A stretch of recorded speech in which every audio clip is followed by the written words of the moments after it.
Haha! I did it right this time. Only did it for half a second. But let's get everyone else in here. Is my music on? No, all right, whatever. Hey. Everybody that uses it's not everybody. A you thing. Is that me? Yeah, it's me. Sorry guys, I can't hear any of you, but you guys, if you're talking, it's fine. I just can't hear you. I can hear you, but I guess you can't hear us. Yeah. Can you hear me? I can hear you, Scott. Word. How's my mic? Is it coming through okay? A little bit low, but it's fine. It's a headset mic, but it's a headset, not like it's a headset mic right now.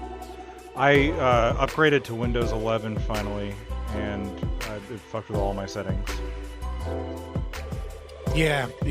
I need to next time I get like a good little chunk of money. I need to buy like a new capture card, and potentially a new. I have my preamp is fine because it's analog, but like my digital connection for my amp for my microphone for XLR, so that I can just make the switch to Linux. Because like I want to switch to Linux, but my capture card, my Focusrite, there are people that have written programs for that, but for my capture card, I'd have to run a virtual machine, and I just don't have the CPU power to run the virtual machine and run the stream smoothly on Linux. But as soon as I get like a good chunk of money, as soon as you all donate to me, as soon as you all donate me a bunch of money, boys. You fucking pay pigs. You fucking pay pigs. Yeah. I'll also buy a set of high heels to crush your nuts with. I know you like that. Give me some money. I'm adjusting the volume. Is it louder now? A little bit louder, yeah. A little bit louder? It was fine. A little bit low. I gotta be able to speak over Scott. How's my voice now? Is it louder? Louder, but it's still feminine. You can't fix that. Well, but it's louder though. It is loud. It sounds like dog shit, but I mean that's just a headset mic. Well, what am I gonna do? Let me. I mean, like you're gonna sound like you're in a Call of Duty lobby and not a streamer if you're using a headset mic. Hold on, maybe it allows them to say the N-word by being in the Call of Duty lobby. I'm with you. Yeah, can we retroactively give the in pass, the N-word pass, just to like not now, okay? Totally get not now. Starting anyone now. In like an Xbox video game live chat in like the 2000s up to before the election of Donald Trump, right? So like 2015 and before. Can we just be like, when someone comes out and they're like, oh yeah, this you? Here's a clip from 2011 where you were playing Halo 3 and you fucking said this bad thing. Can we be like, it was a different time, all right? We're sorry, but like, we're not really sorry. I don't know what you're talking about. I was black at that time, and I was in those lobbies at that time. It was not fun. I gotta say. You were black at that time? Yeah, it's 2025, motherfucker. You got like 1 or 2 more years of being allowed to be black. Yeah. You got like 2 more. You got like 3 more years before Black Twitter is like, your parents are Haitian. You're not black. Being a child and then having white children like spam like the N-word at me in those lobbies wasn't the greatest. I gotta say, it wasn't the greatest. It didn't make for the greatest experience. Now, for me, like, I was fine with it. Like I handled. Sorry, what I mean to say is I handled it well. My friends who were also black, I didn't handle it so well. They let more of that get to them. And it got to the point, and I think it happened to so many of us, is that like the Call of Duty lobbies, the first-person shooter lobbies, like especially on Xbox, right, where it just got so toxic that you just went into a private room, right? Like at first, like when they had those rooms open, like you could just jump in, as a solo player, and it'd be noisy and it'd be talking. You could try to make friends, reach out to people, but then eventually that stopped, right? And if you went, can we cut off that music, please? It's just repeating the same music over and over again. Now Scott's on my side. Scott's on my side. I'm slowly converting people. The elevator. Okay, I just for you, Scott, not for Corey. I did it for you. But No, I'm no but factor. Oh, are whatsoever. you streaming through Streamlabs so you can't have like any of your own music playing essentially? Because it's like whatever. It's a streamer, and I think I can have my own music. I think I can. Well, you can I haven't upload your tried. own music, but you Yeah, have to but upload there's it great through so that lo-fi we music, end up and hearing I it. don't. There's no reason not to. It's because not great lo-fi music because it's one of the default ones from fucking We streaming had this yards, argument and so we've already. heard it a billion the times.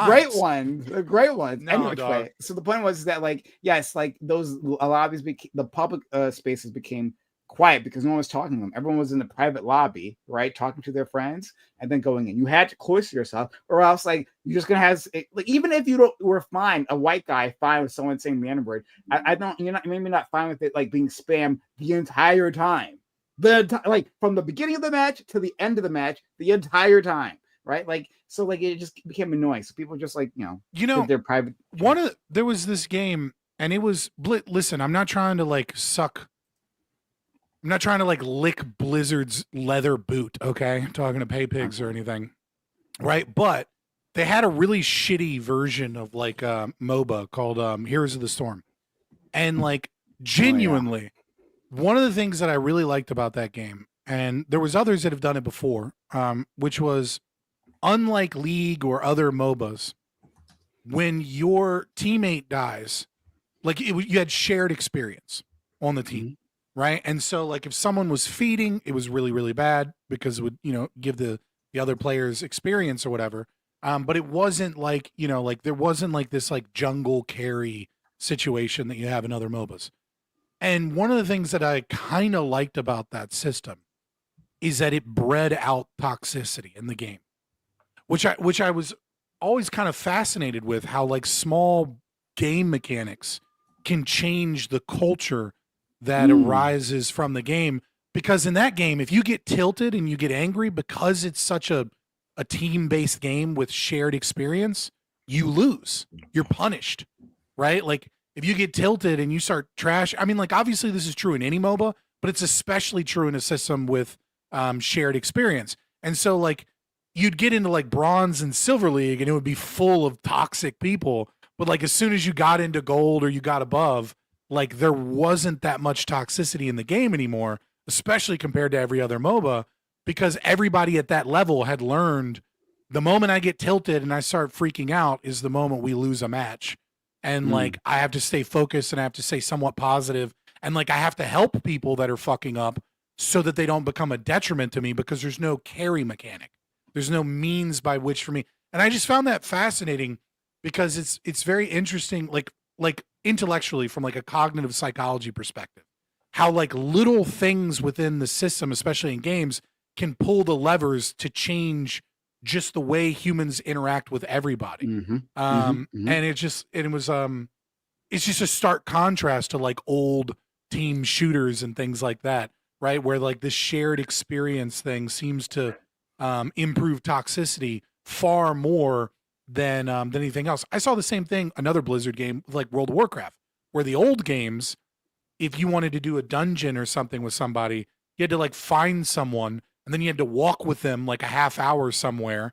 And then if they were an idiot, you just kind of had to teach them, because if not, you'd have to go back to town and then try and find somebody and then walk another half hour. So like the game punished you if you would just willy-nilly kick somebody. And then modern systems, it's just like you kick someone and then you instant queue and you get another person. And so it like breeds toxicity. So I'm totally with you. Well, I want to comment to that, but one second. Lactoid, I sent you a invite for stream together. So Okay, when sure. you got a moment. But anyway, back to our friend Scott here. Yeah, I'm fascinated by exactly that as well, right? Like it's people responding to incentives, right? Like you can put a certain type of incentive, and it can completely change the dynamic, right? You can put in collaborative incentives or competitive incentives or toxic incentives, or anything in between, right? Like you can design it. But like it's interesting that sometimes it's really unexpected mechanisms that like will have like wildly different outcomes, right? Mhm. Than you would otherwise predict. So like I Yeah. like that. Like I think game mechanics is like a good like small low stakes way of like testing that. But Yeah, like you because can see that like throughout the you can economy. see Yeah. it. You can right. I mean, obviously, this is true of the state. This is true of governments. This is true of corporations. Yeah. And marketing and things of that nature. But again, like there is something isolated about video games where you Mhm. can kind of like you can see just how much small incentives can have a large impact in cultural change. And board games too, right? That can happen. Like some board games like have more toxicity. Like when you're playing them, like it encourages Monopoly. more. Like Yeah. Risk. Yeah. Like who here hasn't had a girlfriend get drunk and play Risk with you and then you betrayed her and then she walked out of the house and tried to disappear into the bushes somewhere mad at you because she thought that you loved her, but you do love her, but not so much that you won't betray that bitch and take over Africa when the time is right. Oddly specific. Very oddly specific. Not speaking from personal experience at all.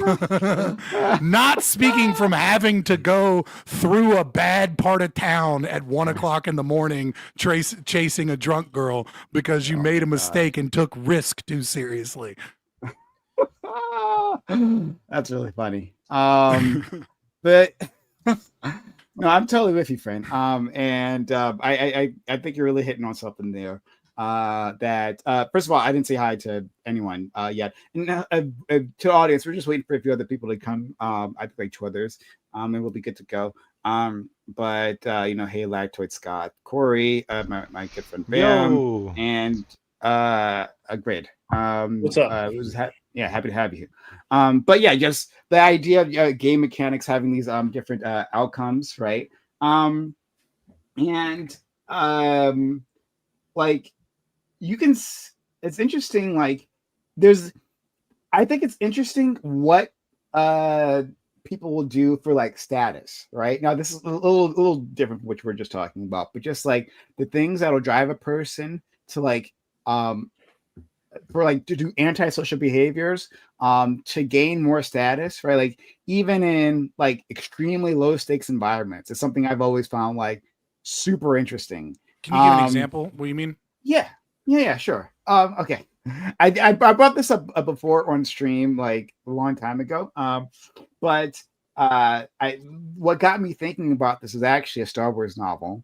And it was basically Luke Skywalker explaining why Jedis like have the right to just like lop limbs off, whatever, because the Force, and someone was responding to him and saying, "Well, that doesn't quite make sense, right?" And part of that conversation was talking about how when individuals don't scale their efforts to the rewards, right? And so you could see this in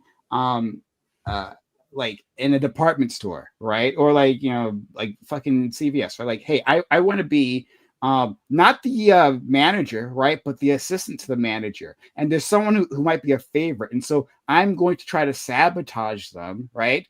Just to be the favorite of the manager, right? Not even an official title. I just want to be the assistant to the manager. And this is the way to do it, right? And you can see vitriolic behavior and the most for the least of things, right? Doobie, I wish Doobie was reputation management, right? Is what we're talking about here. When Doobie gets here, which hopefully be soon, Doobie actually knows a lot about this. Because about how women operate in the workforce. Got it. Yes. Politics. So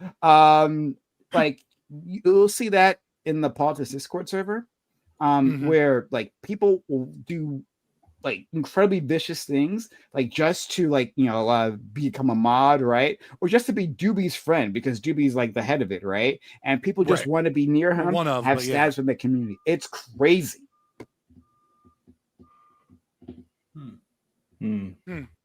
I do kind of. I'm just thinking about other streamers too, right? That have a large hold on the culture, and how you kind of see that in orbiters, right?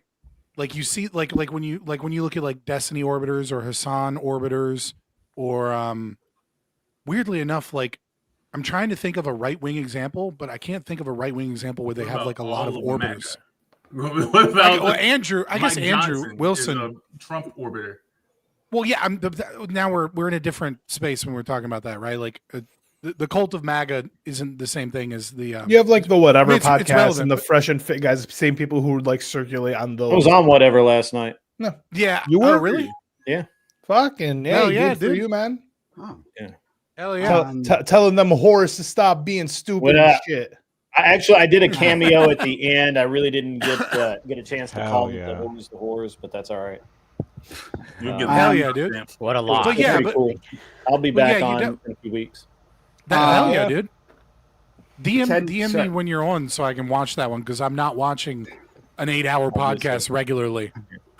$10 super chat from Grassroots Hegemon saying, the old drop at 10K stack in the wilderness and RuneScape strategy. I see you, Fabian. Listen. We don't talk about elders. We don't talk about what happened with Ultima Online. We don't talk about Star Wars Galaxies. We don't talk about RuneScape, and we don't talk about EverQuest 1. Okay, those were the old days, and we were toxic, and we were an asshole. All right. Though the old days of the MMOs, we don't talk about that shit. Did you ever do? We armor certainly trimming? don't talk about Dark Ages. Did you ever do the things Scott, like that? the armor trimming scam? Did you ever do that? I'm trying to think. I never played old school RuneScape, so I played RuneScape like as a little kid. So Well, yeah, I so did a did I. lot. I did a lot of shit, but it's been 20 plus years. I was about to say, did you have a girlfriend on RuneScape that was probably a man? No, I never had any of that. Oh. I probably did at one point. The person kept calling me sweaty as opposed to sweetie. I was 11. I was 11. Well, were you actually that's sweaty back Flirting then? with me. It's kind of legit. I though. wasn't. Okay. No. I used to love RuneScape. Sweaty's kind of a fucking compliment these days, though. Like like the sweats or sweaty gamers, like the people that go like extra The hardcore. tryhard. Yeah. It's try hard, but it's like hard. but like people don't use it like try hard, right? Like when people say like, "Oh, this person's sweat," or "They're sweaties," it's like sometimes it's seen as a compliment, as almost as much as it's seen as an insult. Like, "Oh, this is what the sweats do." You don't My have to do girlfriend was that. ahead of her time. It was I think clearly it's- a So misspelling. deep down, Yeah, I'm about to say Deep down, honestly, she was- RuneScape was like a different level. Like to me, I felt like it taught children the like what hard work looks like, because I remember fishing for lobsters like 6 days trying to get to swordfish. Mm-hmm. Like it's a dedication. It is not a quick process. It taught me how to Like- type. Wood cutting. I can see God. that. So Yeah, much- much better. The old ones are far more harsh when it comes to grinding. Yeah. You really only see that in thank like you, Korean Grassroots. MMOs now. Yeah, but so I was not into those type of games, so I missed You that never one. got in a RuneScape? Oh my god, it was. No, I've seen other people. I only when I started Twitch, I actually made a few friends who were into RuneScape, and I was like just watching them like stream the game in Discord, right? And I'm like, holy shit, this is so fucking boring. It really was. It's dude, like people talk about RuneScape like it was this like there are some games I think, right, that are like the popularity of it really Like is Sword Art Online. mostly nostalgia, right? And then there are games that are like really really good and the nostalgia is there as well. And I think RuneScape is a good game, but fuck is it dated. Like it's not I don't like I think people that are still into old school RuneScape like hardcore, I just don't get it. Yeah, I don't understand people still into it, but I think for the time, like a game you could get on for free online, and then Yeah. like had this entire open world concept, and your character, like, yes, there was missions, but there was no obligation to do any of these things. Like you could literally just go do whatever you want, and honestly, leveling up, like I said, it wasn't something that was just handed to you. Getting from level 16 to level 60 was like a multi-month investment. I don't know. I think it was like, if for the time, it was pretty impactful. Bro, who's this I mean, I mentally ill agree it's person? Hold impactful. on. It's just like, You have to be more specific, Scott. You had to be there. You weren't there. Which We're on a specific I wasn't mentally ill person? It's all of us. Probably. but I mean, I don't want to shit on anyone's memory. I'm sure you guys had like great formative memories in RuneScape. I missed that one. Is all I'm saying. Yeah, I feel you. I'm not going to talk about Yeah. RuneScape all night. Don't worry. I'm good. Oh, no, I won't it's drag us fine. back It's in. fine. It was I played a lot more EQ1 in World of Warcraft than I ever did RuneScape. So You guys ever heard of Super Mario? That was a good one. Yes, that was Nerd. Super Mario 3, the best Mario. Mario 64, big Mario. No, 64 Super Mario 3 guy. is much better. Bro, fuck And Nintendo. then SSX Tricky. Then and now. and then after Grand Theft Auto came out, it was over for other games. Like, why play other games when Grand Theft Auto was there? Oh God. Listen, it's Grand Theft Auto. It's Fast and the Furious, boys. You gotta pick up your standards for things. Okay. Awful. But I did. We're waiting on Doobie to get here. And so hopefully he'll be here soon. Need Anita before we- Sarkeesian to come in so we can chat about why Grand Theft Auto was problematic. Anita Sarkeesian, I will. What a reference. I will maintain was like amazing, ahead of her time. Didn't agree with everything she had to say, right? But shout out to Anita Sarkeesian. Fuck everybody who was on her dick the entire goddamn time over fucking nothing, over because she made fun of their hobby. That was pretty fucked up. But now another thing I want to talk that about, bitch. right? So there's something I'm curious about, right? And again, we will have a large. We're going to talk about Cashless bail. Everyone if you're just watching us now, that's the mission. But before we get to that, I had a question, and this is to my conservative / libertarian friends. It's something that's been on my mind a lot, which is private equity. So private equity, is a growing The best kind of sector equity. It is. Yeah. Okay. It's the only kind of actual equity. There's It's no the only natural kind of equity. actual equity. I'm not a fan great. of the other types of equity, but private equity, I like that one. Only the private kinds. Okay, great, thank you. That's a good one. He's not wrong. But I know what you mean when you say private equity, right? Like you mean it the Yeah. way a left-wing person means it. BlackRock. So let me just clear this up.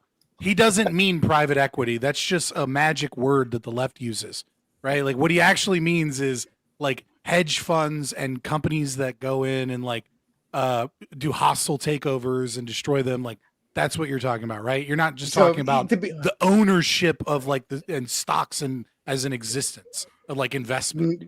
Yes, but I'm not using it as a left wing. I'm using it as how like it's used within the general political No, you're being a zeitgeist, leftist right? time. Private. No, that might okay. be. Hold on. I think that might be a little bit of an echo chamber thing for you for a second. Like normally you're not that bad, but I think that, and it's no offense to you, but like the right doesn't use private equity that way. They use it economically what it means.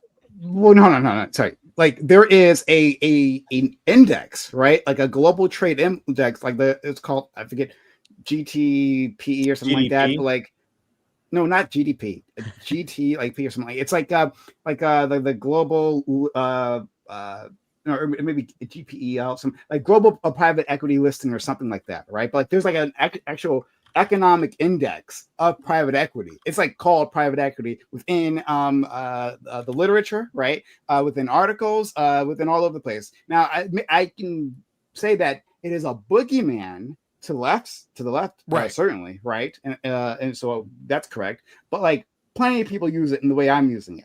But to be clear, right? I can be more specific, so we'll make sure we're all on the same page, right? I'm talking about private equity. I'm talking about an investment strategy, right? Yeah, I just mean like so- like Jimmy Dean's sausage is private equity, right? It's not publicly traded. They're a private equity firm that is like a family owned, right? Like you're not talking about Jimmy Dean. Like, you know what I mean? Like that's kind of what I'm getting at. Yeah, no, it's fine. Yeah. So like, again, to be on the same page, I'm talking about an investment strategy of like a private equity acquisitions. So and BlackRock. which Yeah. right. Yeah. So we're talking about a company raising private capital, and also like going to banks to get a leverage buyout of some sort of business, right? Like it could be any business really, but usually smaller businesses. And so they buy out these businesses, usually with a lot of leverage, a lot of debt, and then the goal, the stated goal, is that like we're going to run this business better. We're going to make operational improvements, right? And we are going to sell this for a higher value later on. Sure. And yeah, and then we'll have a return. Yeah, So, I mean, I do that, and my wife does that. You know, like my wife currently works for a company that makes educational products for schools and colleges and that sort of thing. And they are acquiring smaller companies almost monthly. They will buy these companies up to get their technology, to get a distribution system, to get an access to a database, whatever that company has that makes them unique. They will buy that company and add it to their profile. And then when they get the company, that's called a roll up. And when a company gets big enough, they're going to sell that company. And part of my in the example of my wife, part of her salary, if you will, part of her earnings is she had when she joined the company, rather than pay her really what she's worth, they gave her equity in the company. So when the company sells, her equity right now is worth maybe $100,000, maybe $150,000. When they sell that company, it'll be worth $1 million, $2 million, whatever it is. So I don't have a problem at all with any of this. You guys are sure. Well, I don't know if what your wife is doing exactly what I'm talking about. It might be, right. I just don't know. It sounds exactly like what you're talking about. And I don't know the details of this company, right? So what I'm specifically talking about are like big institutional investors, right? I imagine something similar happens on a smaller scale. I don't know if they're as leveraged as big as institutional investors, right? I don't know if your wife's company has access to as much capital as these others do, because it's not, and it's like I'm saying. Okay, so what? Let me understand really quickly. We've had like 5 disagreements. Bam, we got like a lot of noise coming from you. Sorry, Emma? You might be using the wrong voice mic. of You were God. using a mic before. Are you being bombed, Blackwood? What happened? No, his Deus voice Ex sounds like it's coming from Machina of everywhere. Bad audio, like it was. Yeah. Oh, you had a was... different sound before. You were fine previously. Hello? And now, am I bad now? Jeez, you're echoey. You check your audio settings here. Big D. Make sure you're using the right mic. So hit the gear icon or whatever on your end. But we can understand you. If you wanted to make an interjection, you can just make a. It's going to be a loud interjection. Yeah. Well, Oh, no, I was trying to. If I sound weird, I don't want to keep talking. Too low. Now it went the other way. Now you're extremely low. Put the volume up. Yeah. Say it again. Test. Testing. Say it again. Yeah, you're better now. Okay. You're good now. Yeah. So Brian, what issue are you taking with leverage in and of itself? I'm going to tell you guys, right? I'm still trying to work. Yeah, I feel like he ain't got it out. That was like there's been 5 disagreements, and I feel like Prime hasn't even stated what he wanted to say yet. That's what I was confused about. I was like, what are we disagreeing yet?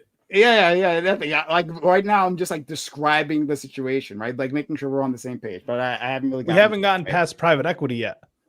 Yeah, we did. Just go. But yeah. Okay. Right. So basically what I wanted to ask, right, is from a conservative and a libertarian perspective, right? Like what are your thoughts on this particular like investment strategy, right? Like and its outcomes and like not just like simply economic with in terms of, hey, does someone actually make a profit at the end of it, right? That's one thing, right? But also like its effect on businesses, its effects on communities. Like I got a lot of questions about like, is this a strategy that we should be encouraging, right? and I don't want to do this not from a like a leftist perspective, right? I'm not doing this from an anti-capitalist perspective.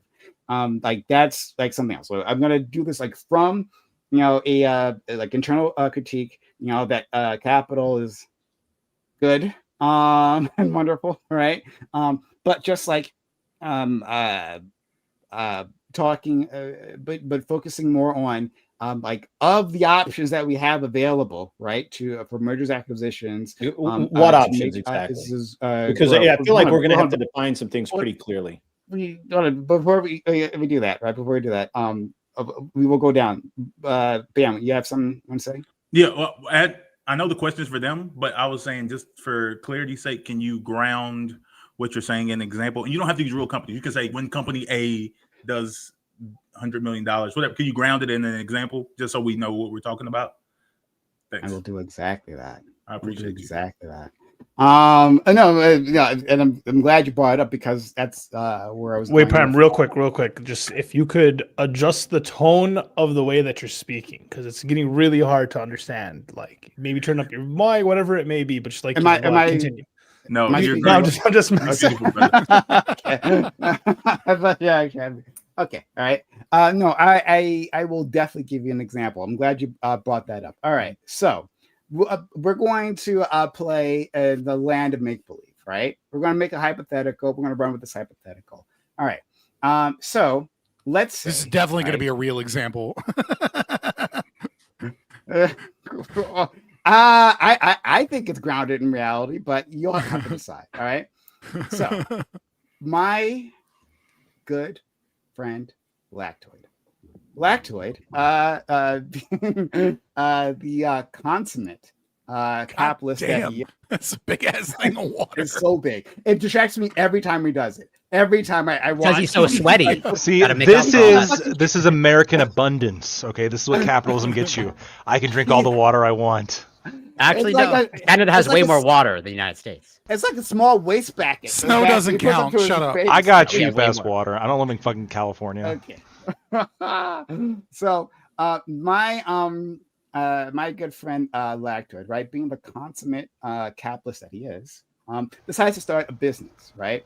And he like thinks. He's like, what could I make money off of? What do I know? And he goes, Eureka, obviously, right?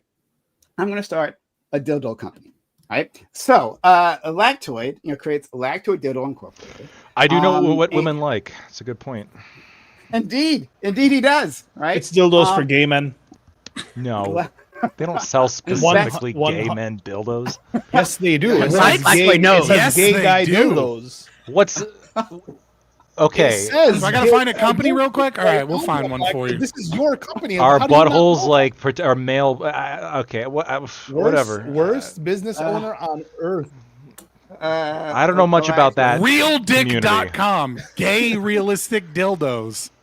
Extreme restraints. Dildos and butt plugs. Dildos made by for gay men for gay men. Boys shop. How are you going to wear Boys FUBU shop. and not know what FUBU means? What's the category? Boysshop.com. Are we Fucking just saying machines, gay words? huge dildos, anal toys. Don't Shop I the only- best gay male sex toys. I only including have fucking machines and fleshlights, Okay. butt plugs, prostate vibrators, you're- all right. huge anal stretching toys.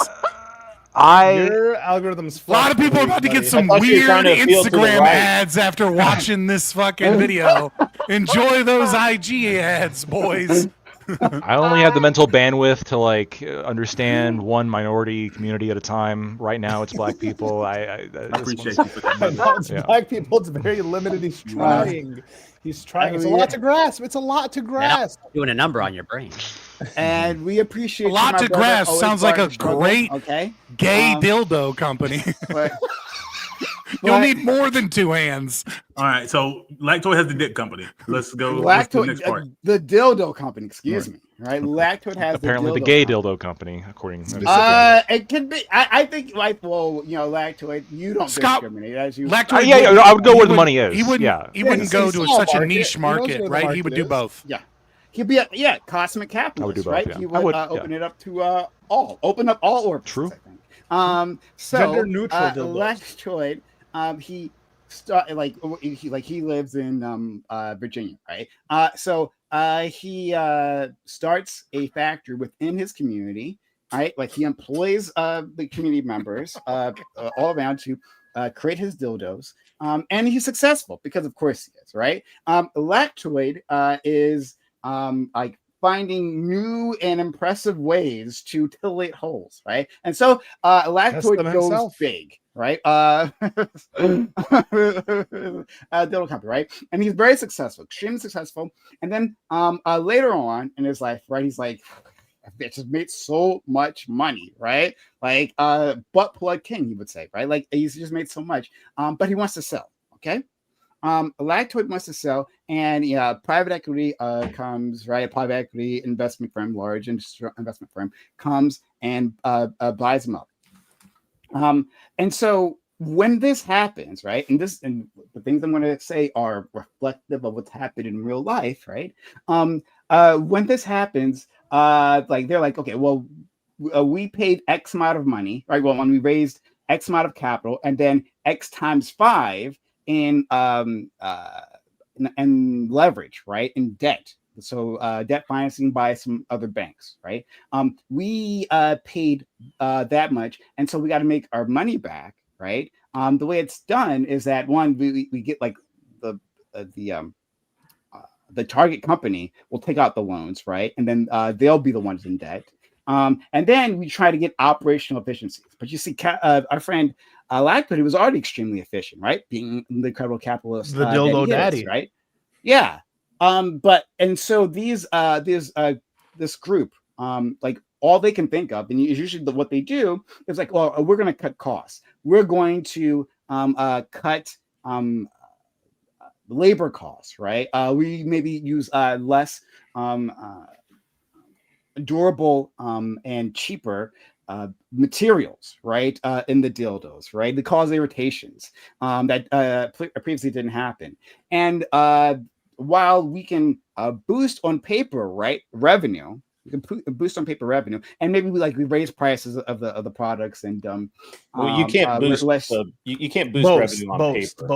Boast is what I think he meant, right? No. He means boost, but Oh, it's did fine. he? Boost revenue, raise revenue. Yeah. I'm not following. You can't do it on paper. That doesn't.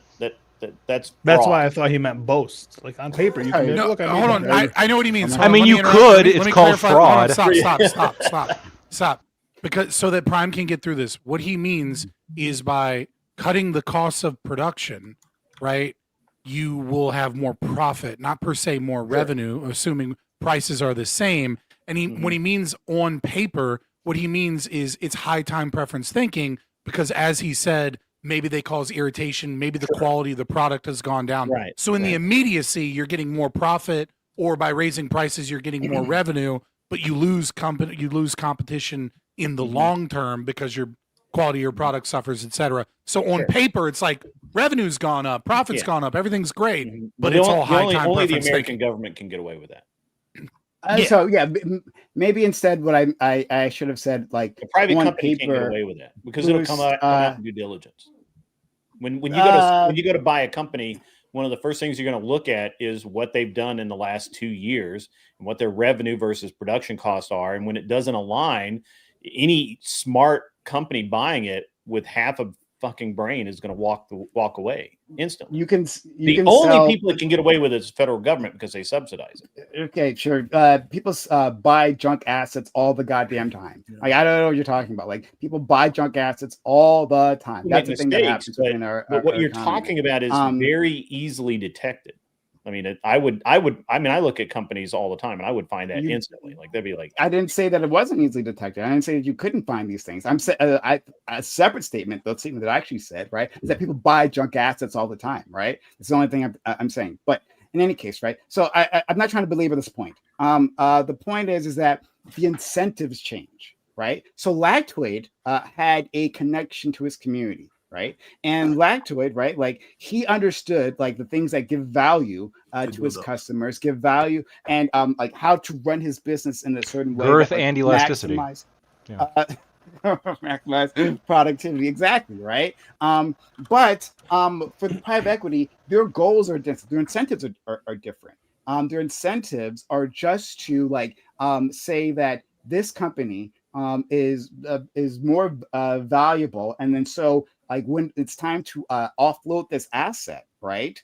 The numbers back it up, even if the company is doing less in terms of customer satisfaction, in terms of long-term health, in terms of growth, right?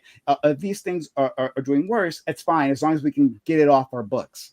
And so basically, now I'm going to wrap it up, right? What I want to ask all of you is like, isn't this a set of perverse incentives for capital, right? Like the only reason they can buy these Blackwood's company, right, is because there's a bunch of debt, right? They do it through debt financing, and they get Blackwood's company to buy to make the loan. So Blackwood's company at first was just profitable, but now it's underwater because now it has to service all of these loans that the new owners are forced it to buy, right? Well, let me give you a real world example of that very thing.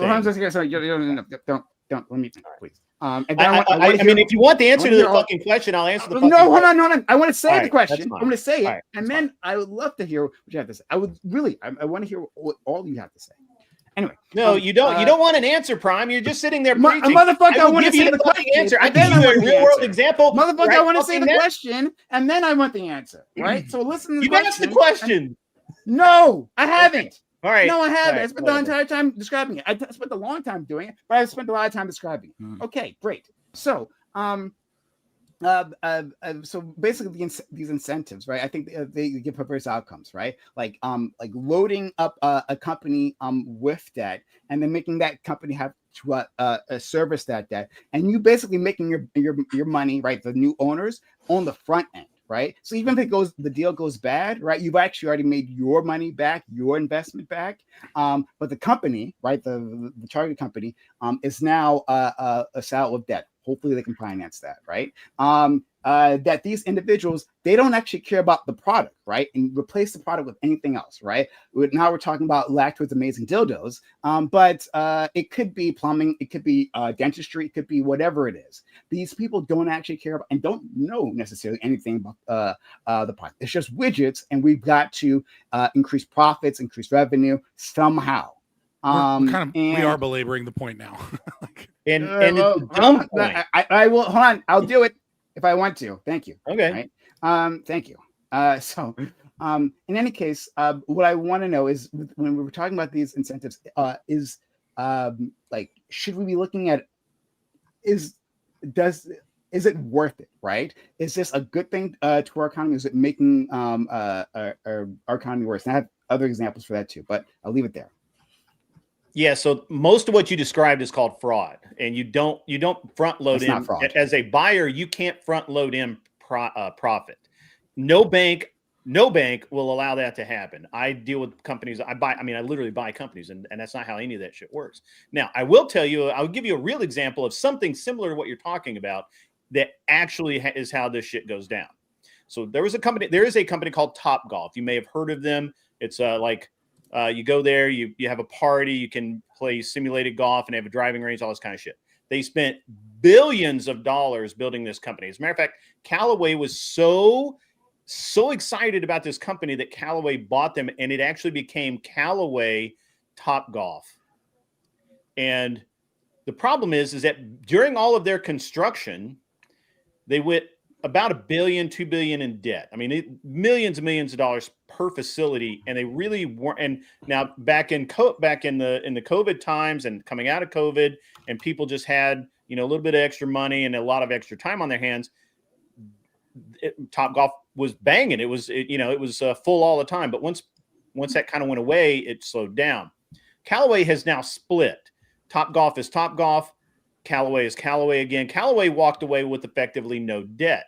Topgolf has all of the debt, but it's been split off into another company, and it will now either live or die on its own, and Callaway will not be affected. Now, it's a little bit of shifty financing there to make that happen, but I don't think it's not really exactly what you're talking about. But Topgolf will either live or die based on whether or not the public wants that company to exist. The other thing is that Topgolf was too easily duplicated after 3 or 4 years, and technology caught up with it. And so more than likely what's going to end up happening is it'll end up being sold off broken up and sold off into smaller bits by the whatever conglomerate owns it now. I'm not really sure who owns it, but most likely it's going to be a break even sort of deal. I don't know that they'll actually lose money except in the individual as individual facilities, but overall, I think they'll probably come close to breaking even. And that's kind of what you're talking about, where they're going to do, they did it kind of a leverage buyout, and they moved all the debt to Top Golf, which is where it kind of belonged anyway, because the Callaway was profitable. They bought Top Golf, and then Top Golf was dragging them down. They got rid of the albatross around their neck. I don't know that that's exactly what you're talking about, but that's kind of how this works. Is that nobody goes into a company and buys a bad company. Like nobody does. I didn't say that. That's literally not what I said. I don't know why you bring load in profit. You just can't. I didn't. Hold on. I said specifically. He said about a good company. Yeah, like Lactoid runs an excellent dildo company, right? And I won't have you slandering his name. So of course it's a great company. It's a fantastic company. And you said like, hey, you can't load up these companies. You can't front load profit debt on these companies. But like that's what they do, right? They put the company, the acquired company buys or takes out the loan. Like that's part of that's the leverage buyout, right? From private equity. Like that's like just one Google search pulls that up. Like, what are you talking about? So the way that you can front load profit in is if you have a company that is asset heavy or has a lot of cash reserves tied up somewhere that they're not using. Now you can then liquidate that, and that could become profit. But when you buy a company, let's just say that I buy Lactoid. Let's say that Lactoid wants $2 million for his dildo company. To buy that company, I have to come up with $200,000 cash to qualify for an SBA loan, which is the best I'm going to get currently in the market. They will not loan the whole thing, right? I have to come up $200,000, and I'm probably going to have to come up with more than that. Plus, I've also got to prove that I can operate the company. Now, let's say that Lactoid has been very, very dedicated and really good at running his dildo company. But all of the cash reserves in that company are his. That's his profit. Unless they're rolled up in something that is a company asset, like a fleet of trucks or some investment in another company. That's where I could come in and perhaps. Yeah, they can leverage their assets, right? So I could then perhaps sell those assets off and come out with profit. Yeah. This is what private equity in the company there's loaded. But hold on, oh my god! And the bank's going to consider those assets. They do exactly this. They leverage the assets of the company, right? So, like in hospital acquisitions, what they've done is they sell out the hospital owns the land. They leverage that land. They maybe sell it to another company, or like they mortgage it off to a bank, right? There's different ways to construct this happens, right? And then they use with McDonald's and things like that. Yes. You can structure a deal where the assets of the acquired company that you're just getting, right, are immediately leveraged into debt financing. That's what I'm talking about here, right? And so it's I'm saying that since the debt, right, lays on a company, and the private equity firm does provide a certain level of private investment, but it's a small percent, like 20 to 40%, depends on which deal this is, right? A small percentage of that. 20 to 40% is not a small amount. That's not small. Whatever, dude. Whatever. I'm saying it's not the majority. It's not the majority, right? Mostly it's a leveraged buyout. That's the point I said, right? So like 20%, like I said previously, hey, there could be a 5x a structure for the deal, like in terms of debt, right? So the private equity puts X amount, and then the banks put 5X amount. In any case, right, to get the profits out of it, right, on the private companies, or the PE firms, and right, they just have to make back their private stake, right, which is much smaller. So it it lowers their risk for the debt that they've incurred. Well, I'm about to say that's what I was going to ask. Are they going to for debt? Is the private equity firm eventually are you saying at the end of this they're just going to sell it off in the IPO or just sell it off to someone else? Well, not an IPO because it's not an IPO. I mean, they're about an established company. Well, I mean, I guess they couldn't make it public. I guess if it's a private they company, could either go public or that would actually probably be the only way out, because otherwise, a buyer looking at that company is not going to buy. I don't know. Nobody, people don't buy. They do it like this. Private equity does it all the time. They literally do this all the time, and you don't know what you're talking about, my friend. You don't know what you're talking about. You've been wrong about every single part of this so far, like all of it. No, I'm not wrong. All of it already. What you're talking about, first of all, it's fraud. You can't try and stuff something. Fraud. Fraud. You don't know what you're talking about. It's not fraud, right? All like getting a leverage deal is not fraud. A leverage buyout, like LBO, look it up. Leverage buyout. I understand leverage buyouts. That's because there's some asset there that makes it possible for someone to buy that company, right? Or somebody has bought that company to have the leverage to buy the rest of it and force a stock sale. That is the leverage buyout. I don't know what the fuck you're talking about. Yeah, you don't know what I'm telling you that. So I don't know why you're sticking nobody that buys no businesses does business the way that you're talking about. You're like the boogeyman. It's all fraud. Okay, we got your answer. I agree. Don't know what the fuck. Yeah, Lactoid. I'm gonna move on. I'm moving on to other people. Right. I just want to. I'm just curious. I'm about to say because I'm having obviously I'm not a right winger. I'm just curious on the frame of what's happening. So person buys company A what you call it, company, golly, PE firm, PE firm, PE firms buys company A, company. Sure, and then they figure out that like, oh, okay, we can either cut quality or they find some asset and they sell it off for as much profit as they possibly can on the front end, or like I said, whether that means like they do a fire sale, whatever, they try to make their money back quickly. Now, did they purchase this company in full or did they buy it on debt? Like, did they take out? They bought it on debt, right? Okay. So, if it's a leverage buyout, they buy it in part on debt.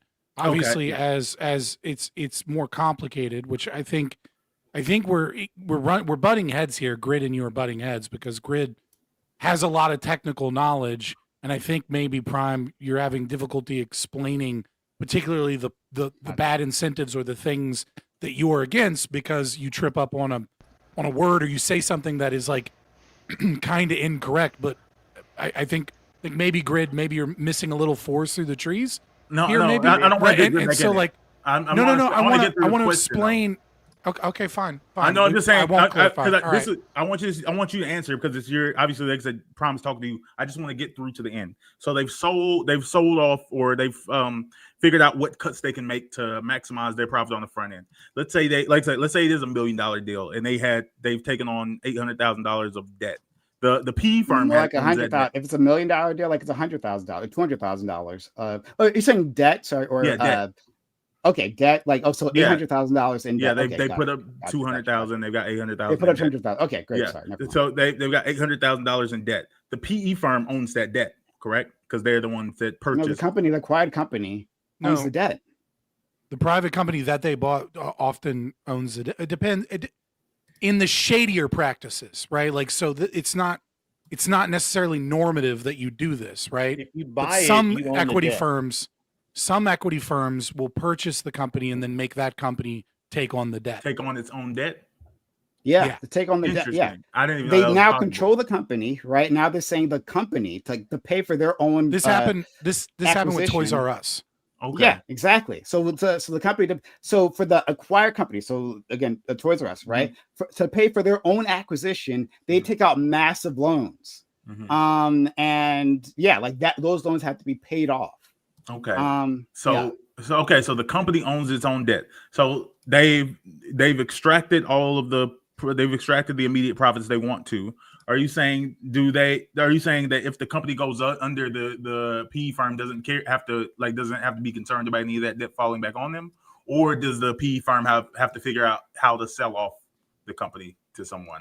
So I want to throw that to Scott because he may have a better idea. So my understanding, and I could be wrong here, right? So my understanding is that if if it's a leverage buyout in the way that I've been describing, like Scott said, there's multiple ways to structure this deal, right? It doesn't have to be the case that the we're just company, describing the the one acquired you company did. does it. But yeah, I'm talking about a very specific example and a very pernicious example, I think, right?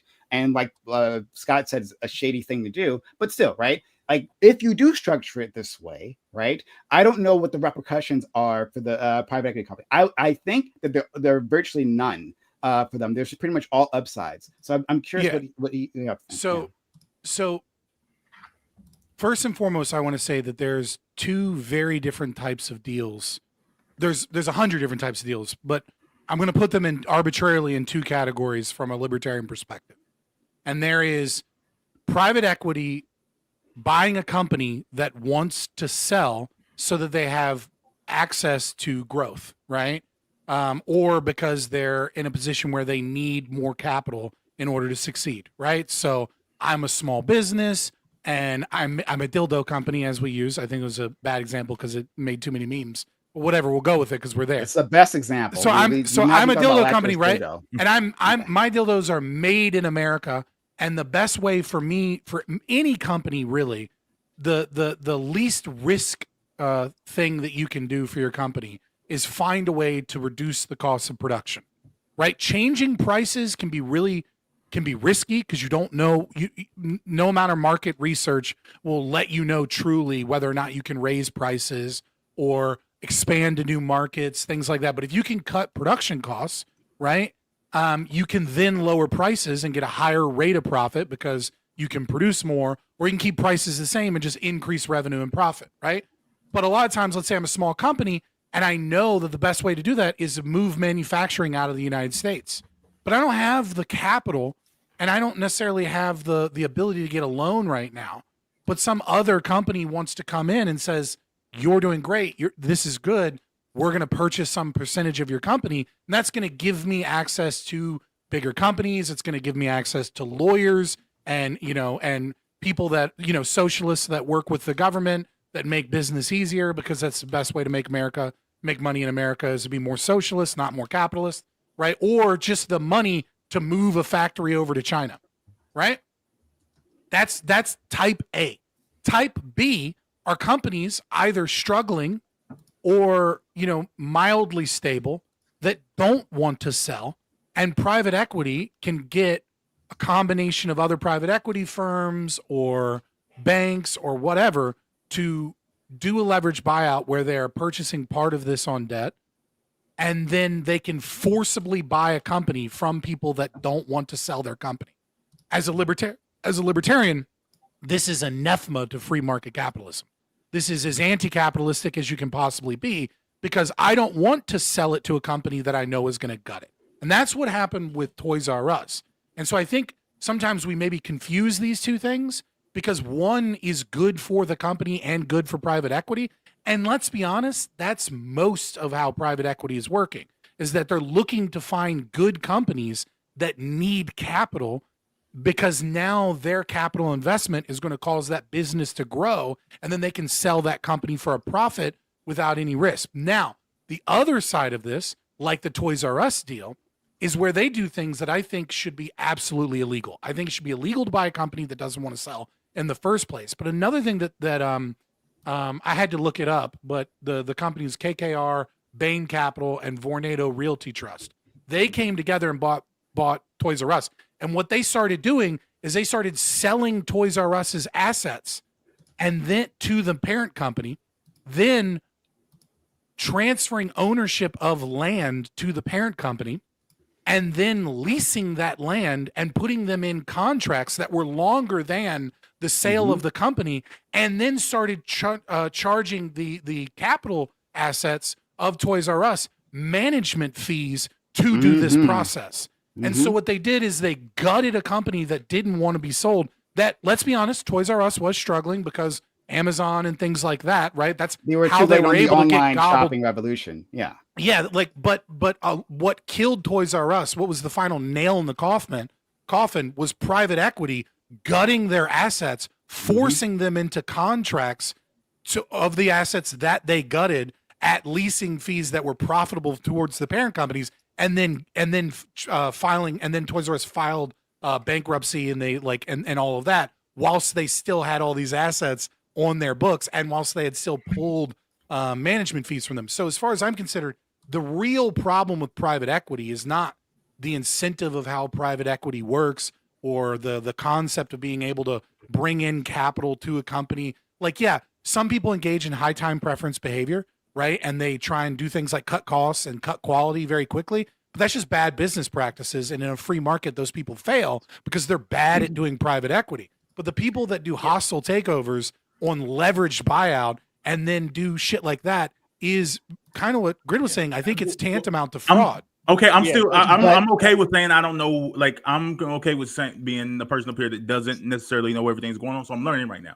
So tell me this: how are they taking over companies that don't want to sell? Are they buying their debt? They didn't actually take they're public. over the company. Oh, so they're buying public companies. Okay. Yeah, they're a public company. They buy up a bunch of their stock. They get voting rights on the board. Once they have Yeah, I voting understand rights, that. I understand in public. I thought it was bigger than a private. Yeah. In the case of a That's private. no, yeah. So, but Private equity so is private, but not necessarily the companies they purchase. Not necessarily the company, but the thing I was talking about. So there are, private equity can buy a publicly traded company, right? Yeah. Like in the way that I described, right? But I was more talking about, and I was more thinking about private company, like a Lactoid. He didn't take his dildos public, right?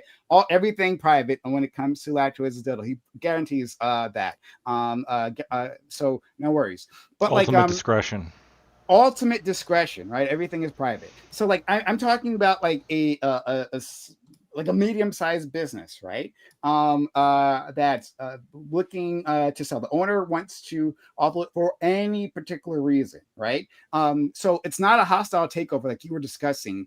I made that distinction because it's important for a libertarian perspective, right? I understand that's not necessarily what you're arguing, right? But like for me, it's extremely important to state that if a private equity firm purchases Lactoid's business from him, and then he gets to sell he sells his business for a profit, or at the very least makes some fat cash, and then the private equity firm runs it into the ground. I don't give a fuck because the private equity firm is the one almost certainly losing money. In this exchange, Lactoid made money. There's nothing evil or wrong about this from a moral perspective. But if it's a hostile takeover of a publicly traded company, I take issue with that. I don't think companies should be forced to sell stocks to people that they don't want to sell stocks to. Okay, fair. But so let me explore that with you. Oh, and Lactoid. So I'll toss this to Lactoid, but like Scott, you can answer it later on. Talking about like, I guess I won't say moral, right? I won't talk about, I guess, morality, because I think that's going to take us to a weird place, right? I'm talking about like good for the economy and what we want our economy to look like. So, like, I think a healthy economy involves like workers doing productive activity, right? Like either creating goods or services or other things, right? Like, they are doing something productive, and like within capitalism, that funnels it up to the top, right, to our friend Lactoid. But still, like the workers share in the profits, right, and a well working business. And they go like for a common goal, right? It's to the benefit of the workers, right, the laborers, and the benefit of the owners, right, for the business to run smoothly to continue. But private equity breaks this chain. Right. So like Lactoid in my example, right? Like I said, he cared about his community, right? Like he cared about his customers. Like he had like a customer loyalty program, right? If you bought like 3 like jumbo sized dildos, right? He would send them nudes to use the dildos with. You get a 4th one free or something, right? You get like a discount like for these things. Like these were things he did to like build customer loyalty. But like to increase profits, like in the short term, private equity gets rid of that, right? We get rid of that. We get rid of anything of the things that made laborers' lives easier, right? Maybe we cut break days or days off, right? We like slash that to as far as we can, right? Before these are benefits for our workers, and now we're taking that away, right? But all this happens because they don't give a fuck about dildos, right? Like they don't care about that. It's just an asset on their balance sheets, and they're just trying to increase the valuation as much as they can before they dump it. That's So I good. want to. So what It's does good for the dumping economy mean? and good Okay. for the consumer. Yeah, because I think that's what we keep talking about the earlier parts of it, and maybe Lactoid can speak to what does dumping it mean? Because somebody, where does that debt There's go? no stock to dump. There's Well, it's nothing like, to hold on. dump. It's very, listen. If a company, if private equity comes in, right, and they don't give a fuck about the art of dildo craft, okay, they But just need want the to make machines profit. that make the dildos. This is actually Right. what happens. Right, Private right. equity will buy a company for a technology, a manufacturing I process, just want to know an where IP, this debt is going. and We're then talking about they different take parts that of the out economy. and they'll dump the rest. But it, regardless of that, right? I don't disagree with that. That's probably how they're operating because it's more valuable to gain those things. But let's just assume that any company comes They in, don't do that. like they have one of two things when they come in. They can either increase they can either improve the business or they can engage in high time preference behavior, which is what you're saying.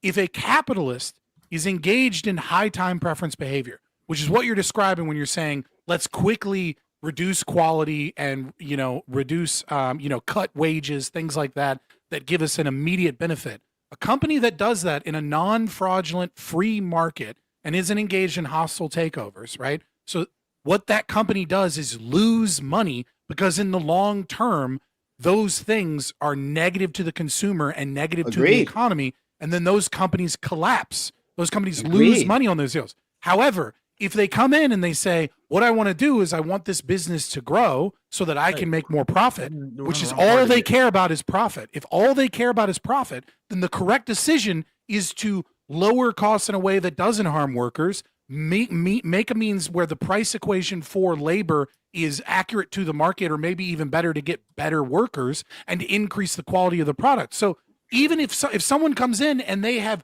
zero fucking incentive towards the art of dildo craft and all they give a fuck about is profit, well, the best way to make profit is to engage in behavior that meets the needs and desires of the consumer, which is good. That's right. But okay. So I'm going to toss this to Lactoid because I think there's a break within that logic that our friend Scott was talking about. But like, I want to hear what Lactoid. Maybe I can first. explain. Sure. Here's the problem that I think you're trying to describe, and you can correct me if I'm wrong. Have you got? Okay. I'm a boomer millennial, right? As I think a few people in here are. Do you recall in elementary school and middle school playing coolmathgames.com? Do you remember this? Mm-hmm. Okay. No. On Cool Math I'm Games, much younger than you, I guess. You're not old enough. on Cool Math Games, there is a game called Lemonade Stand. And in Lemonade Stand, you have 30 days to make as much money as possible, right? And you make lemonade. It's got to be, if it's shitty lemonade, you're not going to get customers. But there's a reputation scale, and you can boost your reputation by selling really good lemonade at a fair price. And so the hack is you max out all the stats. If you put in the most sugar, the most lemons, the most everything into one cup of lemonade, it's just the best lemonade ever. And everybody wants your lemonade, right? You get maximum reputation gains per lemonade. Except, so the game is you can make the most money by building the most reputation just by doing this. Except on the last day. Because the last day, you don't actually need your reputation. You can have, what you then do is, the customers already think your product is good, so they're coming anyway. You make the shittiest piss lemonade possible. You make it as cheap as possible per cup, and you balloon your profits on the last day because you only got 30 days to make profit, right? You balloon your profits on the last day. You kill the reputation of the business. Like if this, if it went on past, the next couple of days, there's more customers coming to, drink your pea water. But on that day, they trust you, and they're coming to buy what they think is good lemonade, but it's shitty lemonade. Is that the problem you're trying to describe, Prime? That these equity firms come in, make things really shitty, try to extract as much money at the end as possible, destroy the reputation of the business, and then walk away? Yeah, some of them do. Now, to be clear, I'm not trying to make a blanket statement on all private equity buyouts. Trying right? not to I be a understand leftist. that some I of know. these things, You don't need to caveat it. I understand. Yeah. So you're okay. saying that's like the worst case scenario of what you're trying to describe. I can accept this probably does happen in certain situations where there's firms that perhaps they see an opportunity for a quick exit and making a fuck ton of money. They don't really have as vested of a vision or interest in the company's long-term success, and they just want to take it. Yeah, like toy dildos, right? Like you said, like I meticulously craft my dildos. They're the perfect dildo. But then You are the dildo daddy. Yeah, but then XYZ. Each one. I do not do. And then equity that firm. wouldn't be What I'm efficient. saying is they front loaded the profit. That's not front loading profit, right? But have they paid off the debt? Hold on. And somebody's going to pay off the debt. I mean, Well, they can with the profits they use when killing your business, right? By either they're going to come in, they're going to rapidly cut down their workforce, they're going to reduce the quality of the services, rely on the reputation that the business has built up over time, sell off the company's assets, try to like in that short period of time balloon the profits as much as possible, and then take a larger share. Yeah. Yeah, I can grant you that I've seen that happen. Eagle Products, who make connecting rods and pistons and can we engine change parts the and shit banner? like that. They moved. Just because it's really, it's Scott like really not doesn't good like for the the banner. I mean, Okay, look, yeah, I sure, hate the sure, banner, sure. but if we're gonna have a banner, people hop into a channel with a stream hold on. title Give me a about a second. topic and a banner Give me a about it, second. and then Give we're me a talking second. about private equity. I hide and then the they like it. All right. We'll do it this way. All right, go ahead. But yeah. So I'd have to back redo my UI to hide the banner. No worries. Right. easy to hide it. I think this is a lot more descriptive. But yeah. So there are different types of buyouts, right? Yeah, and you can sell junk assets, right? You can there's all kinds of ways to get these things off your books.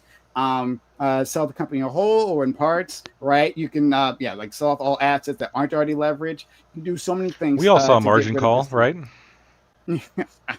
It's a good I haven't movie. seen that one. I mean, we can just think about McDonald's. McDonald's has made such a name with a brand. Like it sounds good in like capitalist idealism to speak to what was saying about like, oh, the best thing for a business to do is to increase the quality of their product. But speaking to what Lacto was talking about, I didn't say that. which I do acknowledge, is if you have the brand for it, you can slowly dip quality, and people kind of they notice but don't notice, but they're just gonna keep going. And Yeah, but that's high time preference behavior, right? So we can see this with, for example, right, but no, that's not what high time preference behavior means. It means high time preference behavior means that you're engaged in making decisions in the immediacy as opposed to thinking about the long term consequences of your decisions. Even in the long term, there's no consequence to those decisions. Is what I'm saying. No, but like we can see this. Brand. We can see this with companies all the time, right? So a great example. If you, I know we're streamers. There's probably a lot of gamers here, especially in the audience, right? Especially in Twitch, right? Alienware PC. When Alienware was making gaming computers, they were the best like OEMs you could get, right? Nobody made better pre-built gaming PCs than Alienware. And then what ended up happening was they kept trying to cut costs, so they started making closed designs where you couldn't really see in it. They got bought out by Dell, and then Dell made them put in like power supplies that weren't like cheap Chinese shit power supplies that weren't like modular. They stopped making the aesthetics of the inside of the PC look good. They use cheap ass RAM. And now what you have is you have a company that still exists. You can still go buy an Alienware. But nobody, there not that many people buy them. Because iBuyPower, CyberPower, small businesses, all these other places exist where you can get a better quality product for a better price, and you can't get AMD from them because they have all these like backroom fucking deals with Intel and Nvidia, and they're shit computers, and the business has suffered. Sure, like, but you're talking about like things that don't have around. the same brand power as a McDonald's. Again, do you think McDonald's? No, okay, sure, McDonald's had bigger brand power, but in the gaming the PC market, Alienware was the king. Sure, but nobody better. But that's a new market, though, in the scheme of like history. Like I don't think that you these can aren't say arguments against what I'm saying. This is silly nonsense. I'm saying that the brand just wasn't strong enough. Like you're saying that like like gaming PCs. The brand was as strongest brand I think there was for gaming PCs. Sure, but you're talking about a new industry. There is no like long time. The gaming PC industry has probably existed in reality like a decade. No. No. Yes, Alienware's been around a couple decades. of like an actual big gaming. That's not like we were talking about a new market. Alienware was back in like. I don't care about that. Why are you goalpost shifting to new market? I'm You're rambling to not deal with the point that I made. No, 10 years ago was like a year before Trump was elected. Yeah, I'm talking when I'm saying Alienware's been around a while. Bro. Okay, when I talk about McDonald's, as far as McDonald's been around, I'm saying that they the last 5 years.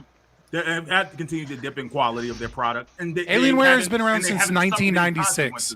Okay, 1996. So, I'm older than that. Than the company that exists. It doesn't fucking matter, you dipshit. You're going on about nonsense. No, what I'm saying is looking at no, shut up. I'm talking about looking at high time preference behavior and how companies that engage in that behavior fuck over their brand. And I'm saying that I gave an example of why that's not true.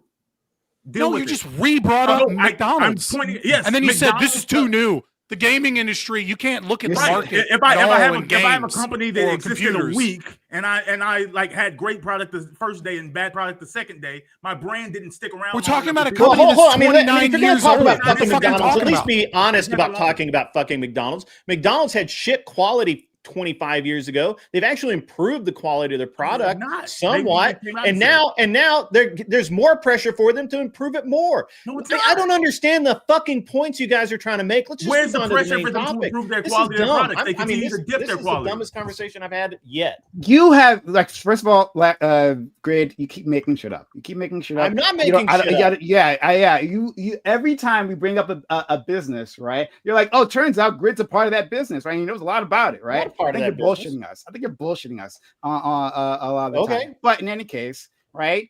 I want to get back to this. I'm not. You seem to not understand how any of this shit works. Yeah, sure. Hold on. You didn't know that you could leverage a company the way I described, right? And I checked. And I did know that. I did know that. But I told you that what you were talking about was fucking wrong. Also, it's fucking fraud. It's called fraud. When you lie to a bank, it wasn't fraud. It wasn't trying to sell a shitty company that you gutted is fraud. That's fraud. You go to jail for that shit. You want to prove you're an expert here, but you're clearly not. You're not an expert. All right. You're the one that can't even fucking explain it, Prime. You had to have Scott explain it. Scott had to explain it, and he actually did it right. And he didn't say shit that you said. You keep getting fucking butthurt because someone's calling you out. I think my cool math games example worked pretty good. Your math games example is good. Yeah, we had to bring it down to a kindergarten level for the conversation to make sense. But what I wanted to talk about, so back to it, right? And so in the real world, businesses last more than 30 days. That's why that trick doesn't work. Right? Because day 31, you fucked up. Not really. Yeah, I mean, I don't know how long did Lehman Brothers last after the 08 crisis, or the 07 crisis? Not very long. But even then, right? Like if you have socialism, that's not the market. Get out of the company. Sorry. Guys, if you're trying to get out of the deal, right? Like in a short amount of time, right? You're not. That's what I'm saying. Like for some of these deals, you're not planning to be here for 20 years, right? And like maintain this brand, right? You're planning to get out of here in maybe 5 years or like whatever, right? 2 years, whatever however the deal is structured. So like the point is to like boost profits as much as you can, right? Or sell as much assets as you can, right? This can happen. To, make your money back. This can happen. Like and so this has been has shown itself in all kinds of, and I think pernicious ways, right? Okay. I want to check with you, Lackwit, to see like what your thoughts are on this, because Scott has made his feelings clear, but like for instance, like in the dentistry industry, right? This is a big thing that's happening in dentistry. Private equity has gone to dentistry, and they're just buying up like small dentist practices everywhere, right? They want to go into mature businesses. Dentistry is one of mature businesses. Plumbing is another one, right? Healthcare is another one. They go into mature businesses, and then they buy up like a sector, right? Like in an area. And so, like, yes, they had different names on the doors, but they're all under a private equity, right? Like, or either one private equity or a few, right? And so, like, choices are actually decreased, right? You don't have choices in the market. They're all being told, hey, to improve your business, right? These are the things you have to do. And that often involves like a degradation in care. And so, like, do you think do you think this is positive for the economy? Again, I'm not talking about morals, because I know your moral your moral compass is different from mine, right? I'm talking about, do you think it's a positive addition to the economy? Incentives for our market. Sometimes it is, sometimes it isn't. Right. I mean, I think we would all be pretty naive to say that you can't make money fucking people over in America. You can make money fucking people over in America or any country. Of course you can. And so in situations where, they are, again, trying to crash the product in a way that just generates the most amount of short-term gains, depending on what they spend that money on, that could be negative for the overall economy. That could be, yeah, sure, that could be bad. But it also, in many ways, it could be good, right? Like private equity, believe it or not, I'm pretty sure, correct me if I'm wrong, but if I'm not mistaken, I think private equity actually just saved Red Lobster. Like they are out of that process now, and they're doing better than they were before. I remember Red Lobster. They put an Indian in charge, and that dude knows black people. He's like, we got boil bags. All right, come back, and they're fucking, they're cooking. And then the other thing here is, so there's a story again. I got this from a documentary interview from Warren Buffett, where he was approached by Lehman Brothers, and he was asked to bail them out before the government. And Lehman didn't get bailed out from the government, I'm pretty sure. I think they actually did go under. A couple other big banks like AIG did get bailed out by the government, but Lehman was particularly in dire straits. And they went to Warren Buffett and they said, "Hey, can you bail us out?" And Warren was kind of open to the idea. And then he took a look at their balance sheet and just saw how horribly they're getting railed by these subprime loans that they had given out. And he said, "We just can't do it. Like it's not responsible for me to give money to you and help you out in this situation." And there are guardrails, right? Like, yeah. Perhaps Warren Buffett maybe could have been like ultra predatory or like try to just do something along those lines, but I don't know if he would have even been able to. I think that a lot of businesses that are looking for private equity are businesses that are on the verge of dying, right? And so yes, you're just like the ICU probably has a pretty high mortality rate, but that doesn't mean that ICU doctors are worse than general practice doctors. It just means that the kind of people that go to an ICU are almost going to die. Just like the kind of people that go to private equity firms, the kind of companies that go to private equity firms are disproportionately in distress. They're heavily indebted. They're suffering from low, either low profit margins or their liquidity crunch, and they, otherwise they would die. And I think private equity oftentimes gives them a solution out when otherwise there wouldn't be one. So I looked at Red Lobster. I'm sorry, just to ground this. I looked at Red Lobster, and it looks like Red Lobster ended up private equity caused their harm, and I guess also made. Oh yeah, it was a really bad deal for them because it's showing. It looks like in 2014 they were acquired by Golden Gate Capital. But what in 2014 what they did was they sold all of the real estate underneath the restaurants to a different company. Same make the deal work. Toys R Us. I'm not talking about 2014. I'm talking about the second round that just happened. In 2024. Yeah, I was just grounded, taking it all the way through. Yeah. So they sold. So we got both examples with one company. Both examples with one company. Yeah, which ended up increasing. Basically, it caused them to file for bankruptcy because all the restaurants now had to pay rent for the property that they used to own, which led to them filing for bankruptcy. But they filed Chapter 11 in 2024, but then they were acquired in September of 2024 by a second private equity firm, and I guess so far that's been positive. But I don't know if I don't know if this second company also plans to, send them out to pasture, or if they're just doing a temporary boost or what. I mean, these things get passed on to different hands, right? And so payday loans exist. Yes, there are some distressed companies that go to private equity, right? There's also promises private equity does, we can assist you, right? Because they position themselves, and there's a thing that PE firms absolutely do. They position themselves as subject matter experts, right? We've seen this before here. They position themselves as subject matter experts on the sector, right? And they have different brands, right? When they're approaching a business of this, right? We're a dentistry group, right? And we know how to empower dentists to do the things that they love best, right? So you don't have to worry about the back end in terms of the office or anything like that, right? Logistics. We're going to be handling all of that, right? You just take a few suggestions on our end, and then sit back and profit, right? You want to take you out of the the day-to-day grind of running a business, right? And do the thing that you love most, right? Plumbing, dentistry, or whatever, right? So they do that, but they're not actually subject matter experts, right? These people, again, they don't necessarily care. These are econ grads, right? These are hedge fund managers. These are, or at least, or at the very least, they report to them, right? Even if the front company itself may have people who know a bit more, right? They report to these individuals. Let's see. And so that dictates like the decisions that come down, and we see testimony from the people who've sold their businesses, right? Like I was under the impression, right, that they cared about like what I was doing and like things would get better, but like things are only degraded, right? Like we had to fire a few workers, and because we're so low on staff, right? We can't safely service as many people as we do, or as we used to, right? Or maybe we're forced to take a lot more appointments and like degrade quality for each one, right? These are the things that happen. Sorry, go ahead.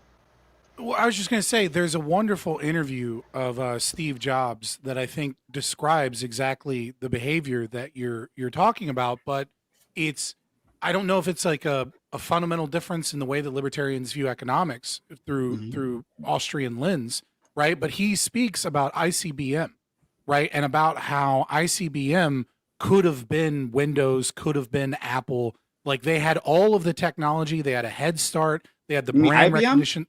Yeah. Sorry, IBM. I don't know why. I was very confused. I'm sorry, Fred. Intercontinental ballistic missiles is a good way to fucking have power in the tech industry too. The North Korean company. I know that one. It was like the military invested in IBM. computers. So I'm like, it was IBM and another one. And what he describes is a process of when businesses forget that so what he talked about is when you have a monopoly, right? Which is essentially what IBM had. Is they had a monopoly in the market, as the way the left uses it, right? A majority market share. That you don't improve the product because you don't have competition to improve the product, right? When you lack the competition, when someone isn't coming out with a better printer, right? Then you don't make money by spending a bunch of money in research and development to like make the printers even better. Right? Because people buy a printer and they're fine with it and there isn't a better printer. And so the way that you make money is that you start hiring econ bros to cut costs. You start hiring marketing people is what he's talking about, right? You start the way that you make money is that you make money through marketing or through cutting costs, making the same products. And what ends up subscription service out of it, right? Like through obviously that's not what he's talking about because that wasn't common practice back then, but yeah. HP is horrific. We get it. They're retarded and they're engaged in high time preference behavior. You buy an HP printer and then you don't sign up for their subscription service. So they cut off your scanner's ability to scan. Don't buy an HP printer, guys. There are better ones. IBM and Xerox. That was what the interview was about. Thank you, Chad. And so he's talking about these people and he said that they called them toner heads, right? Like these people that just have no concept of the product itself and no care about the product itself or actually the business itself because they're obsessed with that. And he describes this as the very mechanism that allowed Apple to exist. If it was not for the stupid decisions of big companies that are engaged in marketing and not engaged in the product themselves, Apple would never have been able to be a company that was successful. And so it's the same thing when we talk about AC companies in the South or plumbing companies in the North or dentistry, where equity firms come in and they try and gobble up all of the company to create all of the companies in the area to create a monopoly. And the people that are purchasing or looking in the yellow books or, looking online or wherever don't know that the 4 companies that service their area are all owned by the same equity firm. So they get the same consulting prices. They get all the same shit. Is that what you're describing is high time preference behavior? Again, you're describing attempting to make money not by making a superior product, but instead by trying to control the market. And this, in the short term, can lead towards gains. But in the long term, this has always been unsuccessful for every company. It was unsuccessful with Standard Oil. Against that. And so what I would argue, right, is that you may say, well, the incentives of the ability to do this are bad.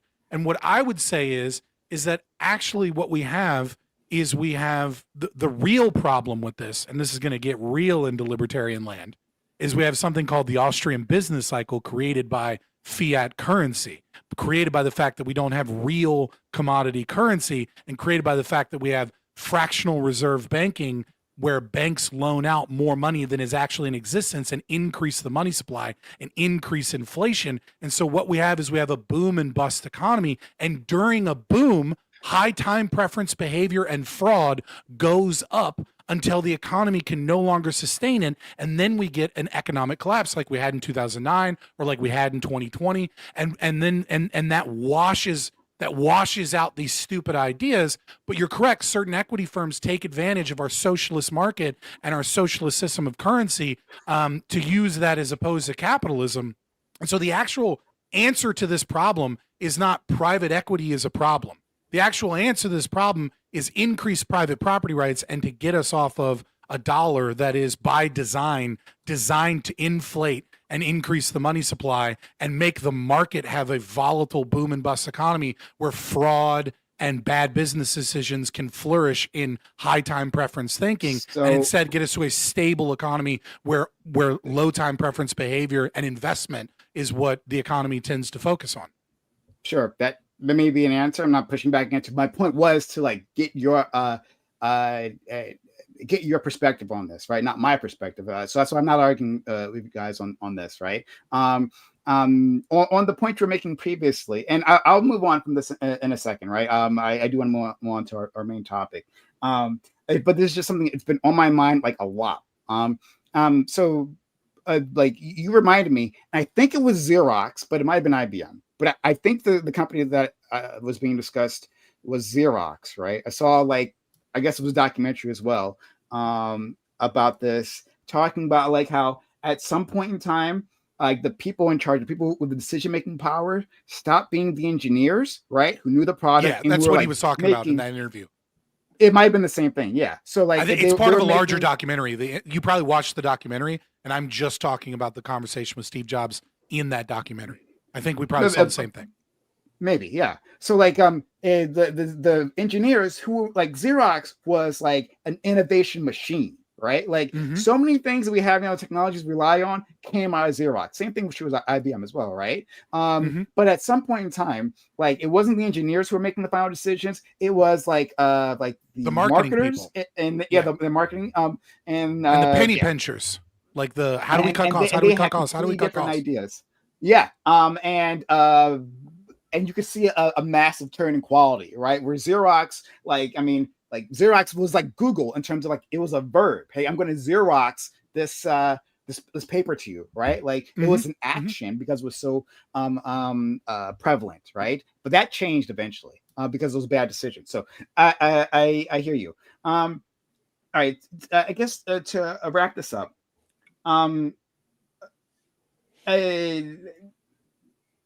Yeah, I didn't want this to be a discussion on morality, and if I made it sound like that, it's not exactly where I was going, right? Or even like talking about like necessarily banning private equity, right?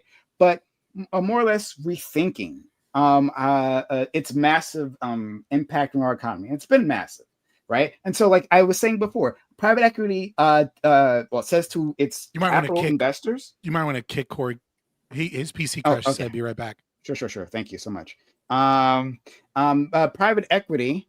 Let me see if I can. Kick from studio. Okay.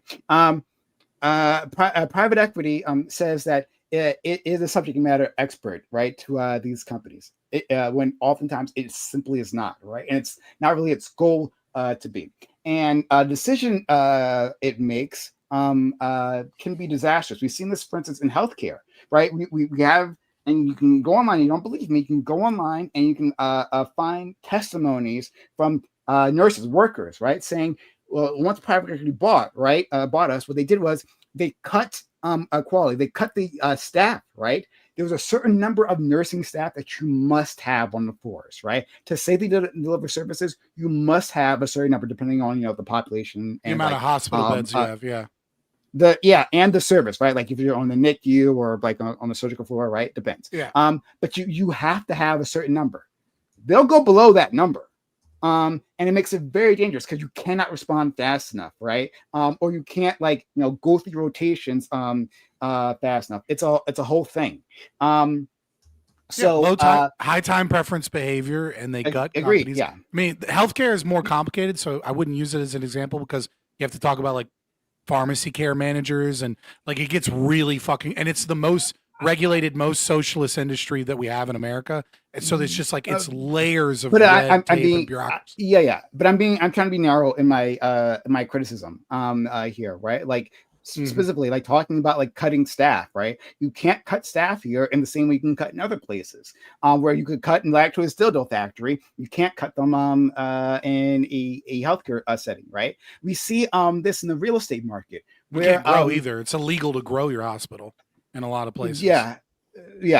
And you see this in the real estate sector where like in there be like neighborhoods, right? Multiple neighborhoods where you're like, okay, I'm looking for an apartment here, and you're looking at different renters, right? Going to different websites. But you're actually, it's all the same owner. They have different names, right, for these renters, but all of it's the same PE firm. And they're treating their tenants badly. They're basically slumlords, right? They're doing the things that slumlords do for a lot of these places, right? Like the testimony is out there. You don't have to listen to me, right? It's fine. And so like the thing I want to discuss is like, do we like in the steel man of capitalism, right? Capitalism works to improve everyone's lives because like following profit tends to mean like what's good for everyone involved, right? That like, hey, like we're going to sell you a good, right? And to get you to come back, we want to sell you a quality good, right? And then to our laborers to make a quality good, we want to set prices at a reasonable rate, right? Like for labor, for their salaries at a reasonable rate, but competitive, right? To get the best workers, right? That's like the steel man of capitalism. But I think this breaks that logic. When you can just be in there for a short term, we can buy something with someone else's money, right? A bank's money and not your money. Then that means that like, and you can make your money back very quickly. That means that you're not concerned with like the long-term health. I mean, yeah. I will give you a slight olive branch and just say that when we are talking about companies like we're talking about Red Lobster and we're talking about Toys R Us, right? I would say that if once you have control of that company, you are engaged in practices that you're knowing is putting a giant financial burden on them with the intention of offloading that burden at some other time, and you're taking their real estate and then leasing them and doing management fees. I think that this constitutes fraud. And I think it constitutes fraud and isn't capitalism because in the beginning, when you sold yourself, you did not sell yourself to this company, assuming that they chose to purchase, right? If it's a hostile takeover, I have a whole other, That's a different thing, situation with it, right? But if you think like if I'm a plumber in the north where pipes freeze and some private equity says we're going to give you access to this, we're going to do all this, we're going to do that, and then they engage in all of this other behavior that they didn't tell you about and is part and parcel of how they conduct business, and you had no means of being able to discover that beforehand, I think you're getting into the domain of fraud. And that maybe the law hasn't caught up to this, but that we're no longer talking about capital being used as a machine to increase production. And we're now talking about a company engaging in fraud with the intention of gutting businesses. And I think this is probably a minority, almost certainly a minority of what occurs in private equity. But in those cases, like I would just say that that's fraud. Yeah, So I I'm think not sure- looking at Red Lobster again, like because reading about this is really like because like I had heard Super about interesting. it, but yeah, it's kind of interesting. So it said that Red Lobster once they sold off, like once they sold to the private equity firm, I said earlier, the private equity firm sold off the land and like I said, leased it back to them for the rent. But they were because you can't move the restaurant, the rents were above market rate. The private equity firm also seemed to be. They were owners of a shrimp company, and they sold massive amounts of shrimp. Well, the new owners are. For The the, new- for that's the all you the can new eat owners. shrimp special, yeah. Yeah, they sold off the shrimp with all these marketing deals, also above market I had rate. 100 shrimp there one time. And I was gonna say they could afford it. Disgusting. Apparently, but they apparently the goal is just 50 like, jumbo. oh, okay, they'll just keep, because they just keep on getting deals from distributors. They keep on taking more and more debt, and eventually the distributors are gonna be like, hey, you need to pay this, and they'll be like, oh, we can't. Corey, we can mute yourself. And Oh, sorry. yeah, like I'm they okay can't with- pay it, but then they're just gonna end up saying like, what do we do? And it's like, well, you can have this company. And they just told you to It's keep. like, like I'm okay with a Liquidate it. business doing all of the things you described that sound evil. Where the potential fraud I think really comes in I don't think it's is evil at when you can sell that company and then that company is beholden to contracts that you yourself force them to sign by being in control of the company at a previous date. It's like you wrote a contract to yourself and then you split off a part of yourself into a new entity, and now that new part of yourself that doesn't exist there anymore is beholden to a contract. And so it seems to fundamentally go against the principles of what a contract is. Private equity is doing transfers, right? Like something that private equity is doing is some firms they're selling the asset to themselves. They have like literally what you're saying, which is more little sense. which should they're like they have a separate arm, right? And they sell no. it, I just you're repeating what I said. Yeah, like I know. there's a problem with that. I know. Scott, the interesting thing about Red Lobster is that when they made that happen, they were profitable enough to do it. I just want to finish my didn't thought. adjust. I just want to Correct. finish my thought. I'm going to finish my thought. Thank you. Great. So, there's that. But again, in terms of these capital improvements, these things aren't happening. So Bain Capital released a report saying that like only 6% of its growth came from capital improvements, revenue growth from the companies it was buying, right, within its private equity arm. We see that for these companies, 6% is outpacing inflation, and then. But the rest was because of their other practices, right? Okay. Yeah, 6% of their growth. My bad. Yeah. I thought you were saying they were only getting 6% growth, and I'm like, that's not terrible. It's not great. Yeah. I was like, that's not bad. They're engaging in a lot of shady practices, and I think it changes the incentives. I'm going to send you guys a video. And this guy is not a leftist. Don't worry. Okay. It's not a leftist. I guarantee you. He's a capitalist there. And he's talking about private equity, the state of press X the doubt chat. Oh my God. Okay. Whatever. I'm going to get 2 minutes in the video and be like, look at this fucking socialist. Okay. Whatever. Okay. It's a video from I'm Lactoid. joking around so we can move on to, yeah, sure. So the point I'm making is that like he does like a great a roundup of like the current state of private equity and how like there was previously growth in the sector, but that's disappeared, right? And there's all kinds of interesting accounting practices are being used. All these things are happening, and the latest development is that Trump just allowed private equity access to our 401ks. So before this was separated into like the cryptocurrency is also allowed now. Market and cryptocurrencies, indeed. Thank you. Into the private market, right? Like in terms of buying private businesses. But now, like there's a possibility that 401ks will start investing in these things, and it's possible that we're looking at a big balloon, right? That there's a balloon in the marketplace, and we're not actually addressing it, and then it's going to pop. And it'll be disastrous consequences. And you should read Austrian Business Cycle by Robert Quick. All right, so, because yes, that's the problem of fiat currency you're describing. Okay. Well, fair enough. I'll leave it there. But if anyone wants to have a final word on it, go ahead. It's only like 3 hours on audiobook. Anyone want a final word?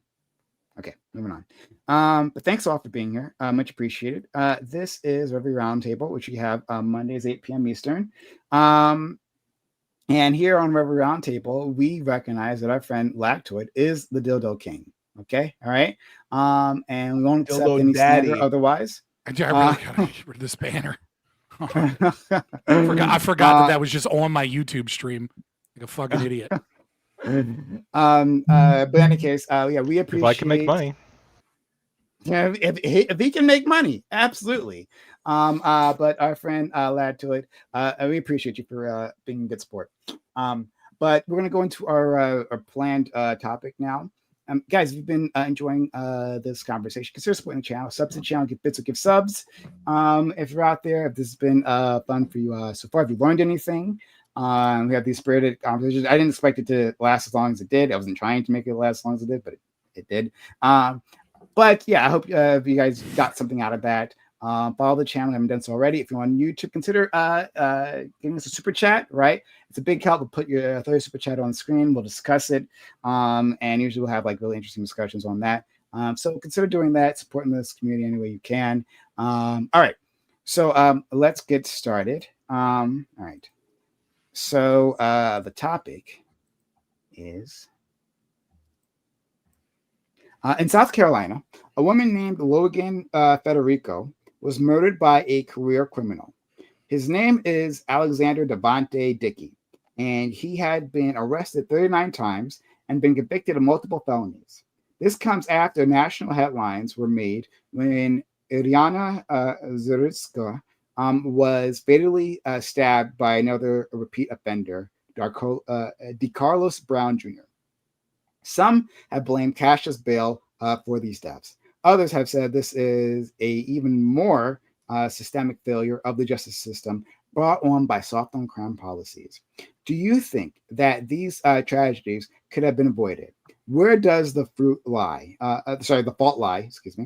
If anywhere, besides on the perpetrators? Are you in favor of far more hardline policies against criminals? Or is this just another moral panic pushing us to rash policymaking?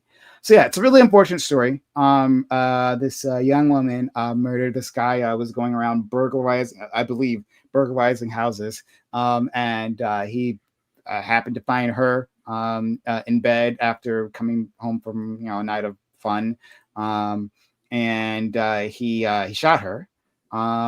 She was no threat to him, and this guy, I mean, in and out of jail like all the time. This guy clearly dealing with some sort of antisocial behaviors, like some mental health issues. Who knows what it is, right? But in any case, right, no matter what that it may be, he was a dangerous individual. There's no doubt about that. But he was roaming our streets, and we want to know is like, okay, so this happened, right? But well, no system is perfect. Is it really the justice system's fault, right? Or can we point to specific policies that have led us here, right? Is it cashless bail? Is that the thing that's done it for us? Or is it other policies? Or could this not really have been avoided? So I want to discuss that. Start my friend, Black Twitter. Yeah, so this is actually, I'm glad this is the topic because I actually did a whole bunch of research on a prior topic that is the exact same for a prior debate. I made a whole Obsidian. I got a whole bunch of sources. I can send a whole bunch of sources, and I know a bunch about it. Happy like that. Yeah, I didn't have to do a whole bunch of extra research. I had it already. Hard for this one, so I really appreciate that. Yeah. Well, I got like two sources. To Scott. Yeah, no, thank you, Scott. And Scott, I mean, there's a few things in here too that when last time we had spoken, I took more of a look into and pulled some sources as well. So, the first thing to note is that, and this kind of like sets the scene here, is that most crime is committed by a very small group of people, right? So like, for example, like just one example, in New York, like a third of all crime is committed by only just over 300 people, 327, I think. And it's a third of all shoplifting in the whole city of, where residents are like, it's like 11 million. And then, during business time, when people come in from the outer surrounding areas, it's a metropolis, right? We're talking tens of millions of people. So 300 people are committing crime? A third of all shoplifting. 30% of it, yeah. Yeah, 33% of all shoplifting is committed by only about 320 something people. And this is generally true across all crime, right? So, when you look at murder, very small percentage of people do do murder generally, right? But repeat murderers are even a smaller group of people. Assault, rape, all that bad stuff. And so the question is, well, how do we address it? How do we kind of stop this from happening? And the data on this, there's a lot of data on what works and what doesn't. Cash bail is actually the only one that has mixed results. There are strong arguments against cash bail. Cash bail it reduces recidivism by a modest amount while they're awaiting sentencing, but there actually appears to be some increase in recidivism following sentencing for cash bail, for places that have implemented cash bail. But when it comes to other policies, the right wing is actually pretty on point when it comes to a lot of their policies. Police presence consistently reduces crime. Heavy sentencing reduces crime. And a big part of the reduction of crime comes from locking them up in cages where they're away from the rest of us. DeCarlos wouldn't have been able to stab Irina if he was in a box. In this case, it wouldn't have been able to happen if this guy was in a box. And when you look at these cases where they have these dozens of crimes behind them, I think that it's perfectly reasonable for people to be upset that we have a system that where we clearly have identified these small group of people that are repeat offenders that are causing most crime in this country, that are and serious crime too. That let them out, let them out. They won't do it again. The 20th time is the charm, guys. 21, they're not going to do it again. This shouldn't even be a political issue. I think everybody needs to come together and say, look, if it's not going to be 3 times, it's got to be some number of times. And it can't just be felonies either. If you have if you got 10 crimes on your record, you probably shouldn't be getting out of jail. Like if you got 10 different instances where you just cannot learn a lesson, you probably shouldn't be getting out of jail. I think the studies show this was going to work. This will work to reduce crime. And for these anecdotal examples, it's going to work because you're not going to have these people out, right? If this DeCarlos guy was in a sane society, he wouldn't have been out. Sorry. Right. Thank you so much, Scott. Please, and thank you, Scott, for being so kind as to come up with the topic. Yeah. So I mean, I want to set cashless bail. I know it's the banner tonight. A little bit aside because I think bail as a system is a problem, right? I am against the concept of cash bail systems. Either this person is a potential threat, and if they're a potential threat, then they need to be isolated from the community, and they need to get a speedy trial, and they need to have access to, their lawyers and not wearing a fucking prison jumpsuit when they're brought before because if you've ever even been to traffic court, right, you'll see people that are like clearly just got marched from the jail. Like, no, they need to be in the same clothes as everyone else. They need to be in the same presence, etc. But if they are a threat, then or a potential threat or a gray area, there shouldn't be some amount of money that the state can extort from its citizens to then say that they're kind of not a threat, right? Because I think the entire system of, is that actually preventing crime?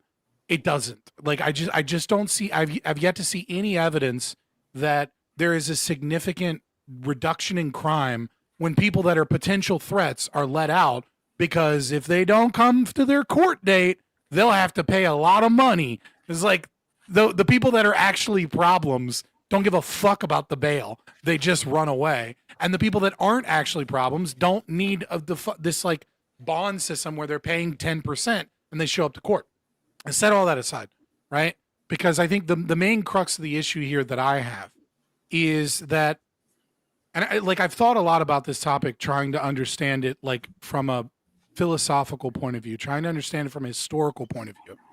And what it appears to me is that our founding fathers and our common law system developed over time in early American history because we had a high trust society, but we also had a lot of problems, and we recognized that the monopoly on violence in the justice system of the state has many potential flaws.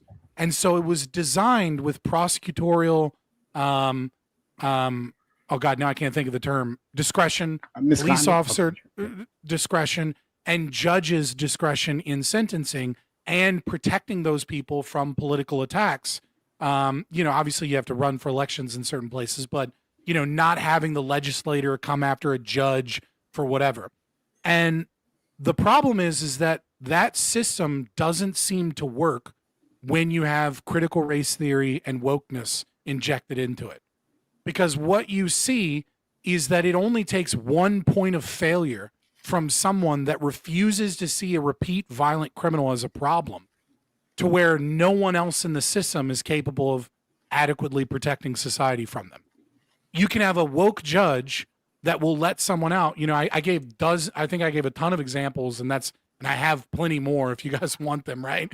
Right. But for example, Chicago protecting this serial puncher who is a person that consistently punched random women in the back of the head and spit on them, had domestic violence charges.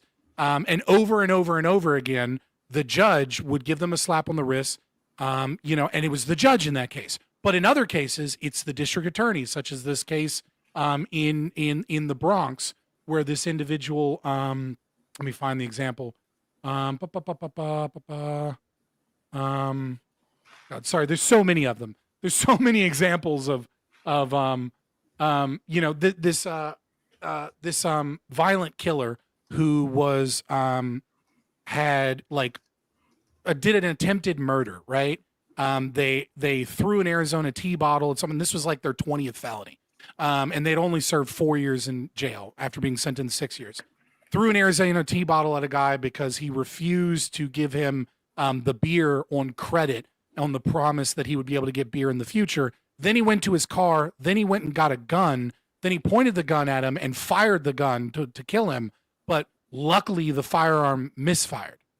And all of those charges were then, because the DA had the ability to do this. Oh, this poor person.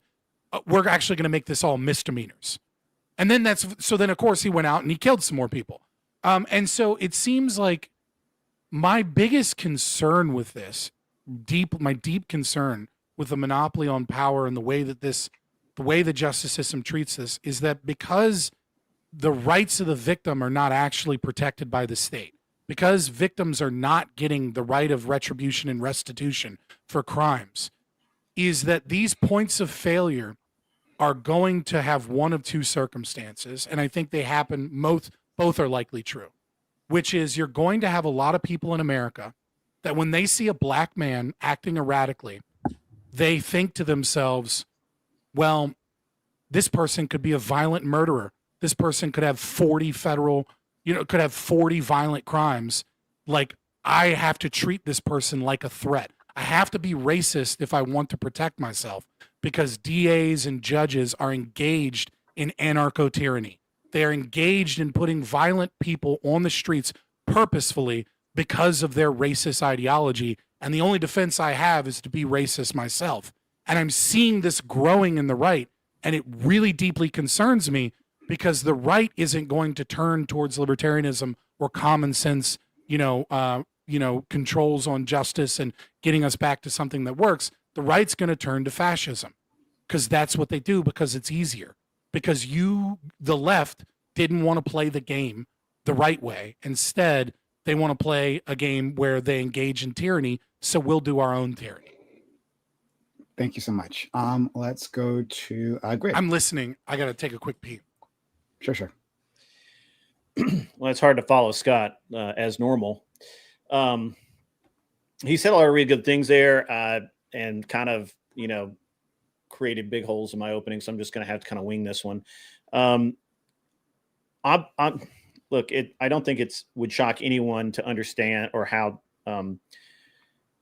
corrosive it is to the environment that we live in when people who commit crime, things that society has said is wrong that you should not do, are not punished for doing those things, even when there's video proof and everything. There's no doubt that these events happened. It's or whatever. And when we have like the fellow in New York who was in Manhattan who was committing assault, and they would literally arrest him, and then they would take him down, and 2 hours later he would be right back in the same neighborhood and would commit another assault within a few hours. And he did that for a couple of days before they finally got tired of it and locked him up. There was just this weekend at TwitchCon, there was a young lady assaulted in front of everyone. Twitch's response, nothing. Just don't give a fuck. As a matter of fact, the same thing had happened to that same young lady the year before, and Twitch, instead of saying that, hey, we need more protection for our attendees, no, what did they do? They said, that security guard can't come back. Her primary security guard, her primary protector, he can't come back. So it was a secondary protector that was there, who was not as well equipped to provide security for her. And so it all flows downhill. You cannot deny that the corrosive effects of what's going on by the progressive policies pushed by the left over the past, I don't even know how many years, have had a very serious impact on society. And the thing is that it doesn't just affect one or two people, and it doesn't affect just people getting assaulted on the street, or some gas station getting held up or something. We have luxury stores where people are walking in, pushing the cashiers out of the way, taking the keys, unlocking the cases, and just walking out on video. And it doesn't happen in California only. It happened here in Nashville. We had the same thing happen here in Nashville before our law enforcement did catch them and put them in jail. But the way modernity works, the way the TikTok trends work, where people, have a new thing to steal today, or go hit some white guy in the back of the head, or go, push some kid's bicycle over with him on it, whatever it is, they know they're not going to get punished. And when people know they're not going to get punished, they're going to do the bad thing. Good, healthy fear is a good thing. And that's all I've got. Okay, thank you so much. Let's go to I'm not looking at the screen. Is it Bam next? I believe I'm not. Holly. Holly. Okay, sorry. It wasn't anti-Muslim bias. I apologize. No worries. Yeah. Usually, so like the main issue for me is preventing like criminals from even becoming criminals. I think you tackle low-income neighborhoods.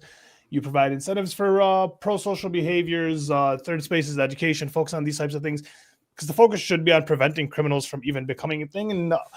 But the reality of the situation is you're never going to. So I agree with Lactoid and the guys in the top row, and the fact that, like, I understand why they think certain like that the left is too lax on crime and that these people keep getting out. But we keep bringing up like New York and shit. And I think more of the problem is that there's a hierarchy that goes into like criminality in New York, or like places that are overcrowded like that. And so like maybe like a thief isn't going to be jailed for the same length as like a murderer. So if someone's going in, there's overcrowding, they're stealing. Well, yeah, they're probably going to be let out. If they're like for like petty things like fighting, assaults, so on and so forth. So I think it's more of like an overcrowding issue, which then like would make sense why they keep letting people out. No. And then, yeah, I'm good on there. Okay. Bam. Yeah, I was gonna point to the same thing. Like there's obviously some crazy examples we can point to where that obviously makes sense. Like I think I've heard about the story of a guy in New York that did get arrested 3 times in the same day. Like the 2 of them ended up being involving violent offenses. That's a crazy scenario. But what in regards to the case of the person brought up in the topic, this person had no previous violent offenses, and I think that that's going to be a big differentiator for people. Like, no matter how uncomfortable like it may make you feel personally, or like you think that like, oh, they should know that one crime ends up leading to another. Someone buying weed isn't necessarily a predictor that they'll eventually be a murderer. Sorry, which one are you talking about? DeCarlos Brown or Alexander Dickey? Alexander Dickey. Yeah. Devontae. Go ahead. What? Uh, Yeah, Devon- not, yeah, the no, I mean, well, yeah, I'm sorry. Devontae Dickey. Yeah. Yeah, Uh, Alexander Devontae Dickey, whatever. Yeah, Yeah. Yeah, his previous crimes seem to involve drug possession, and they said there's been 2 cases of involving robbery, which not even like armed robbery, I guess just theft generally. Not it's not justifying. Obviously, these are crimes, and he ended up doing some time in prison in regards to him. But yeah, I just don't know if I'm okay with creating a society that eventually decides, like, regardless of what the crime is, like not taking the crime to effect, we should eventually lock up someone for the rest of their lives. Like I said, if they got caught with weed too many times, or if they got caught in possession of something else, or even sometimes things involving theft, just because it leads you to believe there's obviously can be mental health and different things, and people that legitimately are going to continue doing crime. But I feel like there's also in a lot of ways, like there's circumstances that would lead someone who steals to not steal. Like there's a world we can create where that person doesn't feel a need or desire to steal. And because that world and that reality can exist, I don't find comfortable locking people up for life for that. When it comes to people who are doing multiple violent things, like, domestic violence, multiple like times attacking people, I think you have much stronger arguments for eventually deciding that this person isn't fit for isn't safe in society. But it seems like we tend to bundle these things up together and make them one. It's the reason why they typically just say they've been arrested so many times, and they don't talk about the specifics of what those arrests mean, because they're trying to carry in all the dangerous, scary, violent things that sometimes do actually exist and happen with other cases of people who from 13 years old to 22 have been arrested for more minor petty things. Before I move on to Doobie, I thought he did have a violent crime on his record. I'll ask Lactoid. Lactoid, does strong arm robbery count as a violent crime? Yeah. At least I thought it did. Yes. Yeah. No, Strong arm robbery is 100% a violent crime. I don't think he had strong arm robbery, but I'll be happy to see something different. In his in the thing I sent you. Strong arm robbery. At the age of 24, a strong arm robbery conviction resulted in a 4-year sentence. As well as 2023 had a burglary and 3rd degree first offense, and then unlawful carrying of a pistol. So we don't know if he used the pistol in that, because he was a felon. I feel like we don't know if he used the pistol in that burglary, because we don't have. I don't have access. Yeah, that might be a court separate record. charge. Yeah. I don't know, but I don't know if he's a repeat a violent offender. So I just know of the one definite violent offense. So, but okay, let's move on to our friend Doobie. I think we all probably know the solution to this, right? Really, I just think it's an uncomfortable solution for most people. I think what did I say? Like 397 people or something like that account for a third of the robberies or something in New York. Shoplifting in New York. Yeah. Like, so you kill 397 people, right? Execute them legally, of course, and then your shoplifting drops by a third, right? Which is beneficial to everybody in the fucking city, right? Like, this is, if these people have been put through the system again and again and again and again, and they're just a waste of fucking resources and time, there's no reason to continue going through the fucking cycle with them. Like, really, like, eventually you're either gonna get your shit together or you're not, and if you're not, then you shouldn't be in society. And if we can't exile them to an island somewhere, then just fucking kill them. Like, it's just as simple as that. I don't think we should put them in a prison for life, because I know Lacto's gonna say use them for labor, whatever the fuck. But all that has costs, right? I'm not. And I think some of these people, like, there is a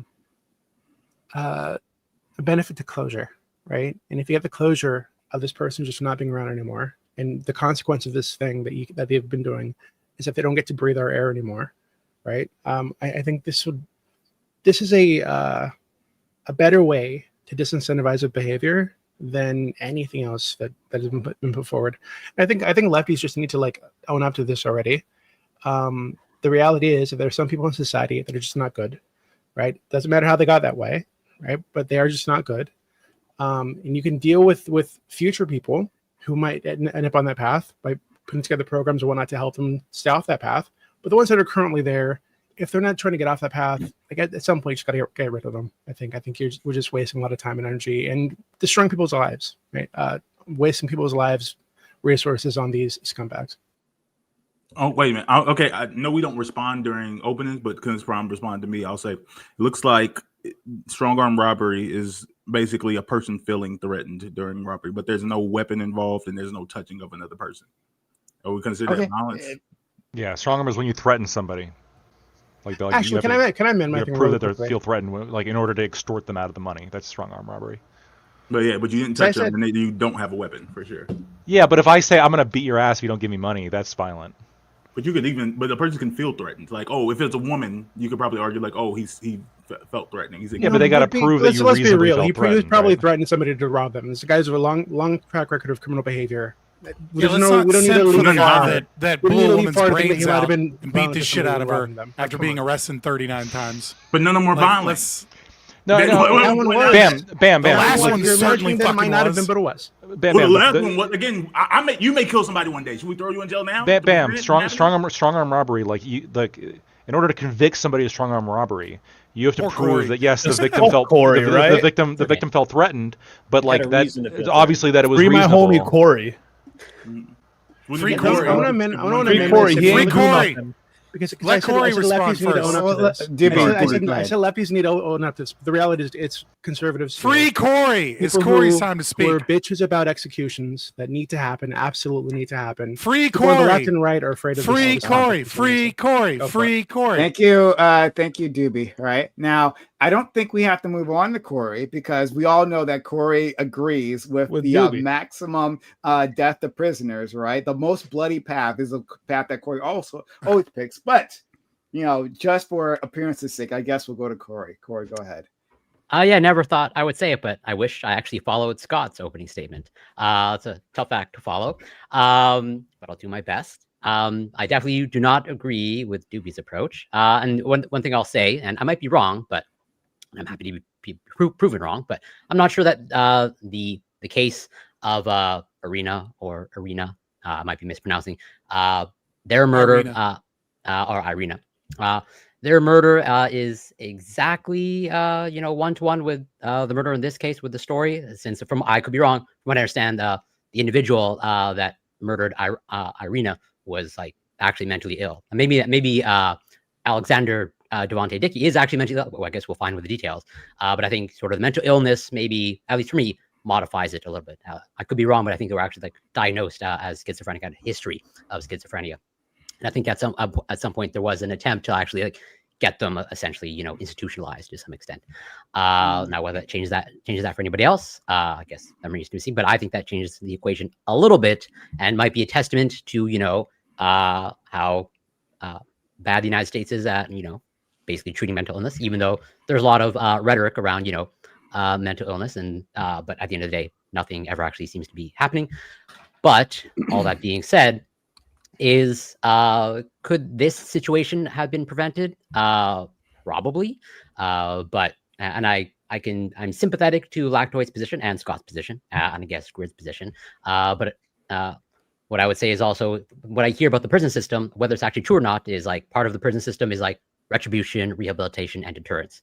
And I don't see much rehabilitation going on in this case here.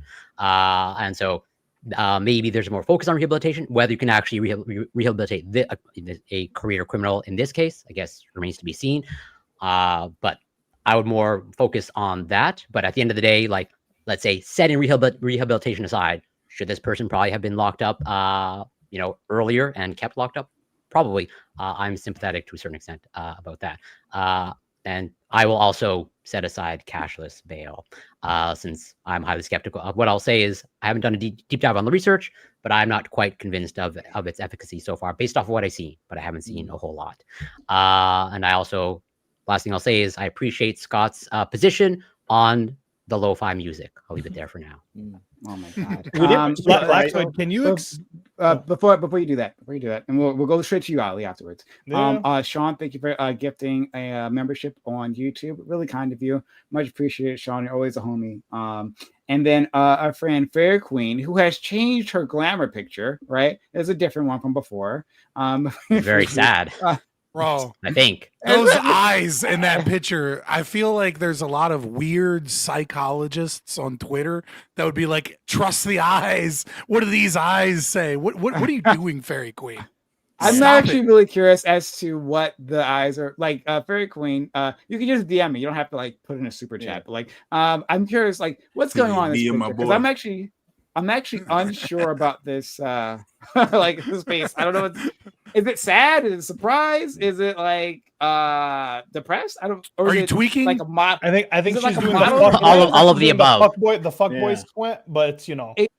She could be Oh, like the, you know, like the a model discourse thing, right? feminists could have that I have Like- hijacked the entire conversation about her looks, and we don't even I- give a fuck about her it's super true. chat. But okay, so thank you, FQ. Let me read the super chat. But yeah, like either like you could DM me. Just like I'm curious, what's going on in this picture? And inquiring minds want to know. Since discourse about DeCarlos seems to center around mental illness and prison as rehabilitation, she predicted Corey before he began speaking. I wondered who saw the Netflix documentary about Ed Gein, who was put in an asylum for schizophrenia. Thoughts? I haven't seen the documentary on Netflix. I know what you're talking about, but I have looked into Ed Gein. And holy shit. Yeah. I mean, in case you Dude. don't know, the shortcut of Ed Gein is that, like, you know, all those classic serial killers that you've heard of, right? Like in Psycho and Silence of the Lamb and all that, all of them are based on Ed Gein. Like, all of them were just based on this Yeah, one Ed guy. Gein is a pretty, and how fucked up he it's was. pretty particularly sick. I haven't seen the Netflix documentary, but I have seen a lot of women on the internet talking about how they feel sorry for him and how he's kind of hot though. And it has been like, I mean, like, Yeah, good that's God, every- ladies, can you just keep the hybristophilia to yourself? I'm not saying don't have it. Like, but if you have it, can you just not talk about that? That's like one of those inside thoughts that women, you need to get together and keep that as an inside thought. Cause like you're giving femcells and red pillars way too much ammunition with that shit. Why do women love crime and serial killers in particular? Because they like masculinity. But it's like and we live in a always. feminized Like society. I've never met a girl who doesn't love like 48 Hours and CSI, like murder. Like it's their favorite thing in the world. Because it's it's a macabre enticing. attraction to Yeah. power, right? Yeah. And when you And live in a the society where ability to most do men violence. aren't Yeah. No, masculine, I don't think it's like a then manly any kind of they like mas- figuring out who did it. Like even women committing crimes, like they enjoy. yeah, like, "Ooh, I bet who did it." it's power, it's intrigue, it's often has sexual themes, right? A lot of killers are sexual in nature, so it's all of those perfect elements kind of wrapped up into a bow. Weirdos. Yeah. So I really wanted The to ask Muslim man. Corey. Sorry, I want my Muslim brother to speak. Oh my Yeah, bad. real Let's go to Ali, and then we'll go to a friend. Then the white man. Wait, Lactoid, so this whole 33% of shoplifters is 300 some whatever 39 people, whatever the fuck number you said. How does that work? Like, do we know who the shoplifters are, or like what is that? So We I have can send records. you, yeah, I can send Yeah. you like the story on it. So it's 327. Okay. So in New York City, and this was the article from 2023. It was 327 people doing a third of all shoplifting. Then these are And like repeat offenders, and a lot of times what it is people who like will go and shoplift and then like do it as a job, right? They'll go and shoplift, get a bunch of shit, leave, Sell and it. then sell it, right? Yeah. And this is it's not like the I've bought and impulsive stolen kleptomaniac. iPhones. Trust me, we know. So Sure, yeah. okay, so would the idea for you be like a 3-strike rule? Like you did it 3 times, now you got to go to jail for like 10 years, or like what would be like a repeat shoplifter? What would the like? How long are you throwing them in jail? Yeah, I mean, I would like to see penalties stack like a lot stronger than they do. It doesn't necessarily need to be a 3-strike rule, but like it could be something as like, bro, we just let you out for this thing a month ago. Mhm. Like clearly we can't let you out for just a month. Maybe this time it'll be a year. Like Okay. something like a significant bump up when it comes to repeat offenses. Yeah. I think that because repeat offenses are the things that we want to avoid, and this is where a lot of the crime Fair. is coming from. And can I just say one last thing? And this is kind of this is relevant to this, and then also kind of answer something Corey said. There are a number of motivations for punishment, like rehabilitation, etc. But the two, there's 5 really, but the 2 that are, I think, most important when we're looking at criminal justice in terms of what has the most outsized effect is going to be deterrence and incapacitation. So when you have cops around and they have the feeling of being watched, this is why stores will put mirrors on their ceiling. It's actually just to give you the feeling that you're being watched. The feeling of being watched and the feeling that you'll get caught right away if you do a crime is a massive deterrent to actually do a crime.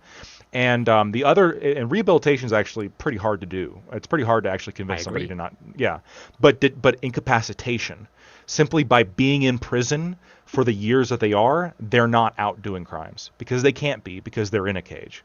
Yeah. So I think just simply incapacitating these people is, like, in of itself a noble goal. So then it's back to like what?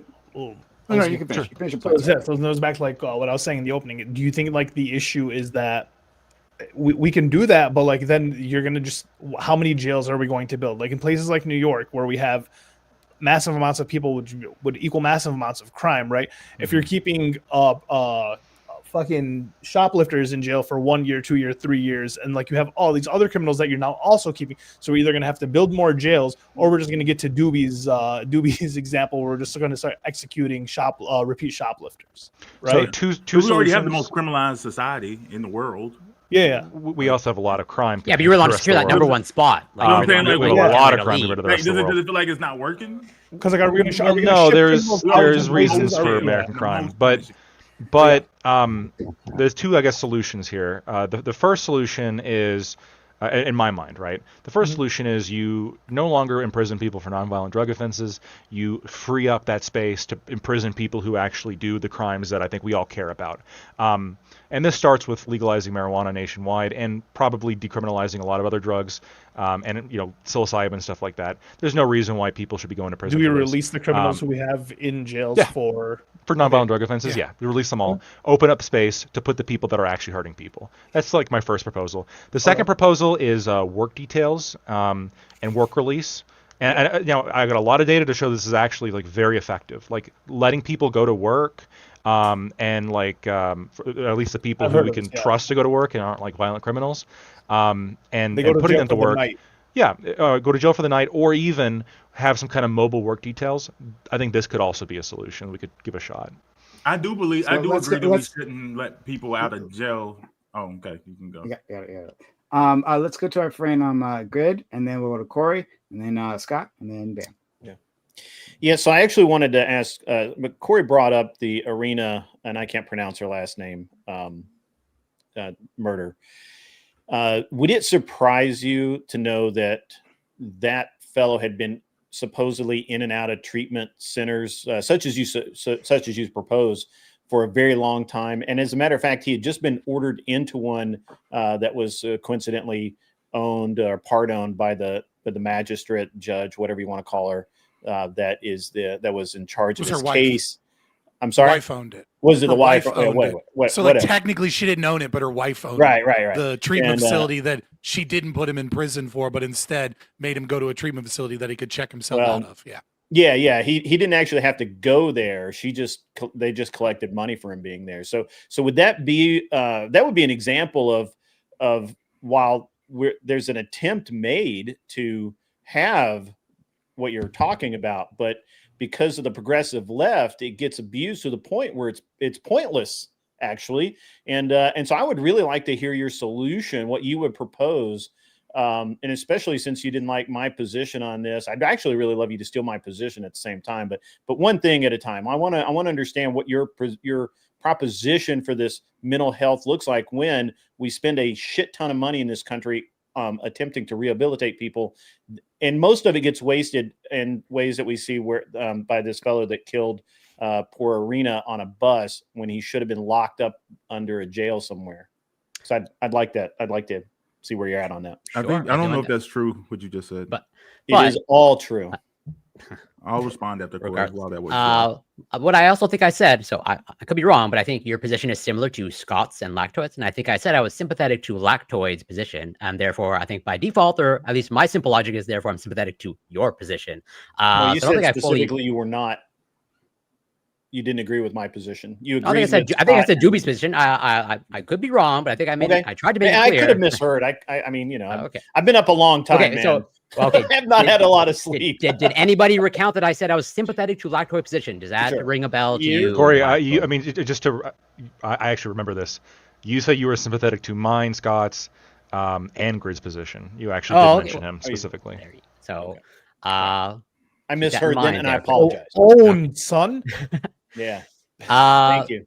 But and I take your point that I was aware that there were attempts, and here's where it's like, you know, that was the attempts that were made, as in I would be more in favor of maybe just outright institutionalization, unlike mandatory or court ordered, or like, yeah, actually some sort of officer of like, or whatever, some sort of Do you think official we should bring back asylums? that potentially, I'm also sympathetic. Do you have asylums in Canada? Because I don't know. And I hate to talk about something that's, you know, that we're so different on, but because we got rid of asylums a long time ago, really. But do you guys still have asylums in Canada for the mentally ill? Well, I mean, we have people. I think we have essentially the same facilities that the United States does, as in like people are institutionalized. So not people that are like committed, but they, you know, like. Yeah, as in if you can voluntarily commit yourself here in Canada. Right. Yeah, I got you. Okay. Yeah. But like, yeah, something along the lines, potentially, again, I haven't fleshed out all the details, but like something like an actual person who's like a hard position. I'm just fair saying, enough. But someone who's actually like forcing them or like making sure that they're actually taking the medication, you know, either administering it or actually seeing, you know, pretty much like they do in the hospital of like, you're taking your medication, you know, show me in your mouth and you actually like drinking the water, et cetera, something to that effect, somewhere where they're actually regularly checking in. And like whether that will actually solve the problem, you know, obviously hindsight is 2020, or you can't predict that, you actually prevent it.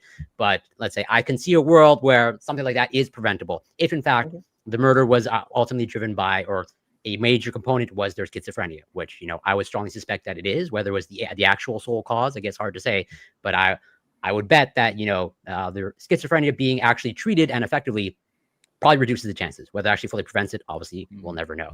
But that's sort of what it looks like for me, if that answers your question. Yeah, what you said doesn't seem because you made it seem like that he had been sent to numerous treatment facilities and they just weren't working. It seemed that there's a record of 2 treatment facilities. Well, that would be numerous, right? Numerous attempts because I'm finished the sentence. Numerous as in more than one. Damn numbers. I was about to say the first treatment facility. Came in, they diagnosed him, but they said that due to actual not having proper funding, they couldn't hold him longer than 14 days. It wasn't that the facility released him back into the streets. It was because we actually improperly fund things that they had to release him. In the second facility, why was he put there in the first place? Because he was a violent criminal. Why was he sent to outpatient treatment? He wasn't sent to outpatient treatment. He was sent there to receive a diagnosis. Yeah, his family actually was seeking the treatment for him, but they didn't have funding because Republicans in the United States of America continue to cut funding for the mental health facilities. Yeah, lactose. This is absolutely a partisan issue. There's nothing to laugh about there. They do it every chance. It's hilarious. It's hilarious. It's absolutely hilarious. But yeah, the second blaming facility, the Republicans for fucking Irina's death because they don't care enough about socialist programs is hilarious. Lactoid specifically. But I wasn't going to argue, but if you think it's like not funny, I think it's funny. It's exclusively Republicans' fault because they specifically do that. After they died, that's exactly what people are saying. Like this person had schizophrenia. They should have been in a facility. Even Grid just brought up, why wasn't he in an institution? Why? Because you don't fund the institutions. They don't have the room. These things must follow.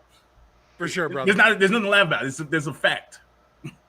Just to be clear, as part of my research on this, hold up. Part of my research on this, like Trump actually is like in favor of like, in fact, this is pretty controversial amongst like the ACLU and some other organizations. He has an executive order on this, and he's proposed. The executive order was to redistribute resources to institutions, and his plan is to make it easier for them to forcibly, involuntarily commit people into institutions against their will, which potentially could, solve the problem. But there also is a kind of other concern of how much you want the government, grabbing you because they think you're mentally ill. There's some Kafka-esque concerns with that, right? If the government says that you're mentally ill, is that enough for them to put? Well, some of them for sure, but like, you know, you got to be a little bit careful with how far you go on that front. I'm pretty sure the big beautiful bill I just will- cut $11 billion to mental health. There was Medicaid cuts.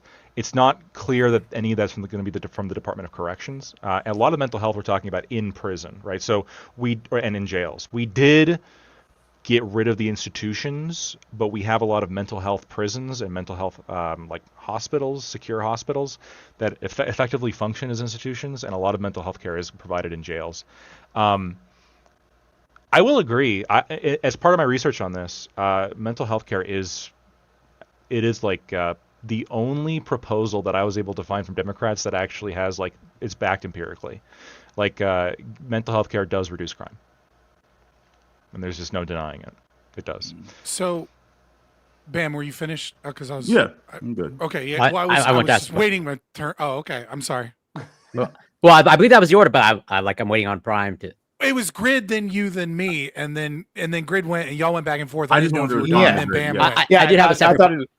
No, no. go ahead. You got a Well, separate because Grid question, was addressing me. Yeah, it's fine. It's fine. Go, go, brother. It's Yeah. good. So yeah, I have a question for Doobie, where if I remember your opening statement, you were essentially doing, a utilitarian calculus of like, okay, 300 and whatever. He was doing 90, a pogrom on criminals, is what he was doing. But go ahead. and therefore, It's not just I I think it's the moral thing to do. if to you take these can- people out of if society. you can execute roughly, 390 people and reduce crime by 30%, okay, that is like a net good, okay, which, I understand, and from your framing that makes sense. I'm curious how you factor this in, assuming it's true. Okay, so obviously depending on the crime and depending on which estimates you use, but, there's X number percentage of people that, get locked up or killed that are actually innocent.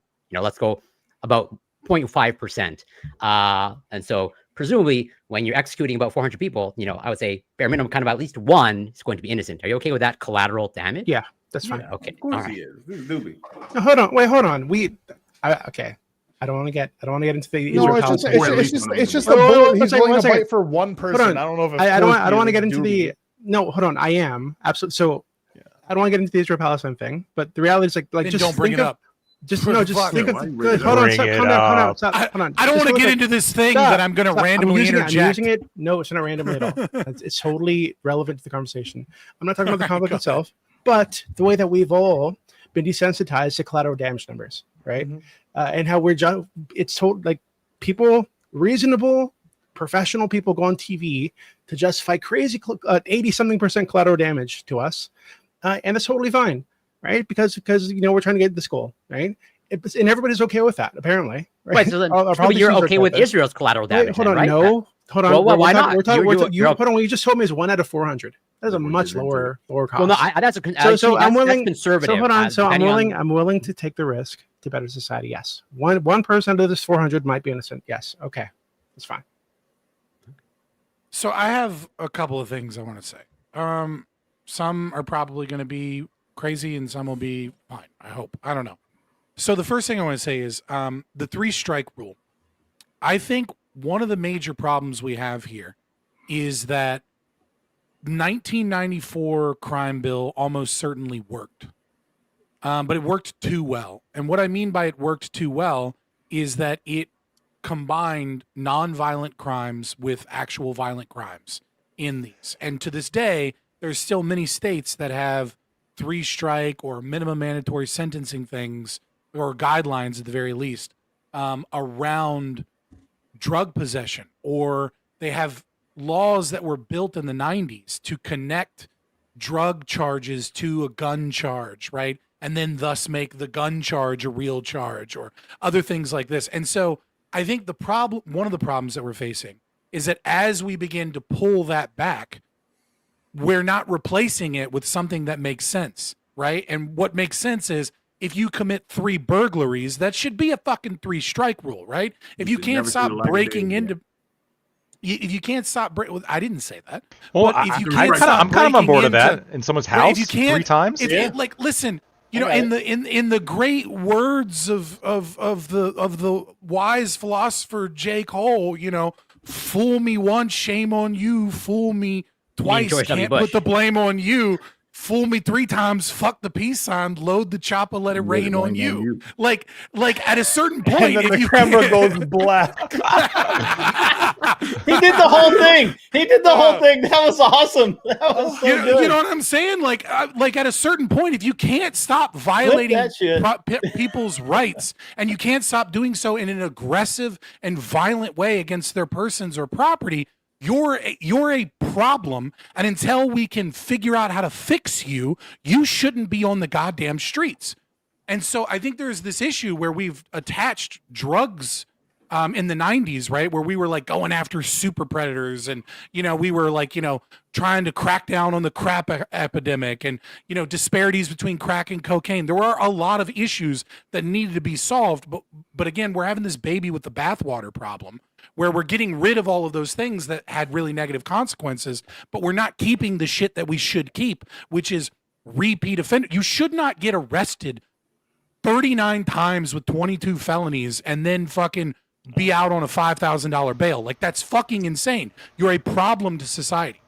Yeah. So that's number one. I think it just feels like we're not all the way owning our position. Like, I think Doobie always does the crazy position, but he owns it. Wait, I don't respect it, but I'm saying that, like, if you think theft is the problem, you should lock up all drug dealers, because theft is committed by people who are in drugs, drug addicts. I'm not It's consequentialist. no, I'm not it's a tying second order. It's a correlation second of one order crime concept. to Yeah. another crime. But I'm saying that, like, if you want to be effective at doing it, that you would just own it. Like, I disagree. Well, this is the Like, logic. This is the logic. But keeping it illegal can contribute to this problem. And by the way, burglaries are a big issue. Like, there's some studies that put like 25 to 30% of like burglary victims like develop PTSD symptoms afterwards. Like, having your personal space violated. Yeah, 3 burglaries, life in prison. I'm cool with that. But I'm just saying that, like, don't preface it like, I care about drug addicts. Look at all the drug addicts, like, but people who still should be in jail forever. You're just gonna put them all right. This is the same people. It is the same niggas. I'm sorry. With weed, hold on. I said legalize weed, and personally I want to legalize all drugs, but I said decriminalize everything else, right? Yeah, but I'm saying that That should be more effective. Hold on, that is a completely. Do you believe in That's a straw man of my. Hold on, that's a like- straw man of my position. Listen, I have heard plenty of stories and seen cases where individuals are, driving around with like a couple grams of weed and like a legally owned firearm in their car, and like laws associate that as a felony, and then take their gun rights away, and then they end up in jail for like 2 years, and then because they were like a father that had child support payments, they're now like 2 years in child support payment debt, even though they're in fucking jail, and like their lives are ruined because they fucking smoke weed and haven't harmed a single fucking person. Right? That's the kind of shit I'm talking about. Is that's a completely nonviolent crime that is not used to harm anyone in any shape. And we have those things on the books because we had a serious crime problem that was associated with drugs. I agree with you, right? A crack epidemic was a serious fucking problem. Like cocaine was a serious fucking problem. We have a lot of like the marijuana even industry. A lot of that is funneled by cartels and gangs. And like, it is absolutely true that drugs and violent crime have a Venn diagram where they're highly correlated. And so because of that, we built a lot of crime policy that fucked over a lot of innocent people that didn't do any violent shit, because we recognize that correlation. And what I'm saying is that if we're going to stop crime, we have to separate those things. And at the same time, we have to look at the actual behavior that is bad. And if you're going to repeat that bad behavior, that violent behavior, at a certain point, we have to stop being like, oh, this innocent person, society failed him. It's like, I don't give a fuck if society failed him or not. He's failing society. Get him the fuck out of my society. No, I'm just saying that, like, there's someone doing meth right now, like, that's absolutely gonna How dare you, steal Bam, accuse to me. get more meth, and if you get that person off of meth, they likely can be a person that doesn't feel the need to steal. Like, it's not inherent to them. I don't But I'm disagree. saying- But how do you wait? But How do I'm you saying- get that person off of There's a fix for this. Hold on, there's a fix for this. Nobody is saying that you can't make treatment a part of the punishment. So if like somebody commits a crime and then like you look into it and you just got like, let's say it's like the first offense that they catch you on, and they see that it's motivated by drug use, okay, well now the punishment is going to incorporate like you have to go to like drug rehab, you have to piss clean, you're going to get tested, et cetera, for the next how many months. Like we're going to bring that to be part of it, because I agree with you. Drug motivation is a big reason for for committing offenses, and we can address that. We don't have to criminalize all fails drugs. The first time and fails the second time and Yeah. fails the third time. At what point is the meth the problem, or is it the goddamn person? I think committing burglaries. I think it's almost always going to be the meth is the problem in like 99% of cases. Wait, It's probably but- the meth is probably the problem. Wait, So Ali, you had your hand up before, Yeah, I think, Ali. and then we'll go to Corey. wait. So then for Bam, it really sounds like you're just like anti-sentencing for like theft, right? So like in the case, if the case like the Electoid's saying is like correct, like that 30% of all the shoplifting is happening by the same 327 people, right? At a certain point, like they've either racked up a high enough build, or like it's just they're causing 30% of the shoplifting crime. Yeah, they should be jailed. No, like whether it be a 5 year. Are you saying like no sentencing? No, because it's I'm fine. theft, or I think I will. I would feel so much more comfortable with. I just think our jail system sucks. It does. Just like, I agree. and I think that's the thing. I think I would feel more comfortable with jail if we just figure out like everyone always starts a position as we're just not locking up the right people, or if we're not locking up for long fix enough. the system, then Then we can Okay. do things better. Like I said, what Lactoid was speaking to in regards to like, oh yeah, we should probably do better about getting people off of drugs and the rehabilitation. Something else that was said earlier about work programs. I don't even talk about like people working while they're in jail, and although they want to do that, I think that would be great, especially if they could be paid reasonable wages that went into a saving account that they could access whenever they got out. But also, I don't know how it would work. I don't know if it would be if you could make federal government incentives, but I believe that everyone that comes out of prison should be given an opportunity to have like a guaranteed work option. Before you're released, like you're going into some training program that puts you straight into Instead of being fucked over by point of employment. you know, Yeah, exactly. listing that you've been convicted. This is of, highly and now you're effective. not Like, getting a job. I mean, We there's make a them lot work of in halfway prison, houses. and then they're going to have skills. There's a Well, ton skills of doesn't halfway matter if you have houses felony in next this to your country. name. Right, but there's a ton of halfway houses in this country where people are required to work in order to be in those I don't care transitional that they're programs. required to work. I'm saying we should provide the job. Yeah, ability. That's how to- halfway houses work. Like they partner with local businesses and they get them jobs in like restaurants as like a waiter or something. Like there are a lot of Yeah, he's saying they should mean, have like- better work and work. like I'm not saying what you're saying is wrong. I'm just saying that we kind of do have that, and that kind of works. Obviously, yeah, I'm fine. I'm not saying, hey, Bam, you retard, you're wrong. I'm saying, hey, by the way, we have a system like that. It's present in a lot of people's lives, and it does seem to work fairly well. Like, obviously, halfway houses, there's a lot of recidivism, but I mean, that's just the population you're dealing with. Like, there's nothing. Like, there's You're a never gonna certain get away from that. percentage You're never gonna get of away from people that are criminals. just going to fucking be lifelong criminals. But I'm sure some there are a people lot will, of people for that go sure. through and have those opportunities, and it does help them. But yeah, I know. But like I said, I just know so many cases of people who do get out and don't have work opportunities, and they do have a probation. They say they're like, oh, if you don't have, if you can't pay this money within 2 weeks or whatever, like your probation officer is going to throw you back in jail, and people panic and they turn back. Yeah, but like a lot of this too is just straight up laziness. I'm gonna be honest with you. I know it sounds We wouldn't be fucked lazy up. if we Well, hear me out, the job. because it's not. Because here's the thing: is that damn near every parole officer, if you go to them and say, "Hey, can I speak to the social worker about trying to find some employment?" And then they will literally, there are government employees that exist where their sole fucking job is to help people get jobs that are on parole or have criminal records or are, destitute or in some bad situation. And those people are in the same fucking building as your PO officer. And a lot of people go, nobody wants to hire me. And it's because they're not fucking actually looking for a job. No, I'm saying that I don't. Well, in the people I know that they come out for prison, I don't think that doesn't typically be the case. But that's anecdotal. I completely acknowledge that. But I'm saying that right now the system we have, like even the jobs that these people do end up getting, are shitty, like meaningless jobs. And I understand you're gonna have a difference in skill set. They're gonna have shitty jobs. Why is that? Why is that something we have to accept? Like what? Because they're shitty like, people. Donald Trump is. They have to redeem Wait themselves. a minute. You guys love Donald Trump. He's your Lord King forever Prince. God. What the fuck are you Lord talking King about? God. I shit on Donald Trump constantly, and I didn't vote for him. Let me finish my sentence while I'm. I trying can't to- wait until I don't have to vote. I can't wait until I don't have to trying vote for him because he's right now. king. But like he's trying to do all these manufacturing things, like felon, like if you again, I don't think it's gonna work, but like felons should absolutely be doing all the manufacturing jobs. Manufacturing jobs pay well, but they're kind of shitty job. We should, but you don't need a skill set to screw in the screw. Like that's where I want. You need to be well adjusted. Can Because I ask? die if you're not well adjusted. If you put a bunch of felons in a fucking factory, This is you're 100% gonna end up with true. fights, and then you're gonna have a fucking terrible way fucking more production, skilled. and people are gonna die. It's I've way more worked in- skilled I've than you worked in- think. No, so it is more skill than you, and like it requires like a level of dedication, etc. But let me ask you this: it seems like I've done it almost seems like you don't think that like they deserve like the shitty jobs. And my question is, who else but felons should deserve the shittiest jobs of society? Like it would seem like if we're gonna relegate like these jobs to some group, felons are like the perfect group. No, They're like it the should be most paid. deserving And of the worst children. work. And Also, children, if of course.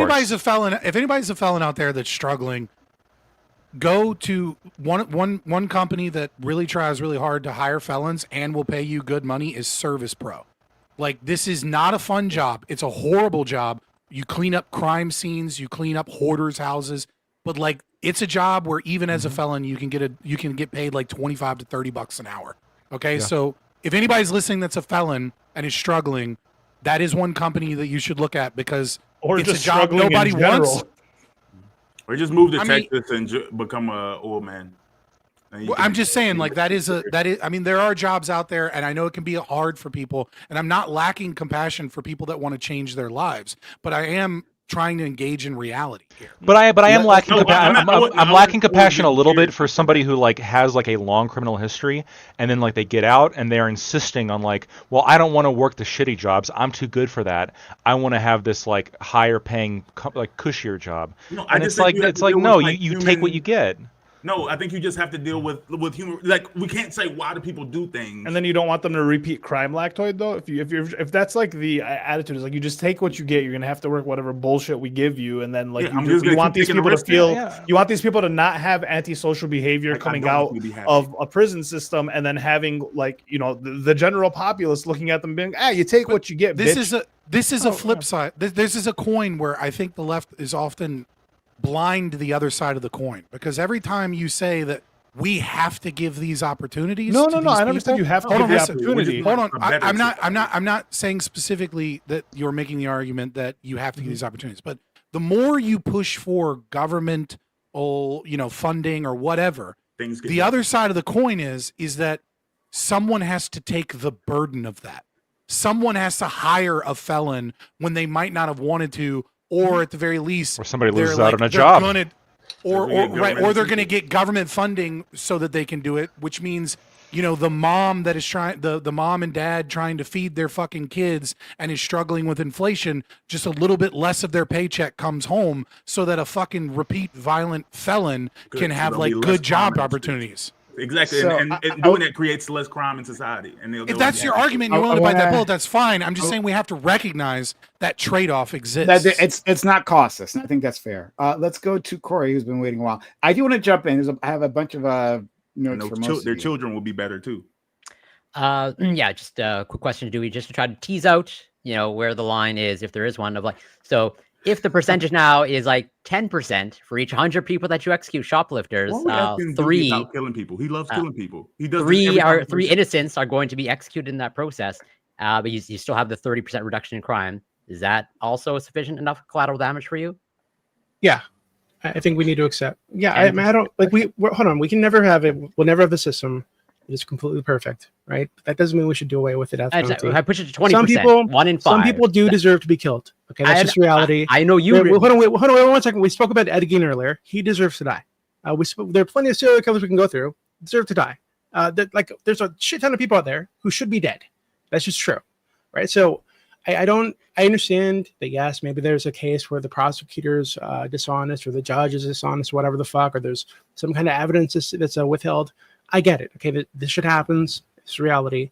Or But I sometimes think just this an is- honest mistake. I mean, Yeah, that or just does an honest mistake. happen right? I get rarely, it. but it happens. So I get that these things happen.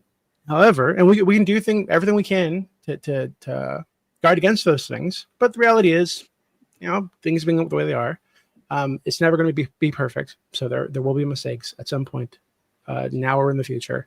I think we need to accept that, and just take that into our understanding, and just look to the benefits that we're getting from taking this risk, and continue to do everything we can to guard against those things. Can I kind of be trying to put your position in my, just my own, so I can frame it in my own head and make sense of it?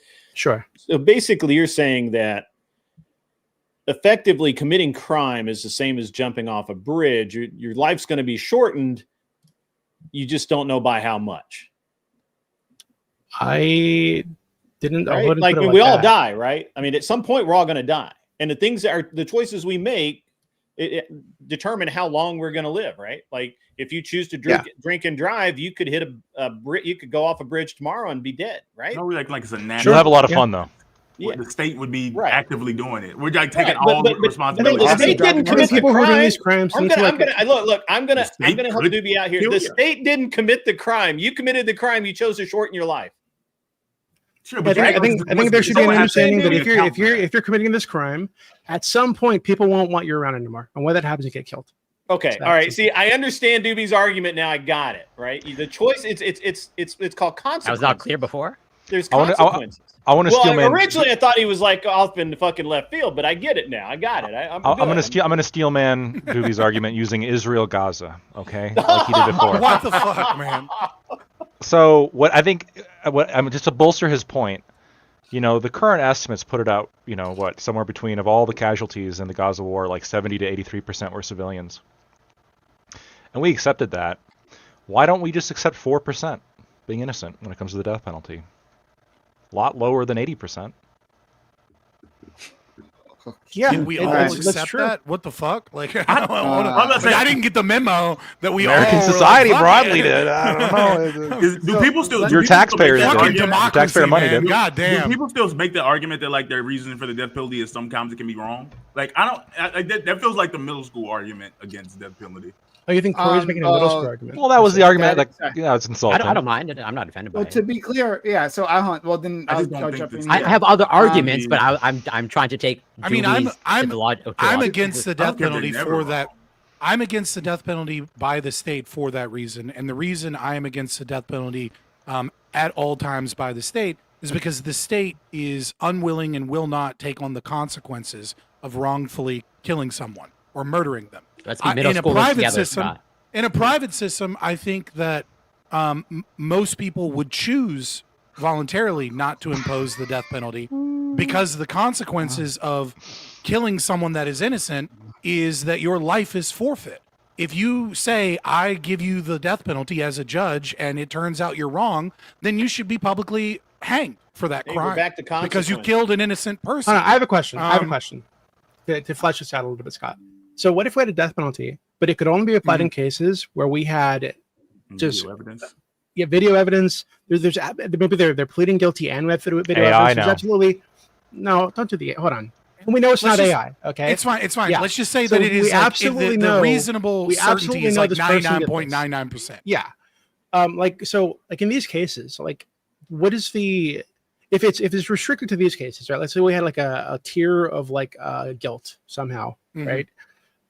And it was only the death penalty was only available for people at this level of guilt, which is higher than the normal level. Right? There's absolutely no chance that it was not this person. Like what's the issue with having my the argument- death penalty then? My, I don't think we should my be argument, barbaric. like I understand your argument from a consequence perspective that like the likelihood that this person is innocent is essentially statistically irrelevant. And then on top of that, housing them and keeping them would cost us more money. Now the left will make this argument, and some libertarians will make this argument that actually it's more expensive to kill, but that's only because we allow them like a ton of appeals and processes in order to kill them, right? If we got rid of that process, then obviously housing someone for another 20 years is additional taxpayer resources. And like the state in and of itself is full of contradictions. And so like there isn't really a right answer here for me. right? It's kind of like how do I get closer to liberty and market justice systems? And it is of my opinion that the state should never be allowed to kill, and that would get us closer to that market position. But I am sympathetic to the argument that in extreme cases where, like you said, it's statistically irrelevant, that maybe I'm wrong, and that getting closer towards a market justice system and spreading proper philosophy would be to just kill those people. I'm open to that argumentation, but as of right now, I'm still on the position that like it should be just a no. The state doesn't get the right to kill people because I want to get rid of the fucking state. Yeah, I just think So, that I just feel like say- it's too barbaric I- of a response. Like, it's the same reason we don't like we took away stoning as a thing. I just don't think that Why is it barbaric? So Some people deserve to be stoned. Like Ed Sure. Gein deserves to be stoned. Fuck Yeah. him. Fuck his Yeah, I'll go with feelings. that. I think that's a barbaric response. I don't care. okay. It's Well, like just it's. I that's just kind of want to that's a explore this with vibe. you guys. Before you guys get into it, hold on. Before we, because I do want have things I want to say. Before then, we have 2 super chats. Let me hit these up. Fairy Queen, who's once again awesome. Work, She Fairy moved to Queen. Dearborn, Michigan. Oh man. FQ, amazing turn of events She'll here. fit right in Love it. Quebec. Quebec loves that. Why is the conversation? How do we make people, bad people, be better, and not why do people who do evil things deserve? Or so, what do people who do evil things deserve? Why are we abandoning the concept of desert or deserve and justice? P.S. F you, Scott. Oh, that part's I think she means dessert, like just desserts, basically. Things what she was. Oh, getting at. maybe just desserts. Maybe I'm No, I not don't know. at all. I think For that's the what she was record. getting at. Yeah, I don't know. I don't think that but- people deserve things. Like, I mean, well, I guess some people can deserve some things, but I don't know. Like, I always felt like the concept that people who do evil things, but I've always thought the concept of evil people leads us to can lead you down a weird place, because if you believe that, like, oh, okay, Some people evil? just are evil. Like, Well, like is- how much is- evil is shit can Hitler- you do before you're just an evil person? Is Hitler evil? yeah, I don't know. It just feels strange. I'm not gonna own that position. Like, I'm telling you, like, it feels strange because if we believe that there's evil people, like we believe there's like, oh, okay, this is an evil person that's no longer considered human. We can do inhuman things to Can- them. They're, they're can I- human. Hey, They're hold just on. like not. Hold on. It's a It's bad the dude. quintessential bad guy. No, Bam, I agree with what you're saying, right? I think that, Alexander Solzhenitsyn really kind of like hit the nail on the head, right? That the line between in Gulag Archipelago, right? The line between good and evil runs, through the heart of every man, and who would cut out a piece of his own heart. I agree with you. Like, there is a capacity for both good and a capacity for evil in rational actors, right? Now, there's some people that are so mentally defunct in some way that they're no longer rational actors. Maybe the killer of Irina is one of these people, right? Where they're just so mentally incapable that like they go beyond the ability to choose between good and evil. But I think it's also fair to say that there are some people who are essentially, maybe not completely, but essentially irredeemable. There's some people whose lives and trauma and behavior have been so ingrained that no intervention is going to be able to make this person functional in our society again. And I don't know that they are necessarily evil, they're broken. And we need compassion for those people. And the left's version of compassion is very often to take away accountability. And as Adam Smith said, mercy to the guilty is cruelty to the innocent.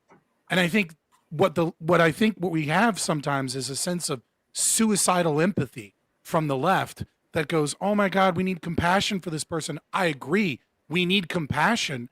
And that compassion extends to others in society that may be affected by this person. And like, we shouldn't just browbeat and be like, you're an evil piece of shit, evil, evil, evil, everything is justified to you. But instead we should say you're a problem. And it sucks that you're a problem. But like, I can't just let you back out on the street if you're a problem. That's not compassion anymore. I agree and acknowledge that people are subject to the circumstances they're in. But I think because I know that people are subject to the circumstances they're in, it makes me hard to buy into things. Like I have almost no doubt in my mind there's people with families walking around that we consider like normal, good, hardworking Americans. That absolutely, like, if they circumstances changed and they were in Nazi Germany, like in the 1930s, they would have been Nazi soldiers and they would have killed Jews without question. They just go with the flow, and there's things about fascism that they're already showing that they're like willing to kind of accept for what they consider to be a greater good. I think that's protection of their family. And there's a whole bunch of people that would have supported the Russian Revolution for communism, right? Like, 100%. But if they were just there in that time, so that's why I don't buy into the concept. But bam, like I get what you're saying, right? I understand, like, what was it? There by the grace of God go I. It's like kind of the same. Yeah. Mm-hmm. I get that, right? Clearly, the goat Clarence Thomas. You know what I mean? Don't even go further back than that for that quote. Goat, that's crazy. Yeah. I'm gonna give it to Clarence Thomas. Yeah. Yeah. And I am sympathetic to this because I felt for a long time that if a few things had been tweaked in my upbringing, I would be a serial killer, 100%. Like, they're just the way that I was raised. It's got all the hallmarks of serial killer, right? So I 100%. However, I didn't become a serial killer, right? Other people did become serial killers. Like, there's Samuel Little. Maybe this is why I've always been interested in them, because I wanted to know like what caused him to go in that direction. How close were you? Right? Well, I want to know like what was the breaking point that caused him to go in that Uncle didn't direction. get me. Like, if he would have got my butt. Like Samuel Little went across the country for decades, raping and murdering women. He confessed to like 90 something murders, right? And he was fucking proud of it. He was giving like misty-eyed fucking interviews in prison, talking about the women that he murdered and how he killed them and where he found them. And I was the first one that I drowned, and I plucked them like grapes. This guy was a fucking monster. Sociopath. But he was caught. And just put in prison. We paid for his fucking healthcare. We paid for his food. We paid for his little beanie hat that he was fucking wearing in the interviews. That to me is not justice. That is unjust as fuck. That guy should be dead. Right? So I don't understand. Like, so given that those people exist, right? Mm-hmm. Like, and I would consider that person to be evil. Right? They've ended up evil, through some set of circumstances that were maybe out of their control, whatever the fuck. But this is what they are. I think at some level, like, at some point, you just got to get rid of this person, right? They just shouldn't be around anymore. Like I said, I don't like this they doing it, but I could come around to a position of where we're talking about serial killers. If we're talking about like people who. What about just regular sociopaths that just don't give a fuck who they hurt? About to say death penalty. What have they done? I don't know. Maybe they ran. Maybe they, some guy parks in front of them, so they run over the guy. Maybe he hasn't killed 100 people, but he's a sociopath. Just doesn't give a fuck. He killed one. I really don't trust the state to diagnose mental health. I actually agree with you on that, but I'm saying, as long as we're going to go with it, look, there's no way you can make the argument we should just give the benefit of the doubt to everyone and not acknowledge that there are sociopaths out there that given the opportunity will end you for no other these people reason should be than back on the streets. You just got in their way. You can put, like I said, I don't know. We always talk about, I don't want my tax dollars. We don't get say over a lot of where our tax dollars go. And I know that Lactoid has stronger issues with that. We're trying to generally, change that. I'm okay with paying for the box. I'll pay for the box, my portion for the box, as long as we want the box to exist. I'll make sure you get the bill. But let me ask you. They should be forced to do work in the box. Come on. I do want to jump in. So one, there's another. Okay. So there's just giving Fairy Queen two. There's two super chats. Super chats. Yeah. One is from Alexander. When a $5 one. They're both from Alexander one actually. A $5 one, but he doesn't want me to read that one, so I'm just going to read the thing he asked me to read it instead. It says, killing innocent people in an active war zone where there are militants in their presence is not the same as a state executing innocent people they have captured and murdered disarmed. To liken the two is asinine and beyond ridiculous. I'm not exactly sure who made that claim, but if you did, that was me. Yeah, can I don't think that it is asinine or ridiculous, right? Because can I hold on? Are we moving on? Another $20 to tell me to read that other message. So thank you, Alexander, for the kindness. But yeah, sorry, no, but I already did it. Go ahead.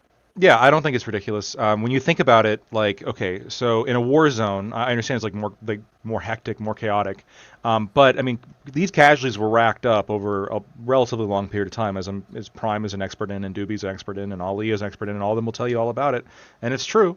There was racked up over a long period of time due to deliberate actions of the state, of State of Israel, and they were making the calculation with plenty of evidence on the table what these calculated strikes were leading to.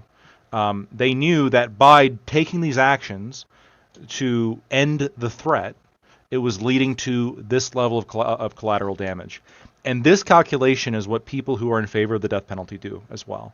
Maybe it's more reserved. It's not like in the hectic kind of nature of combat, but it's the same calculation, which is, I think these people are a danger to society. I think these people are, we have to figure out how to get rid of them. What is the potential, and this is not just with the death penalty, but with all punishment. If you're going to throw somebody in a cage for life imprisonment, you could get that wrong. Somebody could spend their entire life in a cage now. The calculation is, how do we end the threat, and what percentage of the time do we get it wrong? And for the death penalty, it's 4%. So roughly. I want to disagree with you, but also kind of agree with you. I agree that it's not nonsense to make that comparison. B, I agree that your frame of reference is true if you are looking at it purely from a consequentialist perspective, and many people do feel and view things that way.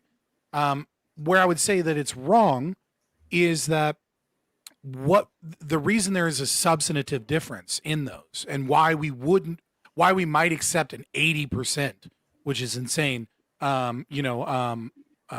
citizen death rate or non-combatant death rate, or casualties, or whatever term you want to use, versus we would not accept that in our justice system, is because it is justified to blow up an innocent person.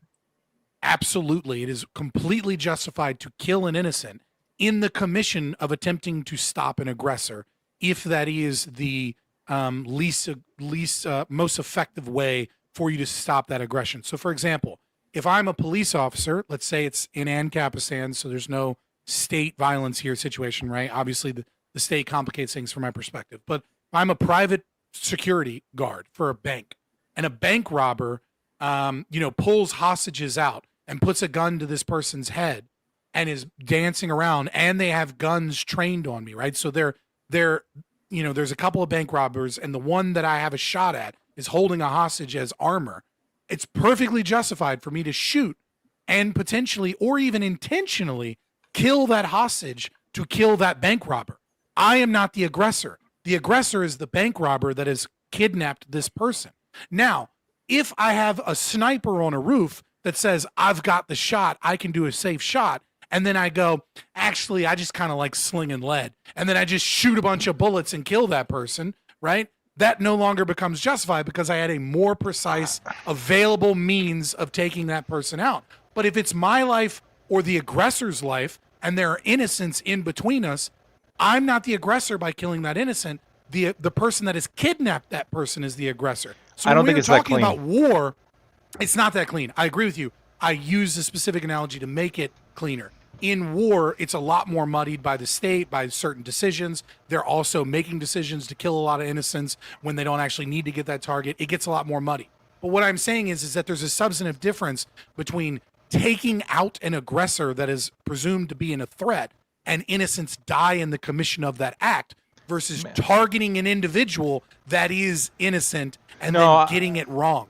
So this is why I disagree. Is I think you're just simply changing the timescale to where it doesn't feel the same, but when it is, like in your example, a little bit. When in your example with the bank robber, would it be acceptable? Like, let's say the person takes a hostage with a gun and is like, oh, like I'm gonna shoot you, and then you press a button. That like all like the like big gates drop down over all the windows and doors, and then poison gas starts filling up the room, and you grab the only gas mask, and everybody else in the room dies. But hey, it was they were acceptable casualties. They all had to die. Yeah, so and this guy with the gun pointing at me, right? He was going to shoot me if I didn't gas everybody.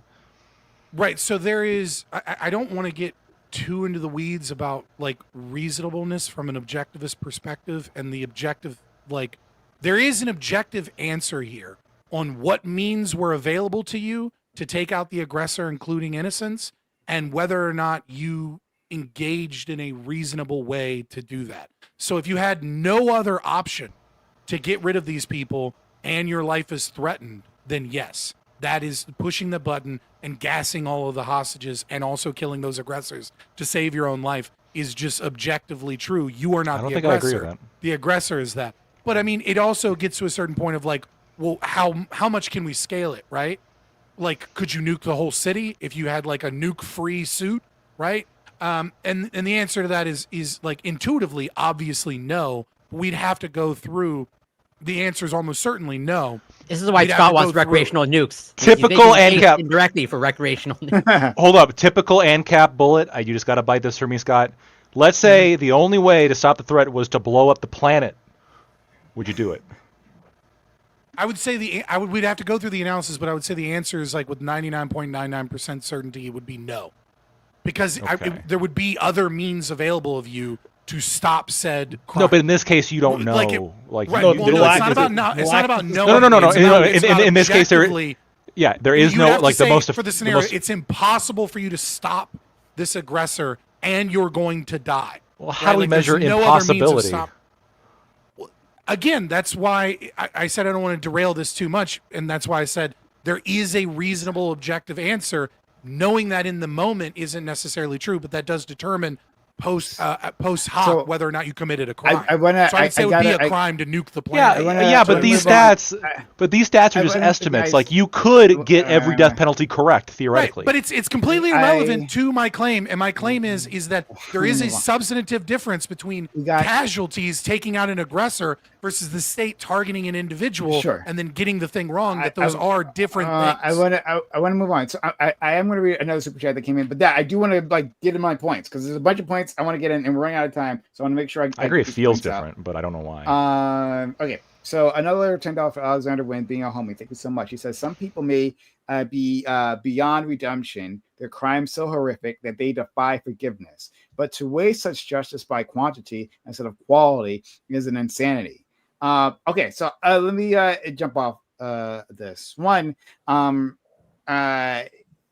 more not of a insanity. quality individual, right? Rather than stacking little crimes. And I think Bam was making this point previously as well, right? Like when we were talking about violent crime, like a series of violent crimes versus like a series of like misdemeanors or like or maybe felonies that just aren't violent, you know. Like if we stack all those up and we're like, okay, well now we're throwing this individual away, right? And saying like, well, they never get out of prison. As compared to an individual who's done like just a few like actually violent crimes.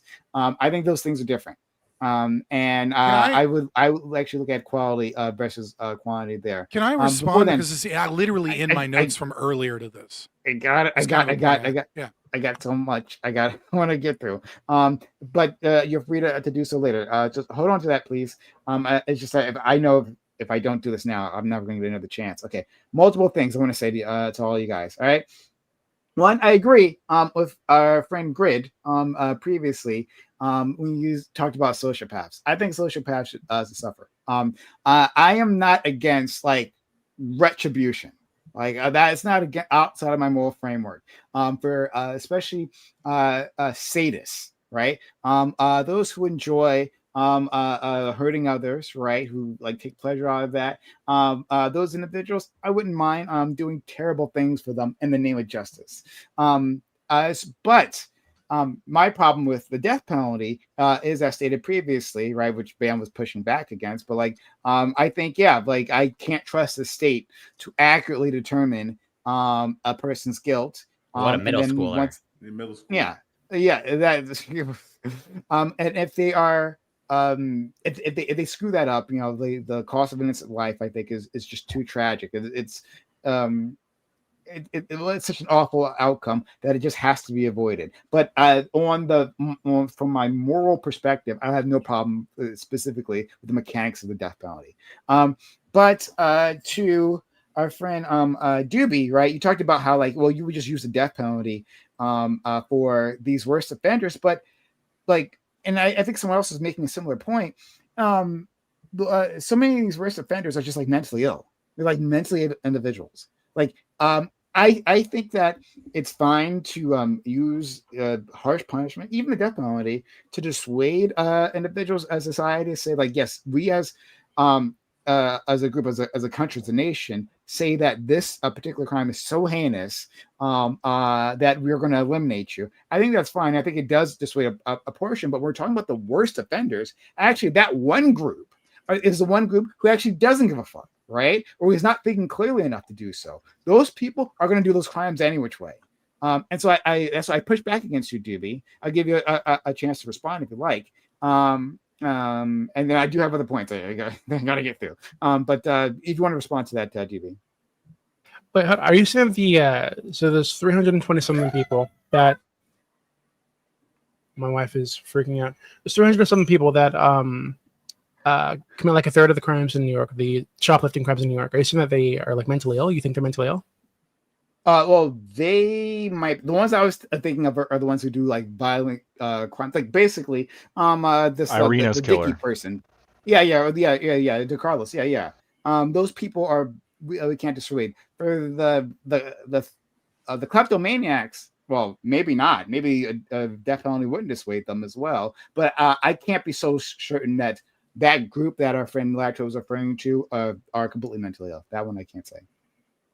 I mean, I think we've spoken before about bringing back asylums or whatever, mandatory. And remember that case with the homeless guy who was like a Michael Jackson impersonator at some point, and that was the only picture they ever used of him. Despite being like 10 years old. Yeah. I think it's totally reasonable to hold on to that guy, and I think he killed himself by struggling so much. But Neely, yeah, that guy. Wait, wasn't Neely the Neely was no. Daniel Penny was the guy who. Daniel Penny, you're right. Sorry, yeah, Daniel Penny was the hero who stepped in, and then he was prosecuted for something his Neely. kindness. Yeah, so and should have been in jail. Yeah, something Neely. Not worth remembering. So this guy was actually given mandatory institutionalization, right, in some kind of like mental health facility. I think just like a week or so before. And he walked out because they didn't have the ability to hold him there. He was supposed to be there; it was mandatory. The court says so, but because they didn't have a way to actually make this happen, he literally just walked out of the facility, and he'd done this before. So we need to figure out where the line is. When is it okay to hold somebody against their will and say that you're too fucking crazy to be out on the street? Because I think he was over that line. I think there are many people who are over that line. I think many of the people on Skid Row who are homeless, unfortunately, are over that line. I think they do need to be forced to go through some kind of mental health treatment.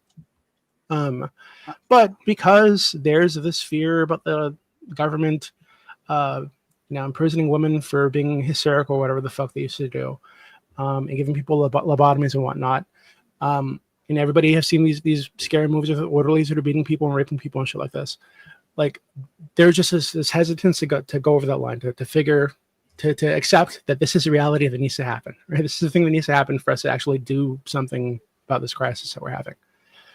Because we can say mental health all we want, but I think the issue is, again, we need to hold some of these people against their will.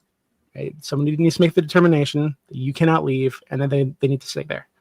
I'm okay with institutionalization. I think that's okay. Depending on the case, I am more in favor of institutionalization than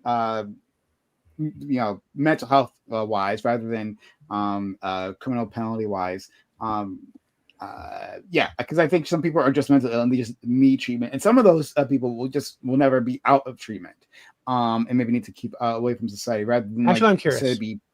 I want to make you disagree with me. Okay. There was a case that I looked into a while ago of this guy who was a serial rapist, who was in one of these institutions, I think in like Belgium or something, and he was told that he would never be cured. This was just a thing that he had, and they would never be able to fix it. They wouldn't be able to medicate it out of him. It would never be safe for him to be out of jail or out of this institution ever. And he was petitioning the state to kill him, right, to allow him to have like a assisted suicide. Now, I'm curious, like, would you guys be open to that? Right? Somebody's in one of these facilities and they cannot leave because they're a danger to themselves and to society if they do leave. would you be open to allowing them to commit suicide? I would. God, I mean, no. I'm already for. No. Don't fucking agree to that, Prime. Please. That's totally Listen, reasonable. It's reasonable in the case that you gave, but here's the unintended consequences Okay. of that.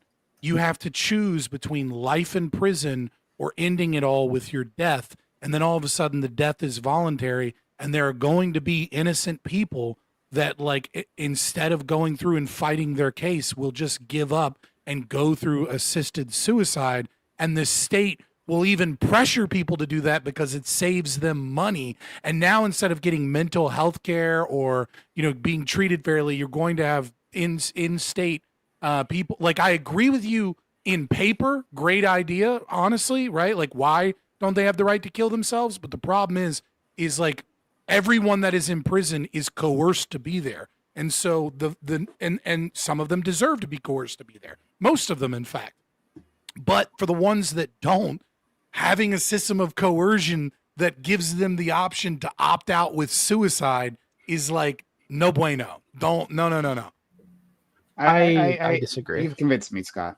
Go ahead. You can It's because respond to you're that, weak. GB. Okay, it's because you're weak. So Lactoid has this solution. I just imprison them forever and just work them to death, basically. I don't agree with that. I think that is cruel, right? But I do think that if you aren't going to be in prison, you're going to be in prison for life and be costing me money for life. I do think it's fine to have some button on the wall that you can press. Maybe press it. You have to press it a certain amount of times, right? And somebody comes in and says, "Hey, you actually want to do this?" And if you say yes, then they give you a fucking gun or something. Okay, like something to drink or something to kill yourself.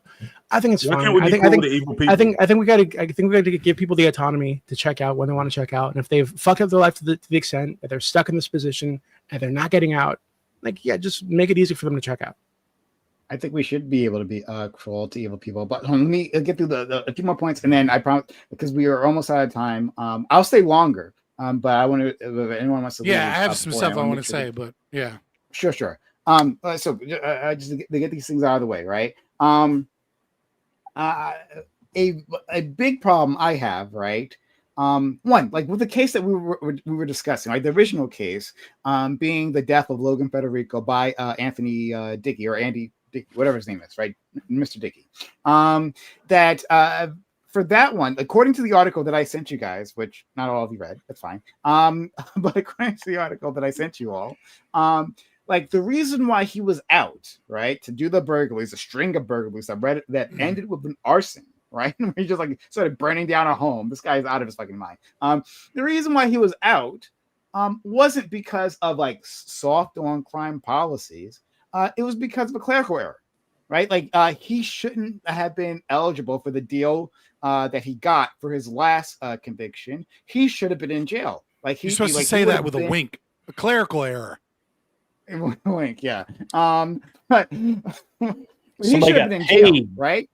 But these things are forgotten when we're trying to make a larger point, a moral panic point. When it comes to the DeCarlos Brown, right? They're like, well, why wasn't he arrested the last time, right? That he like made. I think it counted as a felony, but it was the 911 call. Where he was saying, "Hey, I need help." If I'm remembering the story correctly, if I'm wrong, I do apologize. But if I remember correctly, the Carlos Brown, the one who killed Irina, the Ukrainian on the bus, right, stabbed her. He was asking for help, and like because he knew he had like voices in his head, right, telling him to do shit, right. It was quite help, but like a 911 couldn't help him. He was like, "Yeah, well, we got to wait till you actually commit a crime. The system we have says we have to wait till actually get a crime before we can give you resources." And so he did that, right? But like the thing that he was arrested for was nonviolent, and it made sense for him to be out, right, for that specific offense, right, of asking for help. It makes sense that he was out after that, right? But these things get lost when we're talking about these panics. Sorry, do you have other information? Yeah, well, I disagree with you that it makes sense that he ought be out, right? Like I think what it showcases is that this person is incapable of being in society. Now, that can be because they're a violent criminal that refuses to change their behavior. That can also be because they're in severe need of, like, Listen, I will agree with you. My grandfather, right? My grandfather was a severe schizophrenic. He committed suicide eventually. He was in and out of asylum, in and out of inpatient, outpatient facilities. Like he would be really rough in the head. And he would think his wife was trying to poison him because she worked for the government. And he was also an agoraphobic, so he didn't go out much. He stayed in his house and would get crazy. He'd eventually go, and then he'd be there for like a week, and he'd be like, "I need help." And then they'd be like, "Okay, well, you don't have insurance. There's no funding for this. Here's some medication." And then he'd start taking his medication, and he got Medicaid or Medicare to pay for his medication. But like, he's out in the streets, and eventually he's like, "I don't want to take these drugs. They dampen my ability to think. They dull all my senses." And so he'd stop taking his medication, and then he'd be crazy again. And then eventually, when I was just in the Army, he went to the spot that he used to take my mom to the river all the time, and he hung himself. That was the end of him, right? I'm sorry. He never got any help because our system is fucked up, right? There are a lot of problems with our system. One solution is to take everybody's tax money and just fund the fuck out of these systems. It is a solution. I think it comes with bad trade-offs. I do think we need to do something, and I'm not going to agree with the socialist solution, but nevertheless, like I get that. But it does not show that this person ought to be out. My grandpa shouldn't have been fucking out. This guy that murdered this girl shouldn't have been out. No. The problem, sorry.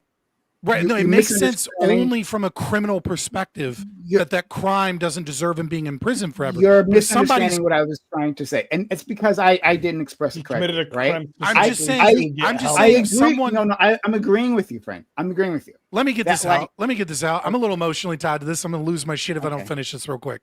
Okay. What I'm saying is if somebody has schizophrenia and has a criminal record, most of it is minor, but they keep committing crimes, and then they ask for help.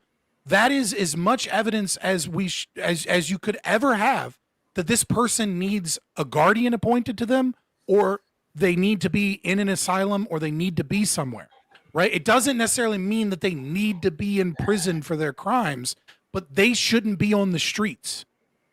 That's all I'm saying. No, friend. I agree with you 100%, right? I do, right? So the statement I meant before was that within the system that we have currently, right, it wasn't a mistake that DeCarlos, right, the Ukrainian stabber, was out. It's being pushed online as this because people were reading soft on crime, right? But that's not the case. Now, I agree that in a just society, right, a society that actually cares about the least of us, that he should have been institutionalized in some of our medical care, right? I agree that your grandfather should have been institutionalized. You're talking about the Irina guy? Yeah. That guy. No, right? Yeah. Sorry. I just want to make sure, because like I disagree. It is soft on crime bullshit. And the reason is because the judge, right, could have sentenced him more. And instead, in lieu of sentencing, they put him in a fucking facility that may or may not, that one of his options was definitely, she didn't specifically mandate he go to that place, but one of those places that he could have gone to was owned by her wife. And this it is absolutely the sentiment of, oh, these poor people, they just need help. But it's suicidal empathy, because we're not engaged in real compassion. Real compassion was we would have locked this dude up and we would have put him somewhere we could get out. Sorry, there's not as much distance between us as you might think here, but I got to move on. Like, to get my point out, I just got to keep going. Sorry. That's fine. No worries, friend. So yes, I think that when the things that bring this to the national forefront, right, are these stories, right? We have two stories where attractive blonde women were murdered, and not surprisingly, they blew up, and in gruesome fashion, right? And I think I understand why, but still, right? In this moment, right, we can make mistakes, and it happens all the goddamn time, and it led to the tough on crime policies of the past, right? Which we are still like in the 90s, right? We're still unraveling and like trying to decide what actually should stand, right? Like that era where so many of us, not saying any one of you, but a lot of people regret that era, right? And the damages to families it did that cascaded for decades. That was brought on by also a lot of extreme cases. Also, the 90s was more violent, true, but we're coming down off of a violent phase. But in any case, like in this moment, right? Like the thing I don't know to that do, we are actually, but the thing to do in this moment that that all politics is engineered to do is to say, hey, now we got to ratchet things up, right? But literally, even in the cases we're talking about, right? Like it was the one we're talking, the clerical error. Clerical error is why this guy wasn't in jail, right? The Logan killer. The clerical error is why that happened. But that's lost. It's and so like this is what annoys me. Like this is what we had these. I mean, I gave a bunch pattern. of cases in the group chat, right? Like and this is a pattern. Sure. This isn't just one guy with a clerical error, so it's not an issue. Yeah, hold on, guy. I'm not saying okay. I'm making a much larger point. Making a much a larger point. So I'm saying that one, there is a group of individuals who should be in jail. I agree with our friend Lactoid. And I don't know how to structure the system, right? Maybe Lactoid, I think Lactoid might have some helpful suggestions, right? But like when we're dealing with these repeat offenders who are career criminals, I think Dickie shouldn't have been out of jail. Let's say he's not mentally ill or whatever the fuck is, right? Let's say he doesn't have a Harlech story. Maybe he just likes doing crime or the fuck, right? Still, that guy should have been in jail. One way or the other, right? Even if there was no clerical error, right? Even if it was like the worst case scenario that you're painting, or Scott, right? I think he should be in jail, one way or the other. But I also don't want to design a system within the context of a moral panic for the worst of us, right? Rather than a system that actually takes into account that most of the times when these things happen, people are just like struggling, trying to get back on their feet, right? They're released from jail the first time, and they might want to turn things around, but they don't have a safe place to stay. They don't have access to a job, at least not very quickly, right? And then like the temptation of the street life is just too much. It's just much easier making that easy money rather than my contention is that it's not a moral panic. Every time there is an issue, there are going to be people that are engaged in sensationalism. There are going to be people that are going to grift for their, especially now with social media, right? They're going to grift and blow things out of proportion, right? So I mean, like this idea that like, oh well, we could call it a moral panic, but we could kind of call anything nowadays that is an important issue a moral panic, and there will be instances where we can find where people are engaging in much the same way they did in the past, like moral panics, right? But it's not like the satanic panic, right? Where we are engaged in a moral panic and there's nothing actually going on. Instead, what we have is a culture that is freaking out for no reason, or those reasons aren't even tied to what it is we're doing. We're looking at, we had a crime spike. Now, there's some evidence to suggest that crime is leveling out. There's some, like the National Victimization Survey, that suggests that it's still not leveling out from pre-pandemic levels.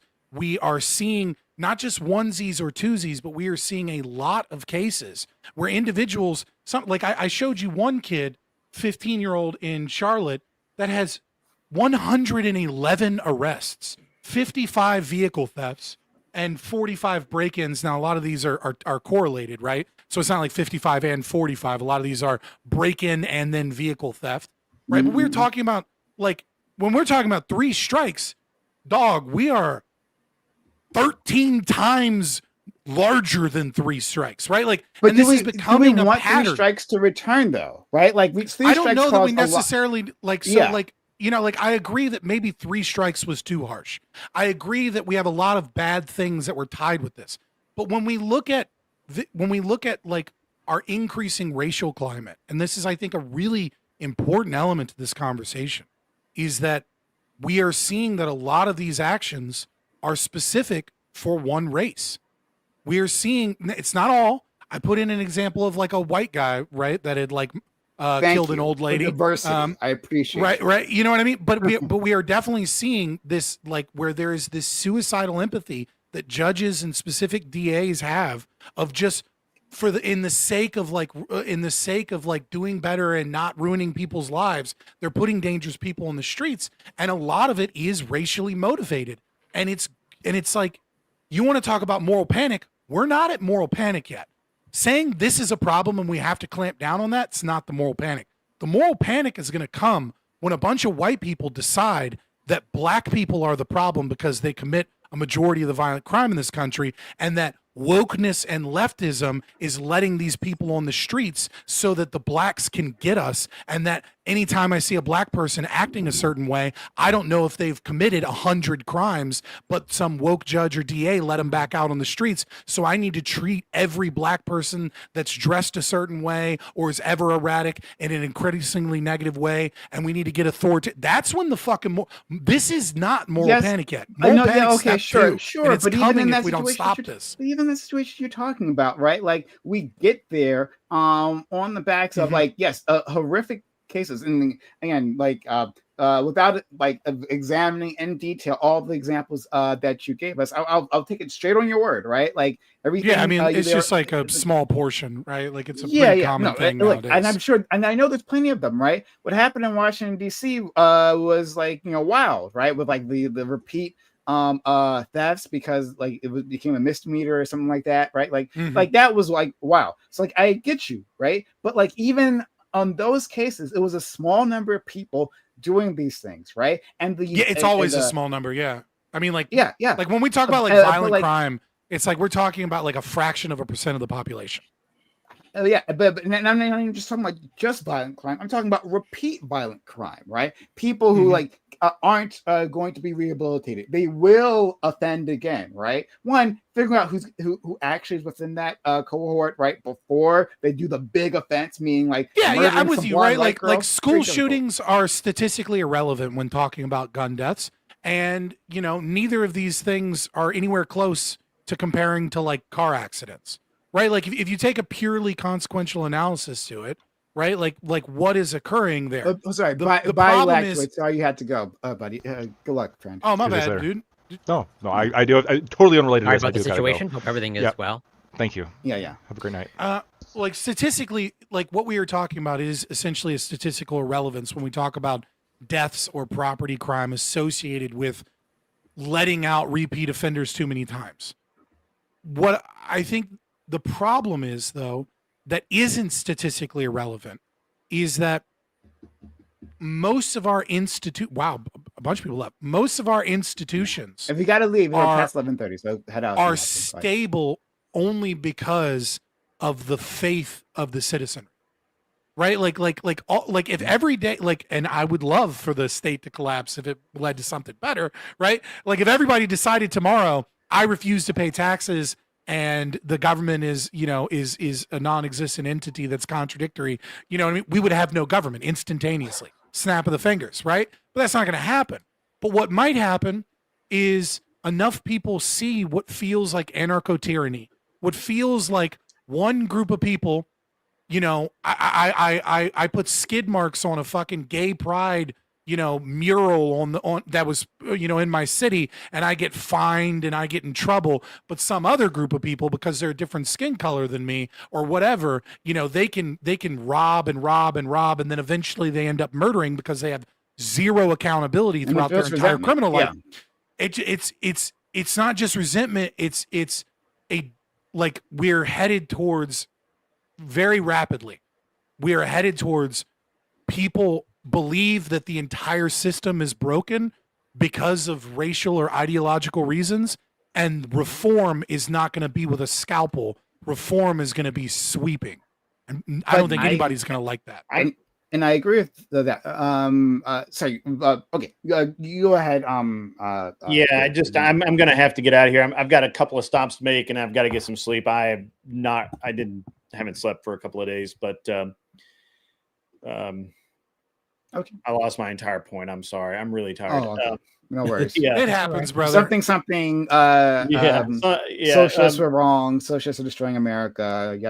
We got it. Actually, I have an observation about something that Scott said earlier, and I just wasn't able to kind of interject quickly. Is that we actually have a lot of military veterans in this country right now who, by all standards, should be considered mass murderers, right? Like if you considered what they did in war, the mass murder, right? So the real fear that people should have and my friend has expressed this, right, is that those people go off the rails and those people become sociopaths because they're not capable of a little bit of violence. They're not.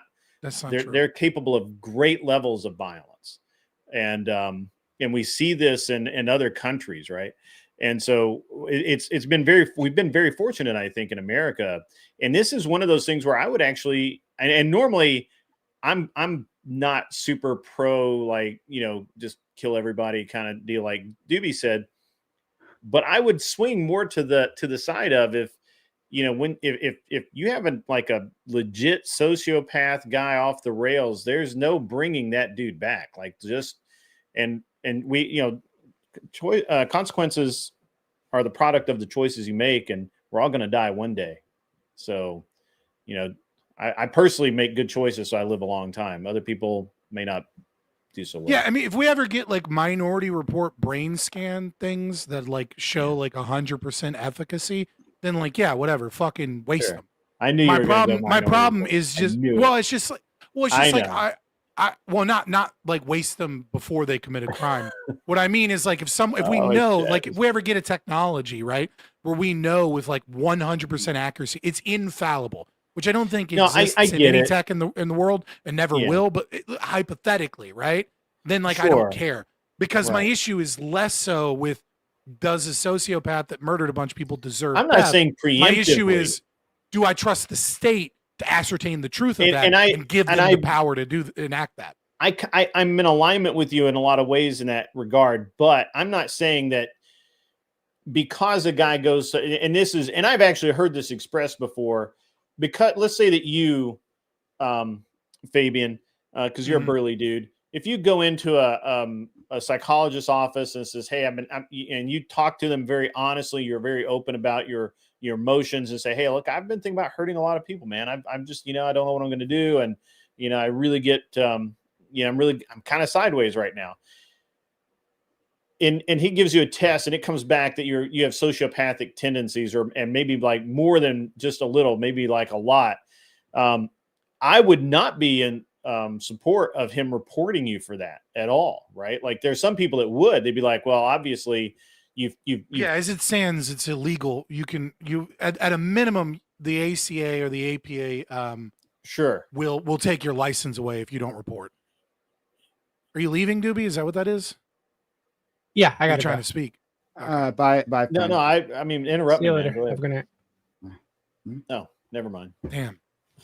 All right. Well, I was hoping Doobie would chime in, but yeah. So my chat is lighting me up. I did not party with e-girls. I was wrangling e-girls. They're just like vicious creatures. But TwitchCon was long. It was very interesting. And then whatever last night killed me, man. Like, killed me. So tired. Fair enough, brother. Thanks. Yeah. Thank you for that. Have a good one. Man. Nice having you. Have a good one. We'll see you, man. Yeah. Well, so, I guess I want to finish up with our conversation. Sure. One, I had some things I wrote down. Yeah. Yeah, I know. My private equity thing took too long. Apparently had a lot more to discuss here. But you rambled too much. You got no offense, and I'm not trying to insult you, but like, oh boy, your economic literacy on complicated subjects like that is a little bit lacking. And I think if you're going to be a moderator and like discuss certain things, I think you gotta clean up, like research like you're debating. You know what I mean? Because I think you got taken to task a little bit by Grid in certain areas. Just because you said pause. I'm saying I think this was like a headbutting thing because you were saying a few things that were incorrect, but like he wasn't focusing on your actual overall point. And like if you clean that up, that miscommunication will happen less. What I said, he specifically said is that he was talking. He said about some shit that was the wrong leverage too, buyouts, right? Yeah. Okay. Well, sure. The leverage buyouts were fraud. I'm like, no, they're not fraud. There could be fraudulent behavior afterwards, which I was agreeing with. I think you he was about, confusing right? front loading with leverage buyouts, and I don't know if that's a miscommunication from you or just a straight up misunderstanding from him, because they're two different things. Yeah. But I had the as far as I know, the technical a process of private equity buyouts, like all correct, right? Like I didn't say anything wrong there. I just like I don't know. There was some sort of miscommunication That's here. fair. Whatever. Yeah, I don't know. But in any case, let me get these super chats out of the way, and then we'll finish our conversation. Alexander Wynn, $10. Thank you so much. Says the last part was supposed to be about obscenity, not insanity. And Prime, sociopaths are also mentally ill. At some point, your culpability isn't as important as justice for the victims. Your culpability isn't as important. Oh, then I guess I agree. Right? So my point was that sociopaths, and my point was that sociopaths, those who don't care about human life and who are like irredeemable, is what I'm calling them, right? For the sake of conversation, maybe psychologists would say differently about them. But that if they were killed, it's fine, right? Which would be me taking the priority of the victims more than their mental illness, right? As you're more than their. At some point, your culpability isn't as important. It's just for the victims, yeah. Well, I mean, also like if you're murdering people, you're mentally ill, right? Like I'm sorry, you know what I mean? Like we have this weird special consideration where like where we favor diagnostics from psychologists that say this specific thing has a name. And a lot of that is fucking guesswork. And a lot of that is taking symptoms and behaviors and putting them into what is sometimes an arbitrary category, especially when we talk about psychopathy and sociopathy, right? Like, you know, back in the day in the 1970s and the 1980s, we looked at sociopaths as a distinct thing that was just like its whole own thing. And now, the ICD-10 or ICD-11, DSM, like we tend to look at these things as cluster B personality disorders, right? We see that sociopathy and psychopathy tends to be a subcategory or overlap with antisocial personality disorder. But we also recognize that when someone has ASPD, they usually have traits, symptoms, or similar behaviors and characteristics as people that have, histrionic personality disorder, narcissistic personality disorder, and oh my God, why can I not think of the other one? My brain keeps going bipolar when it's not bipolar. Regardless, right? Like, and there are overlaps between these things, right? So sometimes you have narcissists that are like really narcissistic, but they're internal, they're covert, overt distinction. And then sometimes you have malignant narcissists, right? And they display ASPD and psychopathic tendencies as well as being predominantly a narcissist, right? So it's like, at the end of the day, if you're murdering a bunch of people, something's wrong in your head. Like whatever, like be it your trauma, be it whatever, you're not capable of functioning in a society and behaving like a rational person. You're engaging in irrational behavior, and there's something in your brain that's causing you to do that.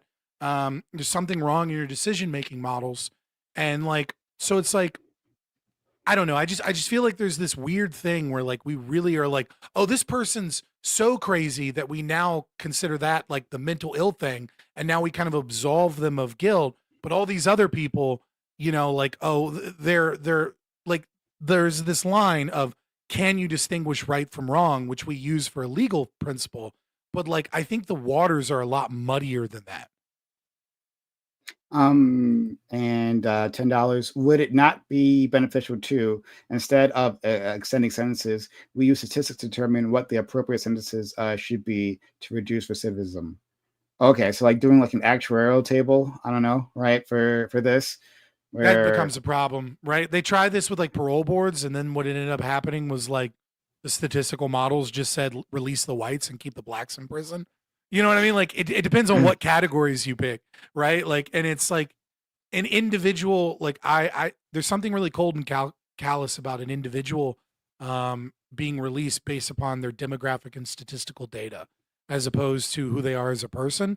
But of course, those statistics are the best way to determine the risk, right? And this is again why private justice is, in my opinion, superior, because what we should do is we should, like, if I was gonna, I would add this, right? Totally radical idea, right? As I try and get closer to a market system, is I would allow people, once they gain employment, to get out of prison earlier, so long as they take an insurance policy. And that insurance policy may be mandated by the state so that they can get out of prison earlier, like parole. But instead of having a state-run parole system, we have an insurance company, and the insurance company can use whatever they can to determine your risk and determine how much it's going to cost. And if charities want to fund this, right? If like, as long as they're not getting tax money, charities want to fund this, or other people want to fund it in lieu of other people, I'd be fine with that. And then we can have companies decide, based off of all of the available data, this person's really high risk, they'd be expensive, or this person looks like they're not high risk. And then maybe we can release more people, at a higher rate, because that burden, and if they commit crimes, that insurance policy would have to pay for everything, right? If they kill someone, maybe it's like $10 million or something. So I'll leave that up to my ANCAP friend to figure that end. It's just of a it. thought. I'd be down with, Yeah, I'm so just responding to Alexander Wynn here. I think that and like incorporating what our friend Scott said previously, like let's say we were using stats like in a parole board, or however, for some sort of sentencing or deciding whether you should get out or not. It wouldn't make sense, especially if we were talking about parole boards. It wouldn't make sense to keep Black people in longer than white people, but like that makes sense because it's less likely that a Black convict will get the support they need when they leave, right? And that will increase recidivism, right?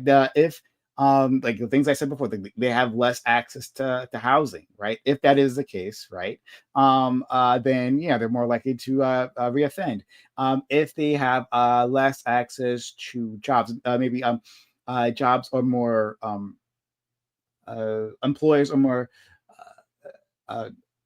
penalize Black convicts more than white convicts. If that is the case, there's some evidence to say that. I'm not trying to do a whole discussion on that, but if that is the case, well then it would make sense to hold on to the Black criminal because of the systemic bias they're going to face outside, right? But like you could do all that, or you could like on the other end try to fix the systemic offenses or barriers that are keeping these people from gainful employment and properly reintegration into society, right? I mean, but one is easier than the other, right?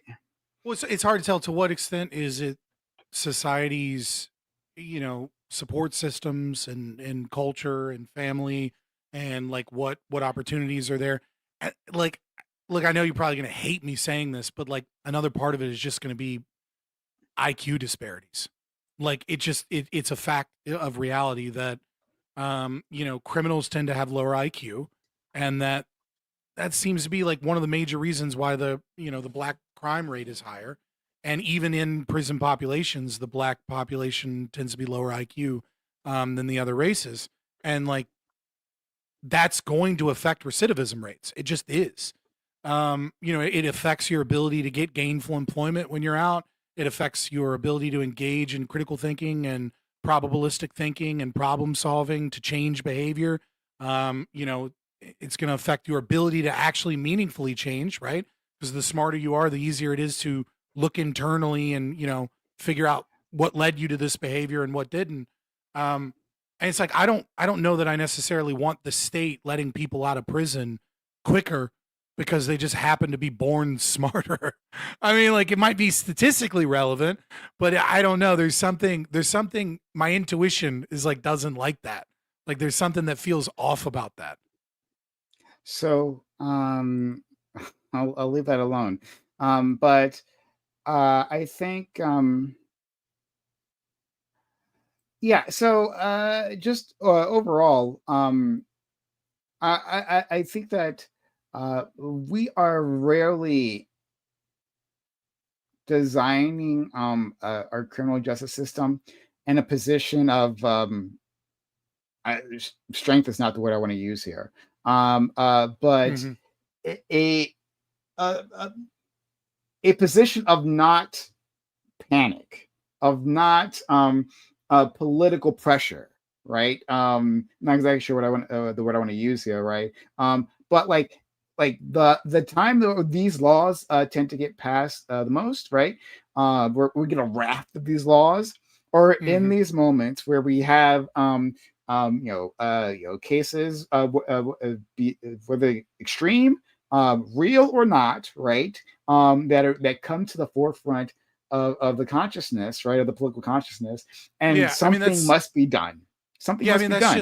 Yeah. that's how democracy works, right? I mean, it's one of my issues with democracy, but even setting that aside, I just think that's how democracy works, right? Because you have a large swath of the population, 99% or more, right, that really has no clue about any particular topic. And you have maybe a smaller but still significant portion of the population that has no clue about anything the government does, right? But whenever, if we're talking about criminal justice, or we're talking about vaccine or epidemiology, or we're talking about trade negotiations, it does, pick whatever you want at any given time when that policy, whatever that important thing is, overwhelmingly people have no real concept of, overwhelmingly people just, they have no concept of They're what the not an right or expertise. wrong thing. Yeah. Mhm. Yeah, they just don't know what the fuck they're talking about.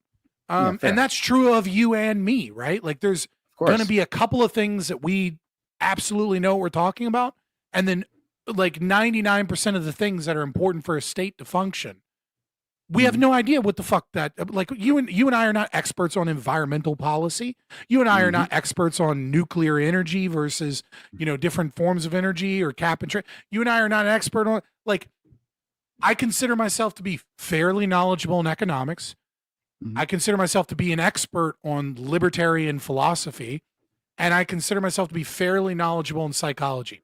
Basically, everything else, I don't know what the fuck I'm talking about. I have a little more knowledge Mhm. than the average person on a lot of issues, but I don't know what the fuck I'm talking about. And so when you have that, and you have a democracy, especially when you have a constitutional republic, and where a candidate is chosen from a myriad of issues, political change only occurs on anything unless there is a swath of the electorate that all of a sudden becomes passionate about a thing. And so it becomes a game of virality.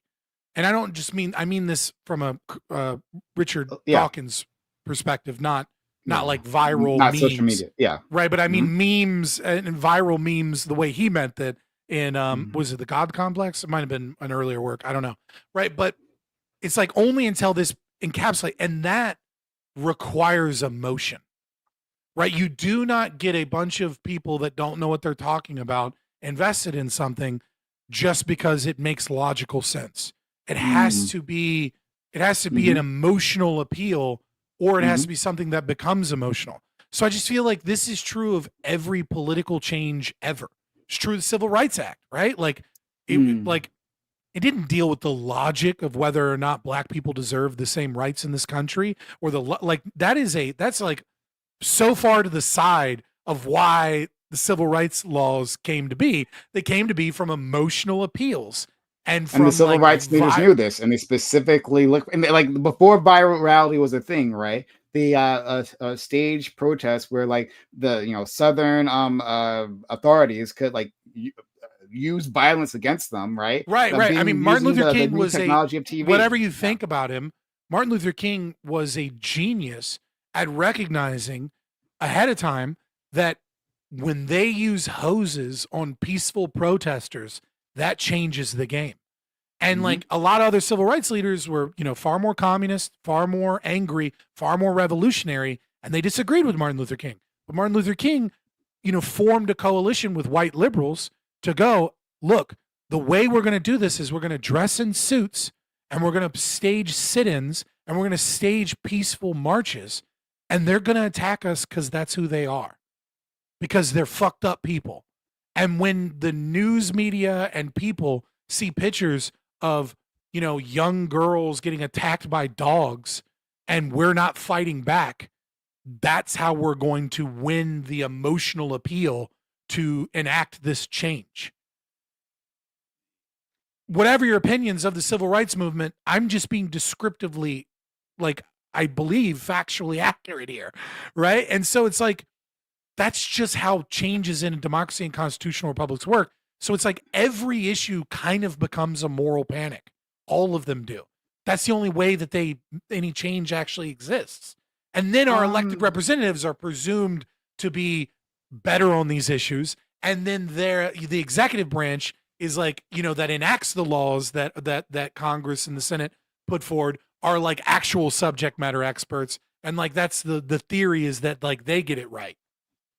So at first blush, I don't want to push back on you on that, but like, I feel like if I look deeper into it, I might disagree. But like, it feels intuitively correct what you just said.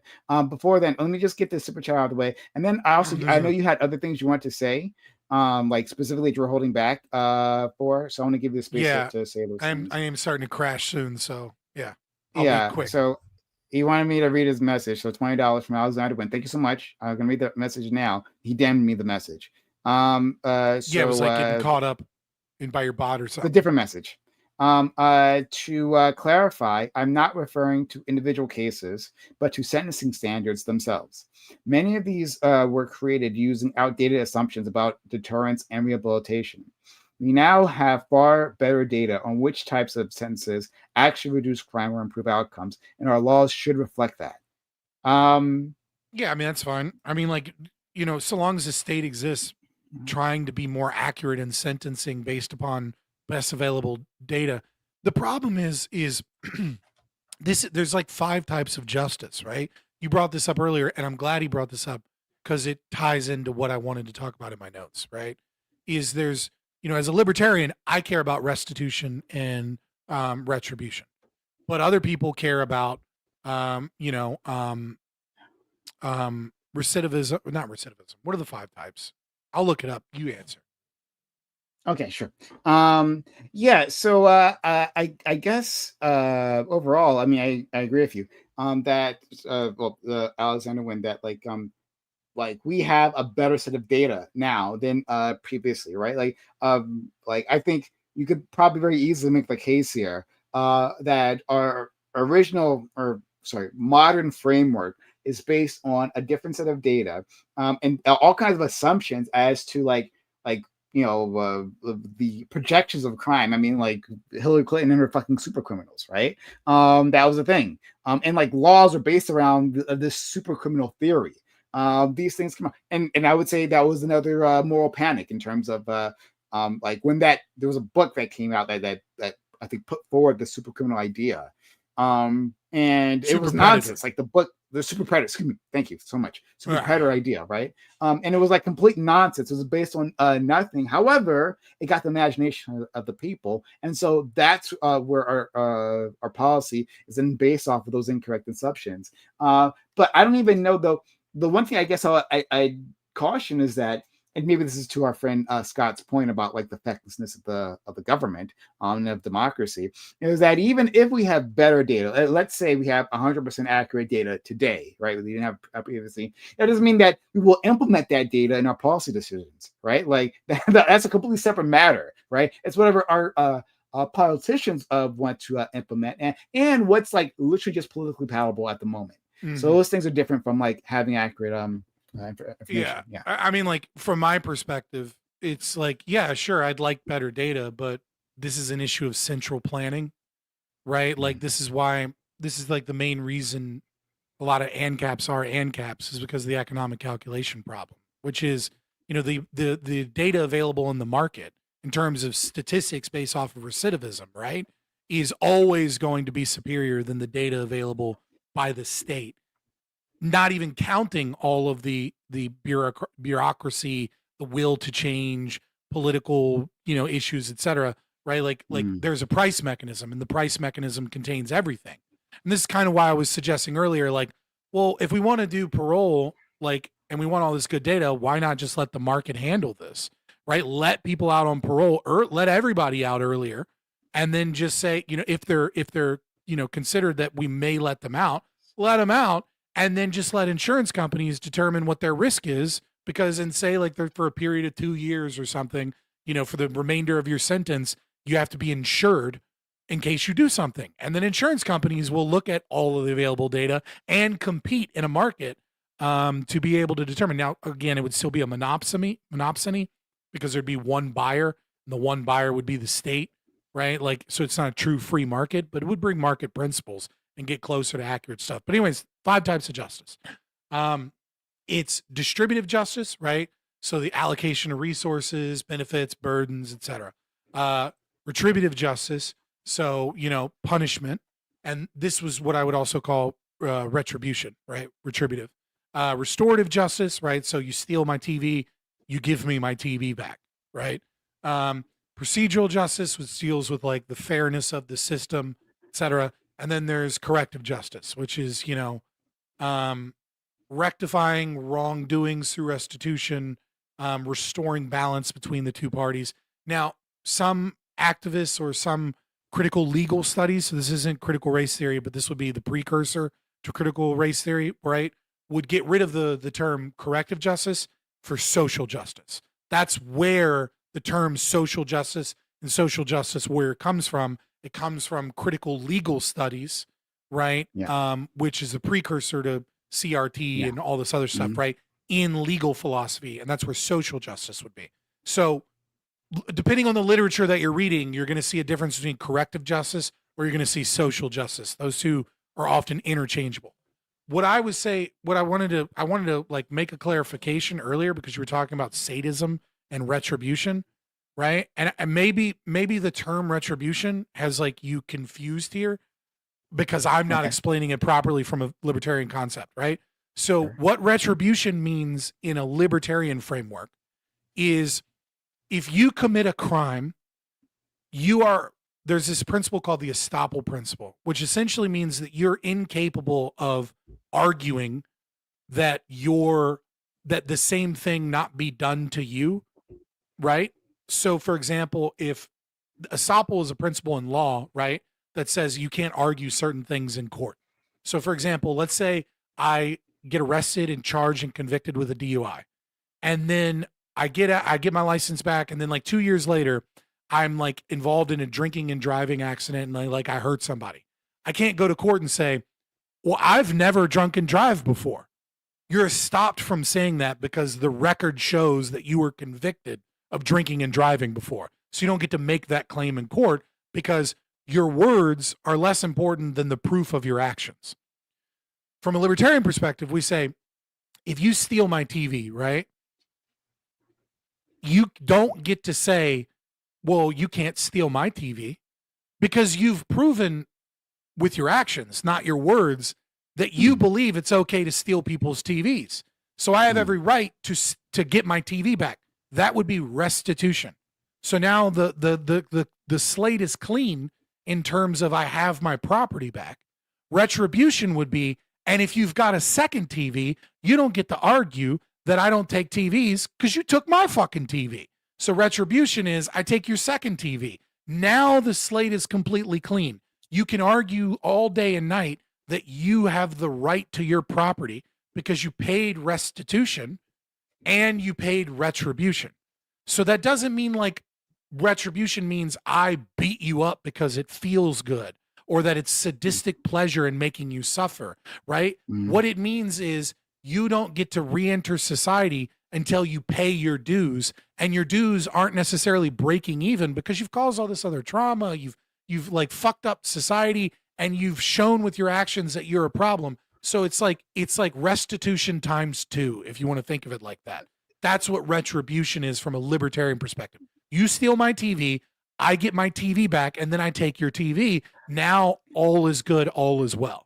So you've told me about this before, specifically when I was talking about retribution. I wasn't talking about in the libertarian perspective. I was just talking about it. Right. I just wanted to make it clear because you were talking about like sadistic pleasure, and I'm like, that's not what. Yeah. What to be clear, meant. yeah, I wasn't. I was talking about my perspective, not your perspective. So if I did not make that clear, I want to make it clear now, right?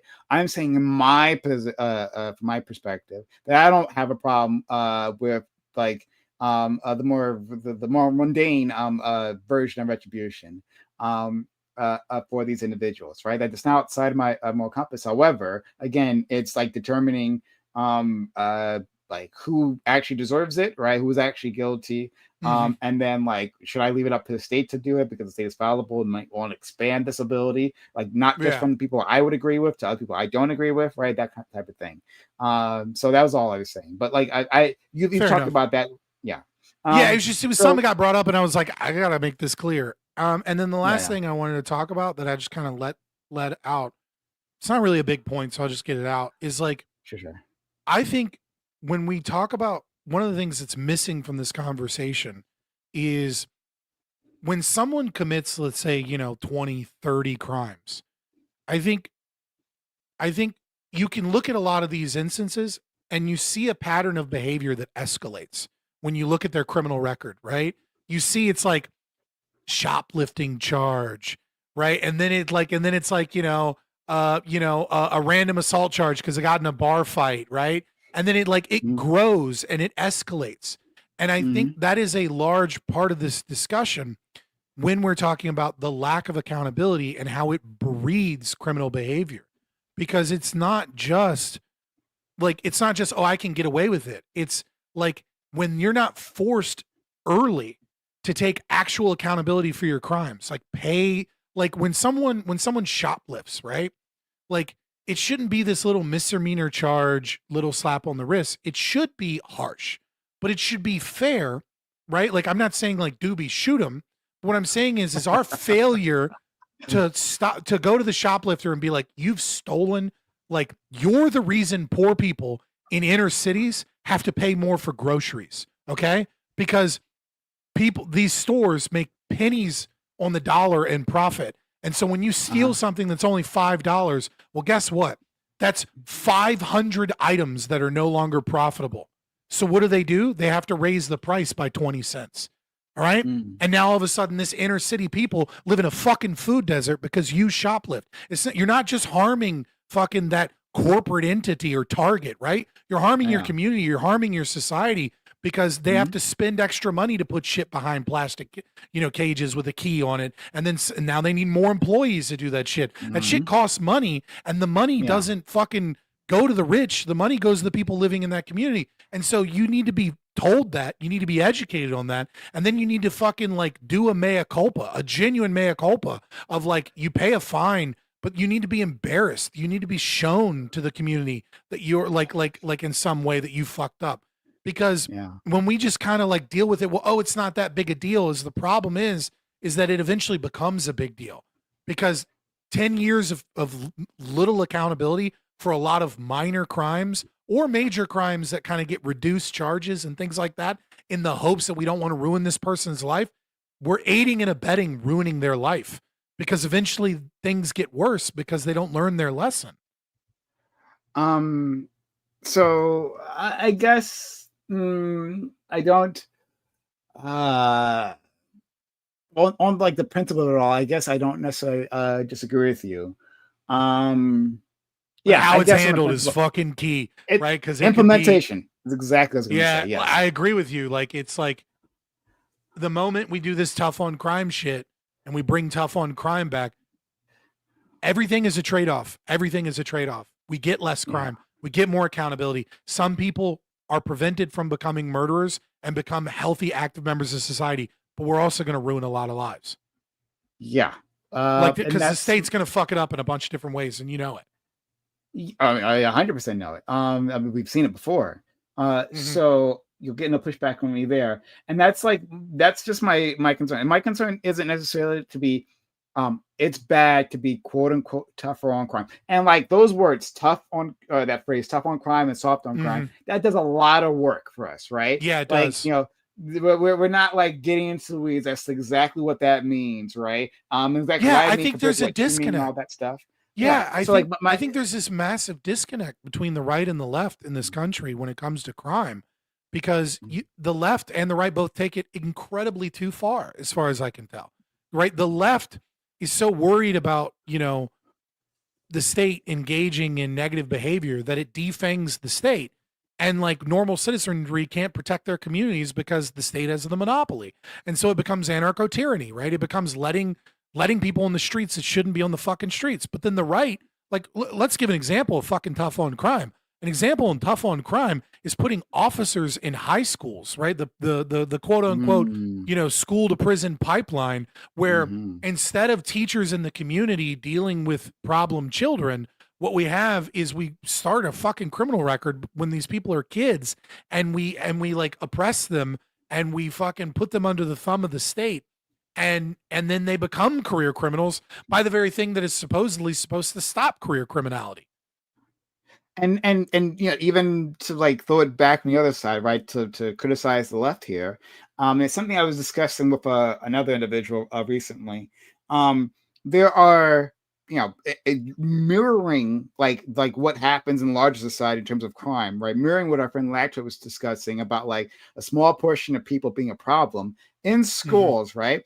Like there's a small number of students who are problem students, right? Without a doubt. And I'm not saying these people are like kids are irredeemable or whatever. I'm just saying that they are the disruption. And if you just remove just them, right? Like you'll have like a vast improvement in like the teacher's ability to teach, the kids' ability to learn, right? And the general welfare of the school. But you'll have people on the left, because they're afraid of the school to prison pipeline, right? Not wanting these kids to, like be tossed out of school. I mean, like what happens when you take what happens when you take all of the county's problem children and then put them in one school? Right, we do this now, and like we have special schools for like really, really bad kids with like oppositional defiance disorder or conduct disorder, right? Which is kind of like awful. Which are basically the precursors to personality disorders most of the time, right? Let's be honest. But we don't diagnose children with personality disorders because they're not developed fully. So we just kind of give them like a label that says they're a problem. And then that label follows them. And then it also changes the way teachers interact with them, right? Because this teacher gets some packet first day of school that says, here's a problem kid. And then what they do is they teach him like he's a problem kid, because of course they do, right? Like, why wouldn't they when they get a packet that pre-informs them? But then also, do we not arm the teachers with the knowledge of like do we force them every school year to figure out who the problem kid is after a couple weeks, right? Like, and so it's a damned if you do, damned if you don't scenario. Obviously, as a libertarian, I would say this is the problem with public education and this concept of a right to education. And that I would say that because one of the things that I see with the success, like there's a couple of private schools for specifically low income people in New York that outperform the greatest schools in New York City. The greatest private schools in that city get regularly outperformed by inner city impoverished Black youth. And the reason for that is because almost predominantly what we have discovered is the most successful intervention in education, by like its orders of magnitude better than everything, is parental involvement. Orders of magnitude better than anything else. And when these children are given those opportunities, the school says, if your kid fucks up, you're out. And so what this incentive does is it forces parents, the moment their kid is fucking up, to immediately be like, dude, you have the greatest opportunity here. Get your shit straight, straighten up. If the parents get involved, because it's a do or die situation. You're either in a great school or you're back in public schools and it's a hellhole. And so I think the market mechanism in private school is the correct solution to I think there's a self-selecting mechanism there. I can agree with like the basic without a doubt, idea. Yeah, that the self-selective mechanism is parental involvement, right? It causes parental involvement, right? The people that don't have parental involvement, the kids that don't have that, aren't going to be sent to that school in the first place. Yeah. So like, I hear you. Okay, so I'm gonna leave that alone. But public education allows parents not to be involved. Yes, but like, we also need mechanisms to support kids who don't have parents that are involved. There are plenty of kids who don't have that. And absolutely, I just want them to be private. But absolutely, like there are plenty of destitute people. There are plenty of impoverished people. There are plenty of, widows, right? And through no fault of their own, they had 3 or 4 children. They're a stay-at-home mom, and then all of a sudden, their entire financial system collapses in on itself because their husband died, and they got some bullshit insurance payout, like a fucking like $50K is supposed to help them really get back on their feet when they have to feed 3 kids and they have no job experience. Like there's tragedy abound. That was my grandma, and I've told you this story previously, I think, a long time ago. But very shortly, is that my grandfather was a police officer, believe it or not. But he died, leaving behind 9 children to my grandmother, and she was struggling. Like, how do I make sure these 9 kids aren't criminals? As far as I know, none of my uncles or aunts are criminals. But like the way she did it was like extreme corporal punishment. That's how I'm going to like take it out on these kids hard, right? Whenever they fuck up a little bit, in the hopes that like they'll be like functioning adults later on. And it was like rough on my Don't father do that, and guys. the You know, others. Yeah. But like that was her coping mechanism there in a very tough situation. there's and so I no have a like level she's of out of control, so she has to assert control, Yeah, right? Like I yeah, totally exactly. understand. Like Yeah, I mean, yeah. I think corporal punishment by and large is wrong. I think the research on it's kind of bad though, because I think more often than not, corporal punishment correlates with parents that are, that are keen to react emotionally and that are unstable. And I don't know that it's actually the hitting that is doing the thing so much as it is the mixed messages, extreme swings in emotion, and the lack of parental guidance that comes with corporal punishment. And it's kind of a chicken and egg scenario. But setting that aside, yeah, what the fuck do you do when you have 9 kids? Like you And have to you're in a poor be a country. tyrant. You have to be a tyrant because that's the only way that you can protect them from all the other dangers because you're just lacking resources. And she was in a destitute country, and yeah, so it was tough. Okay, so one last thing, This and was I'll let you fun. go afterwards. Yeah, oh yeah, and I was, and I thank you for sticking around. I love our conversations on this level. But look, it's gonna bother me. It's gonna bother me, and I'm gonna be a little petty here, just a little bit, okay, friend, just a little bit, right? What did I get wrong when I was describing a leverage buyouts? Right, like because I'm not. Because the thing is, you implied that I was like new to this. I'm not new to this. I've been following this for years. Maybe you're not. I keep Maybe bringing you're it not. up to you many times. It was and maybe I'm wrong. It seemed like you were confusing and front loading on to other people's books debt that was maintained by the main company, which isn't technically what they're doing, which is fraud. And I think seemed like in your communication, it seemed like you were confused. Oh, dude, thank you for hitting the donation goal. Thank you. Somebody was like, "Oh, it's wrapping up. Let me fix this real quick." Thank you so much. It seemed like you were maybe confusing that with leverage buyout, where you are gaining new debt, right, in the acquisition of this company, and then putting that debt onto the company, which isn't really that different, to be fair. But I think it seemed like you were communicating that improperly. I know you meant the latter, and I think Grid was just ready to pounce on this because maybe he's a little tied to it with his wife being in private fucking equity. You know what I mean? Maybe he got a little sensitive or something. So the moment you would say something or because you were kind of waffling a little bit, just like in the way that you were speaking, like you weren't very concise. And I get it because you got like 5 different people trying to interrupt you, right?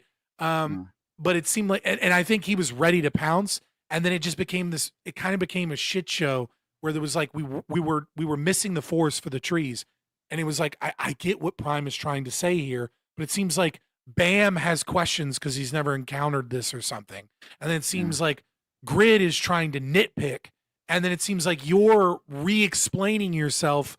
And then it's like going on too much. And it was like, it just kind of became a little bit of a shit show. But that's how panels are, man. Panels get chaotic sometimes.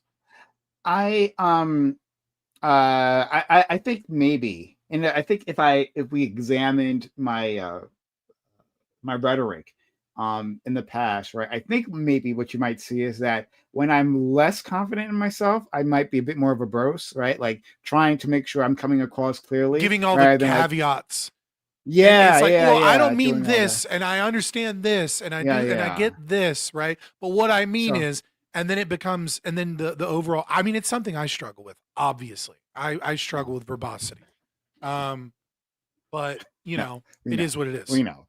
But no, but like in that case, like in that case specifically, it's because like hey, like this, I mean, I am not a subject matter expert on this at all, right? But I have been following this story for quite a while. It's been like something I've just been on and been like, I've watched plenty of videos, like read plenty of articles, right? Like been on this. Yeah. Like the these private stories. private equity is doing a lot of shady shit that I think Mhm. absolutely constitutes fraud, but doesn't technically constitute fraud.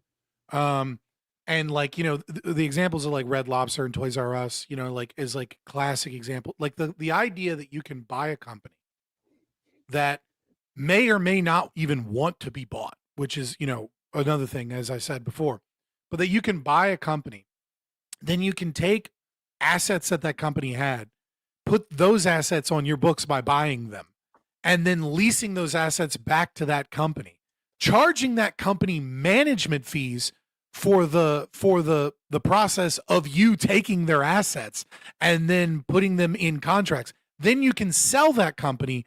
Oh, and by the way, when you sell that company, all of those contracts that that company signed under your control, they're now beholden to later after they no longer have those assets, and you get to set the price on their own property is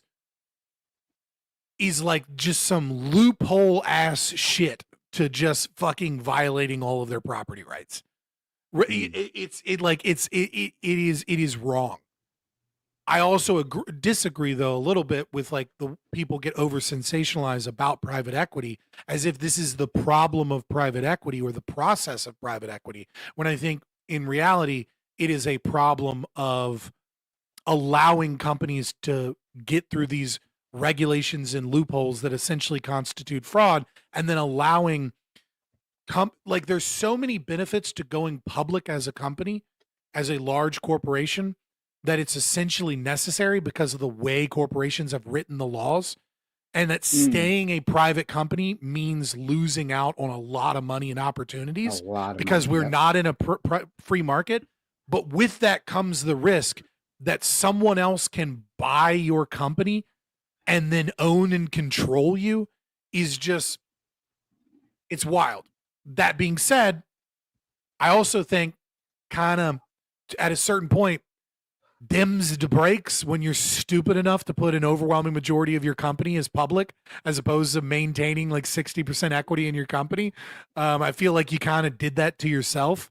You know, so I feel I'm very wishy-washy on private equity because there's just so many laws and regulations and loopholes that allow for shit that like I don't think are free market capitalism, that they're Yeah, and problems. I would really like. I'm gonna send you that video again. I'll DM it to you. The Yeah, DM it to video, me so you personally. don't That way lose. I won't lose it. Yeah. I will absolutely do that. And again, like this guy's like I think he was an economist or something. I forget what his background is, but in any case, he's not a leftist, right? Like I'm trying to do a non-leftist critique, right, of all this. It's fine. It's fine.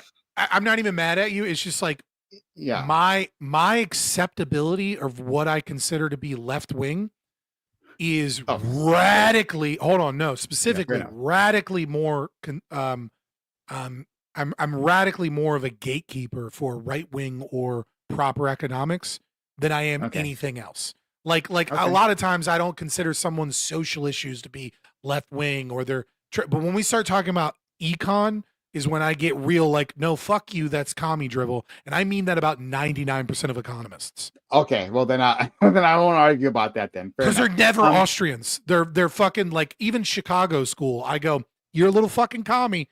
And that's like Thomas Sowell, Milton Friedman. Like famous libertarians, I'm like, yeah, you have some socialism in your ideas. Sorry. I'm losing my point. I just had like a final point here on Send this. it to me. Is that You said you wanted to like no? let you know what I feel about I'll it send later you the date or video. something. Yeah. But like it's the I'll I let you think know how I feel about it in DMs because I don't want to bring that shit show back on a panel again. oh that's fine. No, it's fine. Yeah. And I just really want to talk about the Lactoid Dildo Company. It made me very happy to do that. And I've been like sitting on this one like for a while, right? Sitting on a dildo. So we know. But and this is something that you and I I would like to have like a longer time. It doesn't have to be now, right? A Yeah. longer 'Cause conversation I'm about to about get out of this here. separately.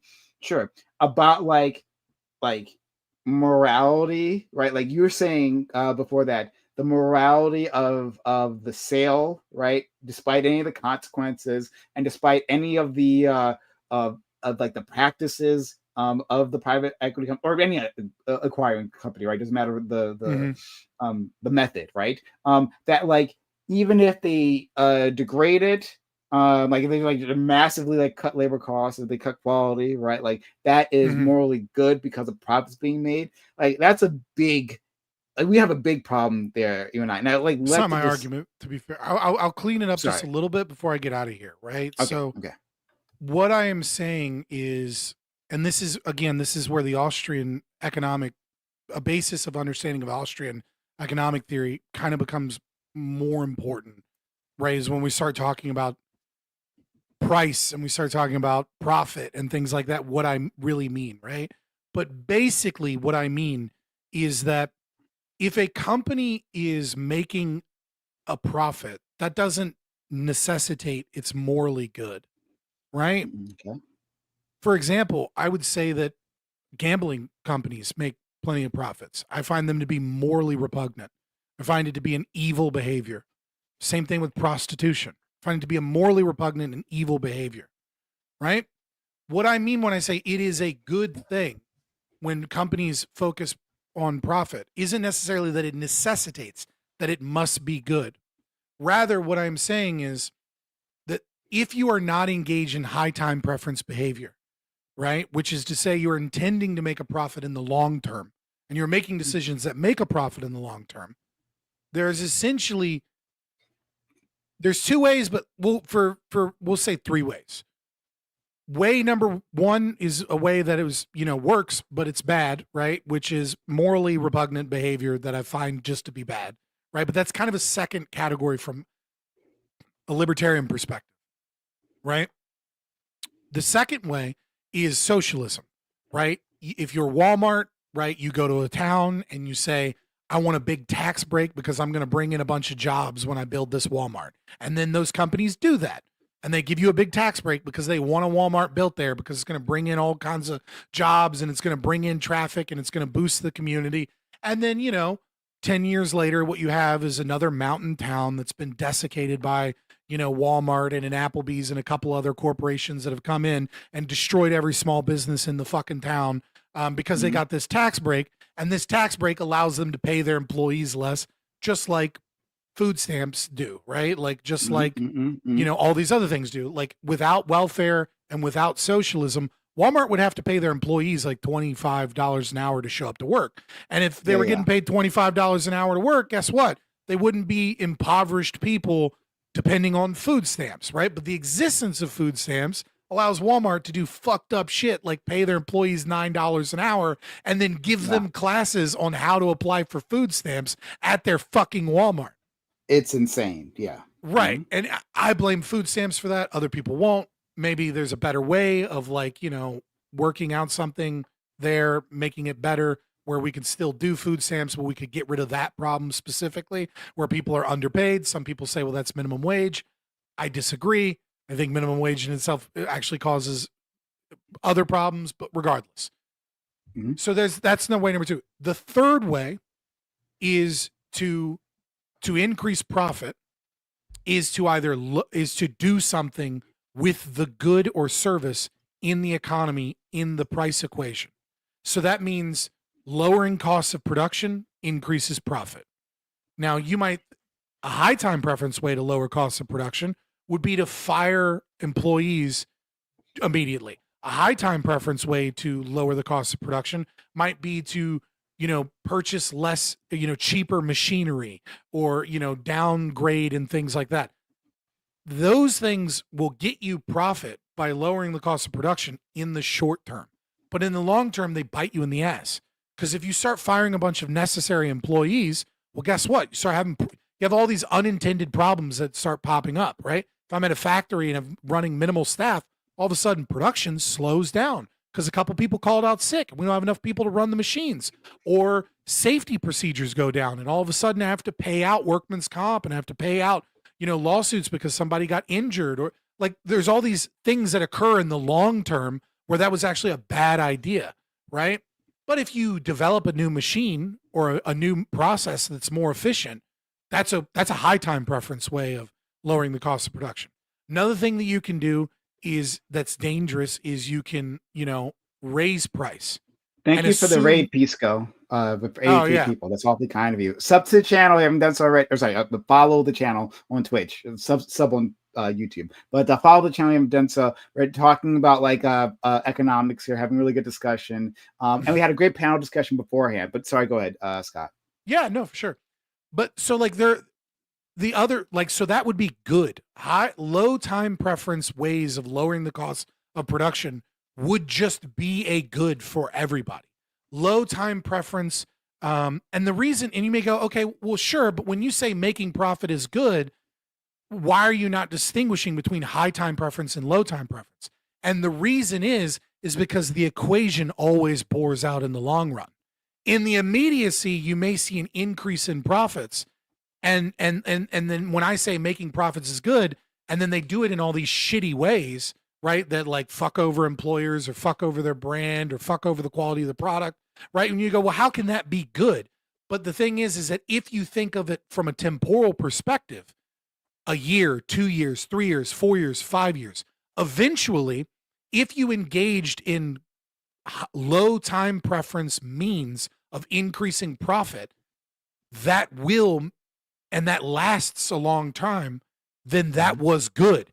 And if it was, and if it only increased profit in the short term, eventually the equation will show that high time preference behavior is going to bite you in the ass and you're going to lose money. And therefore it is bad, right? So that's kind of the distinction that I'm talking about when it's always good.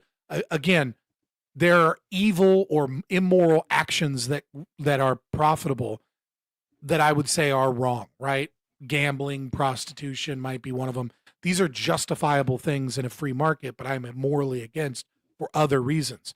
But if you are just taking a standard product like fishing poles, right? And you come in and you make more profit from fishing poles and you continue to do so in the long run, then what you have done has improved society.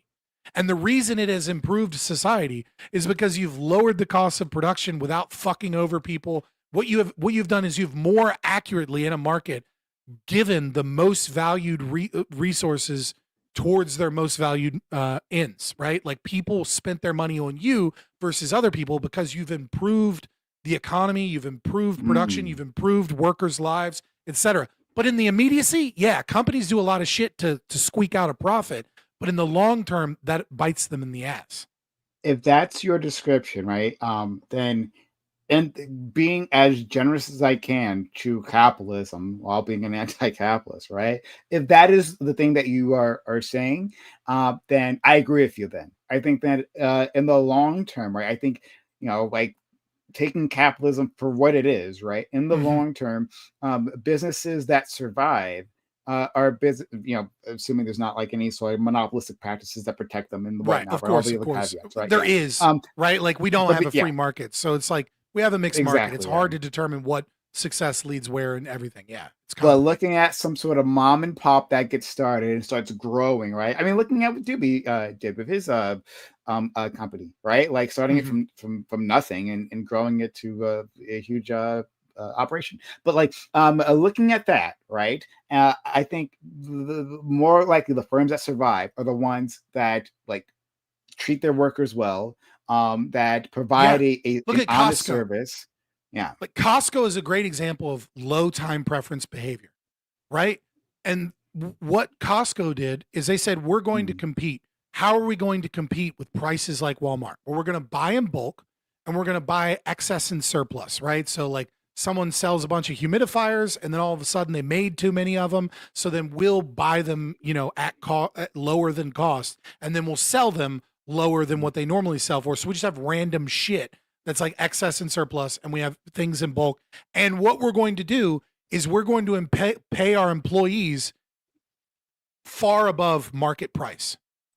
And then we're going to create a membership, and a lot of people won't use their membership, so we'll get extra money from the membership. will get extra money from selling excess and surplus goods at cheaper, so people want to get a membership, and will sell things in bulk, right? They had a lot of good ideas that don't necessitate a quick profit, but over a long period of time. Well, Costco can't work with shit employees. And here's why I say that. Sam's Club sucks. It fucking sucks. Every Sam's Club is a shithole. And it's like it's in terms of its profitability, it's nowhere near as profitable as Walmart.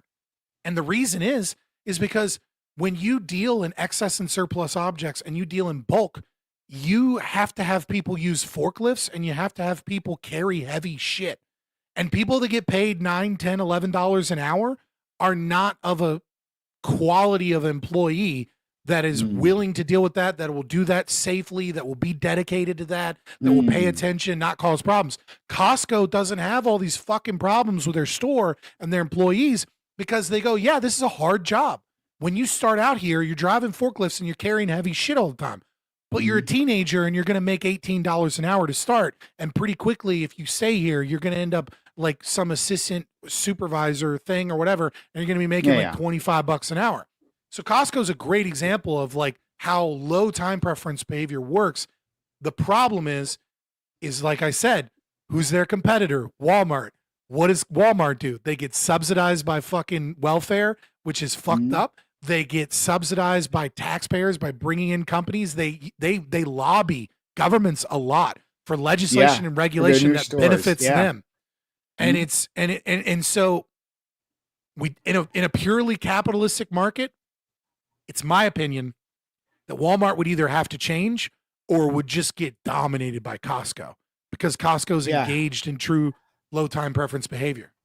Taking it on your terms, I actually agree with you. So if that's what you're saying, well then I guess I have no problem. It's hard to get quips. It's hard to get complicated economic concepts into quips, right? So I say something quote unquote based, like, when they make a profit, it's always good. And it's like, that's only part of the truth, but I don't have a soapbox to talk for 30 minutes. Anyways, I'm going to get out of here. Okay. And speaking of good mom and pop stores, I am so in love with this company. This is not a paid sponsorship. I want to make this very clear. They have paid me nothing. They have no idea who I am.